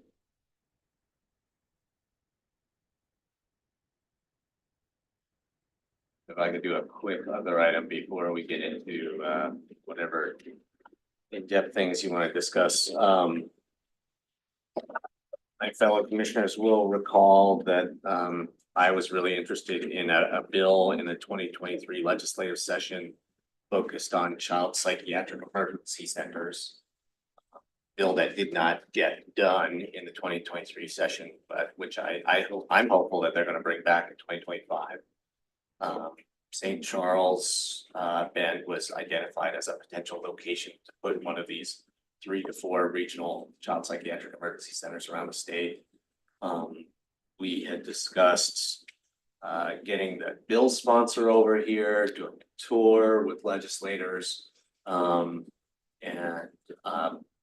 you know, talked about that a whole lot, and I finally just took it on my own initiative to set that up. So next week on August 1st, 10 a.m., there will be a tour and a discussion with various pediatric mental health providers and service organizations in the community over at St. Charles. Should run about an hour and a half total. I invited basically every legislator, every state legislator that has a piece of Deschutes County, plus the congressional staffers from Representative Chavez DeReamer and Senators Merkley and Wyden's offices to attend. And if other commissioners want to attend, there's probably room, but then we would have to be publicly noticed. Just wanted to put that on your radar screen, right? I'm hopeful that Representative Sanchez is going to be there in person. If not, she'll send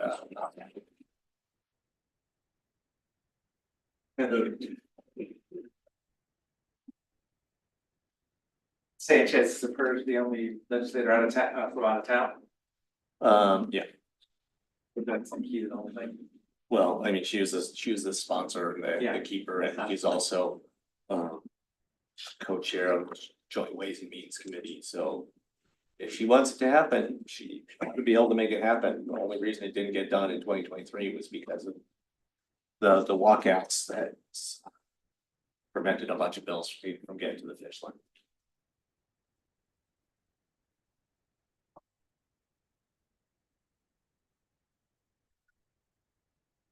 That's it.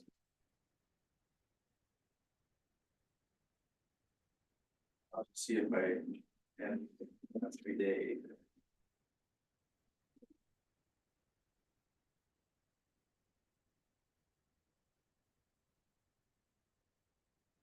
Yeah, Eastern Oregon Counties Association. See, forget, so last Thursday I did drive to Portmore, Portland, and meeting was pretty well attended by folks in person, and it was also online, so I think they were trying to do it in person primarily. Of course, it was split half and half. Couple choices, legislative update. Yeah, I guess we'll have to look for the minutes. There's a couple different topics that came through. I'm not coming up with all of them right now. Yeah, so I guess I attended that. If I remember the policy stuff that we could bring back and relative to us, I'll bring it back to a future.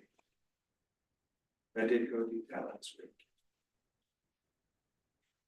Jefferson County, Crook County was there, so that was good to have Central Oregon folks there also.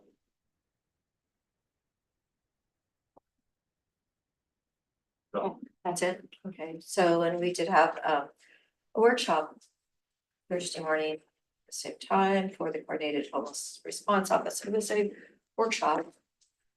And I think Eric had done a report on it.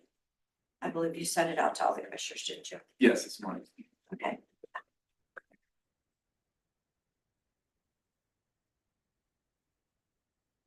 But again, yeah, next Monday is community meeting, Southern Deschutes County, Newberry Regional Partnership. Topic is, unsanctioned camping, forest fire, human starts, the whole thing, so. Just trying to get good information across the whole topic with anybody and everybody that shows up. Of course, we had another fire in south of La Pine this time. It was about 180 acres, I think, this morning. Yep. Jack Pine. Yeah, so right at the Deschutes County, Klamath County border. So yeah, it just truly has people on edge. I think there'll be pretty good representation. I think they reached out to Sheriff's Office, BLM, Forest Service again. So to say a lot of it's going to boil down to just good information that people have in the room, and we'll look at policy choices. Whoever can pick anything up, make anything different.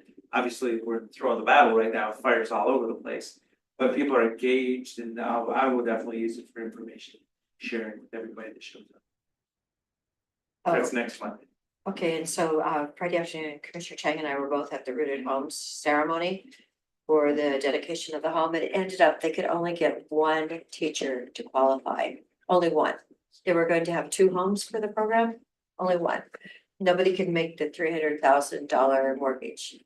So they needed more funding to bring it down, like 50,000 or something, in order to get another teacher to be able to get one of those homes. Unbelievable. So there was, and it's the track coach, and he teaches math, so it's really nice. But just one. Oh my gosh, you're trying to do something and wow, it just doesn't happen.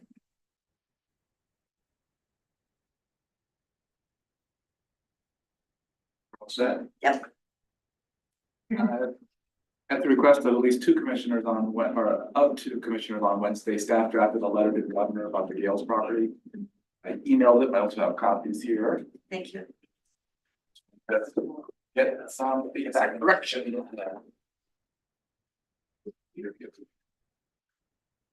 you go.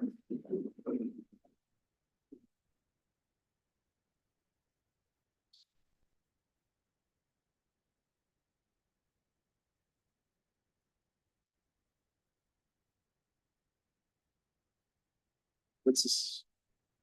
Well, I'll be interested in knowing about the status of the Gales specifically. Remember, I'm in that spot where I'm not Oh. directly. Let me go get the, it's in printed and it's in my cup here.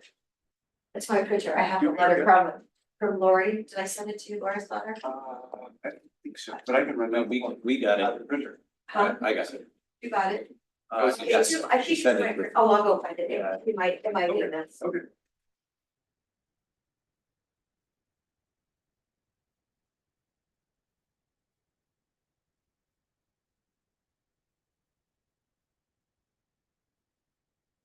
Yeah, okay, so 12:30. Found it, yeah. No, this is.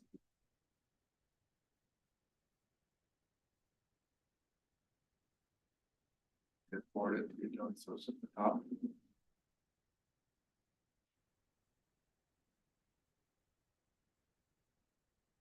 Sure, Jared, one, two.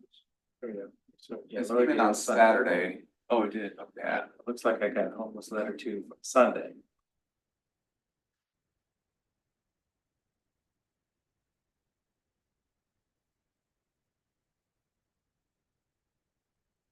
Hi, Tony.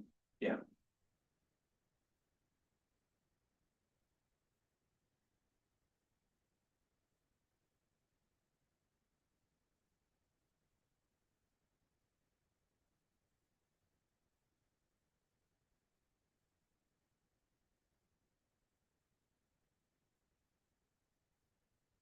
Here's a letter from Lori and Craig.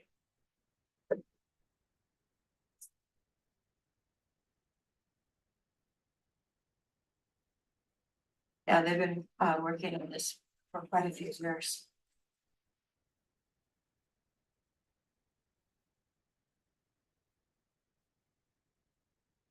So I mean, I guess I would start by saying this, this letter doesn't really ask the governor to do specific things, and I might be comfortable, just about comfortable signing on to this. As there are things that we could ask the governor to be doing besides this spot rezoning proposal that I think would be appropriate to ask the governor. Appropriate to ask her to spot rezone? No, I actually Yeah, so don't not think, that. I don't think Well, it's it said appropriate to ask it- her to do that. Oh, But I it do says- think it would be appropriate, for example, to, I think it would be appropriate to ask the governor to give the Gales family $25,000 to submit their their rezone application. Or 25,000 plus a little more to hire whatever legal assistance they need in order to submit a land use application. Right now, respectfully. ask- When I talked to some of the team involved in the project, what they told me was, well, we would have submitted our application already if we had the $25,000 application fee. They had been hoping that would come through as part of the award from the Coordinated Homeless Response Office. Response to the RFP, but Yeah, well, that was, the RFP was rated third tier, so it didn't quite work out.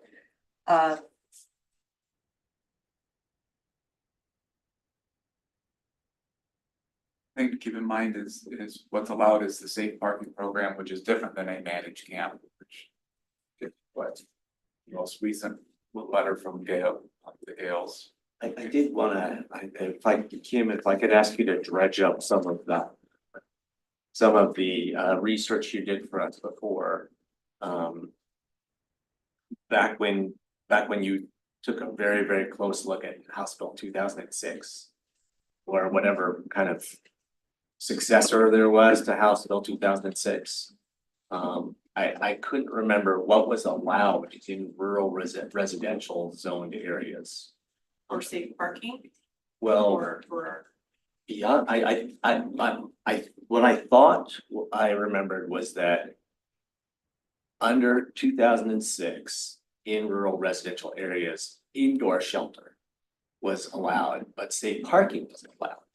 And that's part of the reason why we went for a safe parking ordinance, but hoping you remember better than I do. I know that safe parking does not have a limitation specifically in House Bill 2006, and that was what the legal issue was. And I think there was some difference of legal opinions regarding that. As far as the rural residential, I believe that was in the term of an emergency shelter as defined in the House Bill. If I remember correctly, I'm trying to write it real quickly. So basically where I'm trying to get to is. If we get this property rezoned rural commercial, which is what the Gales family originally requested. That allows certain things. If we get it rezoned rural residential, that could allow certain things. And I just want to know what those are before we talk about how do we get to this new zoning. Because I think there's multiple paths to get to the new zoning. But it's important for us to actually know what we do. I just, maybe to offer an assistant chair. Yeah, I was just, I think that the limitation as far as the zoning for safe parking, there was no limitation. House Bill 2006, but I think it's applying for ORS 215. Unless. Well, what I. And what the reason, I'm not focused so much on the safe parking dimension right now. I wanna know, cause what we're hearing about is, tiny home shelter pods. Is that indoor shelter, is that allowed under a House Bill 2006 in rural residential zone land? So the memorandum that I wrote, a few years ago, looking at HB 2006, I don't have the statute reference right now, but it basically says it allows as an outright permitted use an emergency shelter outside of UGB to be sited in a rural residential exception area. An emergency shelter must be operated by a local government and organization with at least 2 years' experience. It defines that local housing authority, religious corporation, or public benefit corporation, or a non-profit corporation. So I think that's what you're asking, is whether or not that design type could fall under an Rural emergency, residential zone. an emergency shelter in a rural residential exception area. And what, okay, and rural residential, not rural commercial, A because. rural residential exception area would be multiple use agricultural 10, rural residential 10. We have a number, suburban residential, what's that, 2.5, the Westgate Transact area. It is not, to my knowledge, a rural commercial or a rural industrial zone. That didn't fall under the, we could check through our And then notes, but I what think is emergency shelter? I'm under the impression that emergency shelter is not safe parking. That's correct. Yeah. So So emergency it's shelter is. basically a building or cluster of buildings that provide shelter on a temporary basis, and then there's a number of other parameters. So our pods. Do pods fall in that? So it says that they also must include sleeping and restroom facilities for clients, comply with applicable building codes. And then Does the restroom have to be in the tiny house, or is a restroom for the cluster? Okay. does not specify that in the House bill. It just says that it includes sleeping and restroom facilities for clients. I mean, Oasis I Village, believe- they don't have Yeah, I bathrooms believe in the that. the pods. That's right. Yeah, I think that's. They how don't were have the cited. bathrooms in the city in the pods either for St. They were cited under the House bill exception. So even though it's not a rural residential, it's still an emergency shelter under that same definition. Okay. So, so we need to be clear about what we're asking for. If the original vision was to get a rezone to rural commercial, that would then make it possible to use the safe parking ordinance for safe parking, but not for pods and tiny houses. If the property was rezoned to rural residential, that would enable emergency shelter, including tiny houses and pods.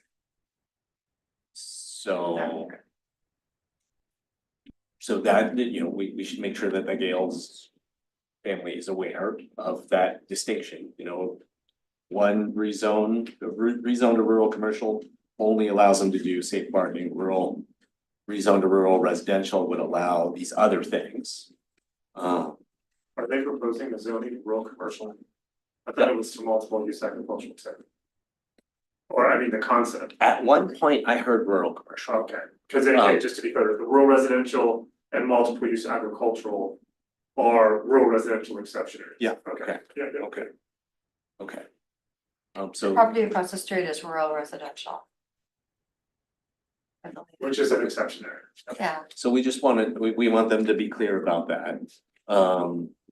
And then to be seeking the proper zone for what they want to do. And then there's all the questions about how they get there. I mean, one way that they could get there is to work completely within local channels and processes. Submit their application, run it through CDD. The bottleneck there is $25,000 application fee. no, the bottleneck is Central Oregon Land Watch and what haven't they bought? And we really honestly cannot, if the governor will help us out, I believe she needs to help us out now. I can just say. If your specific concern is Central Oregon Land Watch, I think we would have a decent chance of getting them to give this project a pass. But if you're, I mean, I'm also very concerned about neighbors. in the area. We did receive an email, comment from a neighbor, you know, like someone in that vicinity who said that they're not supportive. So, you know, anyone can challenge a land use application like this. But, you know, if your concern is about land launch, I would, this is something I would be willing to go to bat for. And I also know that they have had, they're doing some soul searching within their organization to, you know, try to do what they can to support equity and marginalized populations. So that's that. So I think that the main barrier is the $25,000 application fee, which I would also ask whether the county could consider waiving that. On that topic, the community development department certainly is not in a position of waiving fees based on a policy that the board acknowledged. You have to be. Basically, there's two categories. You have to be indigent, and which this of course doesn't meet that. So there's some other factors, or it's a nonprofit organization that would be justifying that they needed this assistance because they weren't prepared for this particular circumstance. So that has some complications, and then the cap is $5,000 based on the policy. So CDD I don't have the mechanism as the director to sign off on such a request, unfortunately. So, but a nonprofit organization could request a waiver up to $5,000. Yes, I think that's, it has to go for a public, I think they could, something like, you can make the argument that if you had a nonprofit organization that this need for critical housing, this was I think you could make a logical argument that that might be able to be met. Again, you know, it's $5,000. I'm not sure the fee is $25,000. It's more probably like, I'm looking at our fees, but it's probably around closer to, I mean, I'm peeling off a few $1,000s. It's probably closer to $20,000 than it is at $25,000. You're still going to need legal representation or professional representation in the event that there is an opponent. Obviously, the burden, you know, it's the application fees, and then there's the burden of proof, of course, which the board is very familiar with. So there's the application cost of running it through the system, and then the team that one would need to justify the burden of proof, and then any potential legal appeals could get complicated.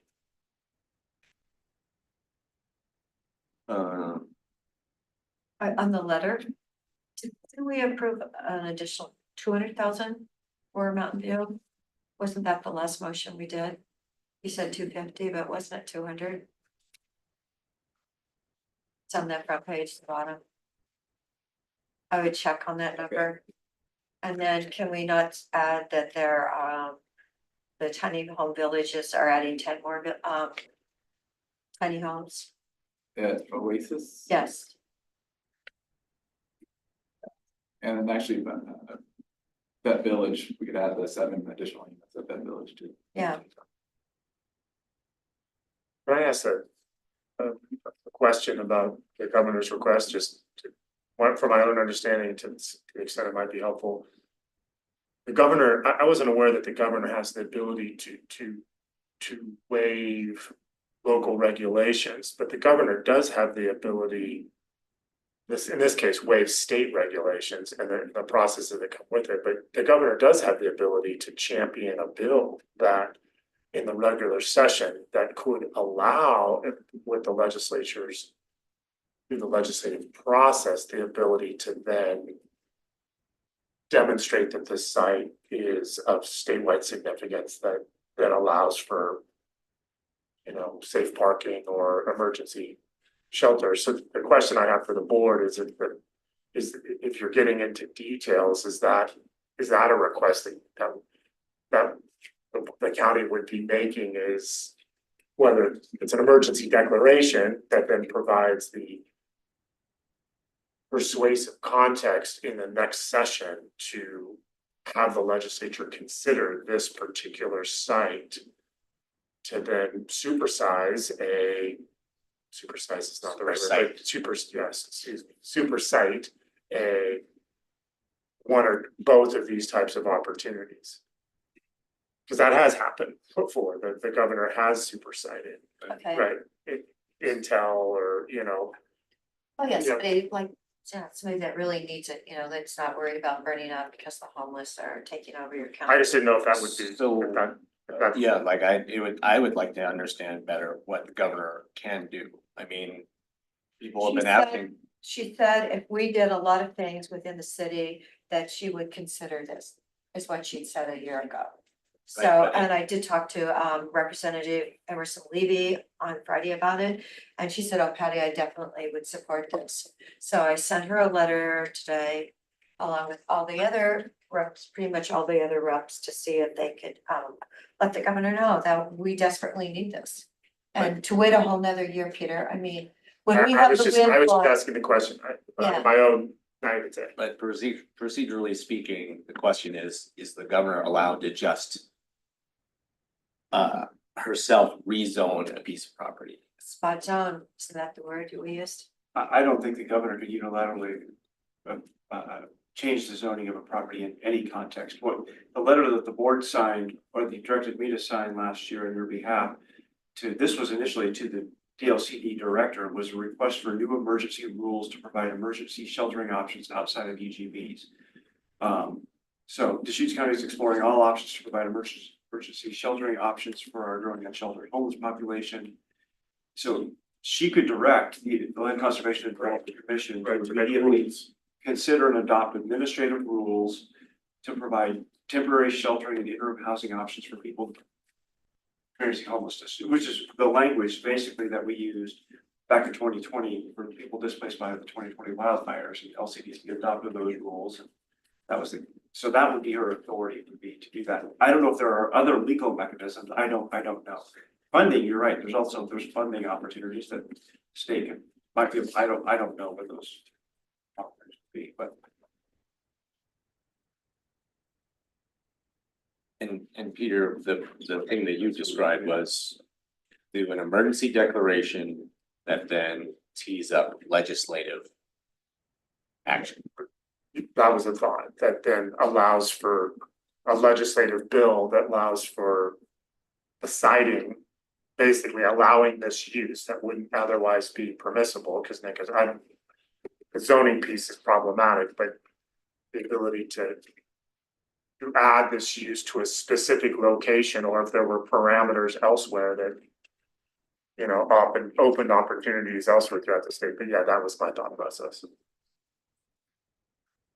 If that was So that the fallback. that administrative rule making at DLC, emergency administrative rule making at DLCD, that is kind of the most instantaneous thing we could do. With the recognition that DLCD staff's currently in 3 rulemaking processes, so you're also talking about their own capacity. But I mean, obviously, if the governor's directed and demanded it, they would have to reprioritize. I just bring up the fact that DLCD that I'm aware of is involved in 3 specific rulemaking efforts that are may affect county land use. That's a topic for another discussion. Yeah, I would probably, say, if the letter could just say, please, make the property available in whatever means, you have available, including but not limited to, and then directing the LCD. I mean, because there may be something that we haven't thought of that they know. I don't know what those mechanisms are. And that would be. We have to pray there's something, because we've been warned how many times now with the fires. It's like we have got to get something actually accomplished. Yeah. Here in Redmond and in LaFont. Yeah, like the warnings are. We've been warned. So for the letter, maybe the address, second line, it says, re-engaging discussions with you about discussing the Gales property. at this address, is my thought. I mean, Sure. it's- And include. It's always this generic thing, we're supposed to do Gail's property. Yeah, what is it, Let's get the 61 address. or something? It's a 9 acre parcel at Gail's property or something. Yes. It's there. On the very bottom, front page, also the safe parking program for Mountain View. In Redmond, I guess we should stay there instead, because they're just working in Redmond.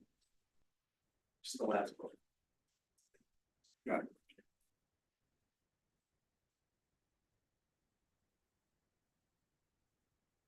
And then, yeah, we have more content about suggested actions that the governor might be able to do, that's fine with me.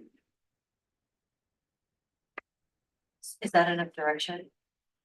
But we can draft something that circulate it one more time and maybe just get confirmation on Wednesday. Yeah.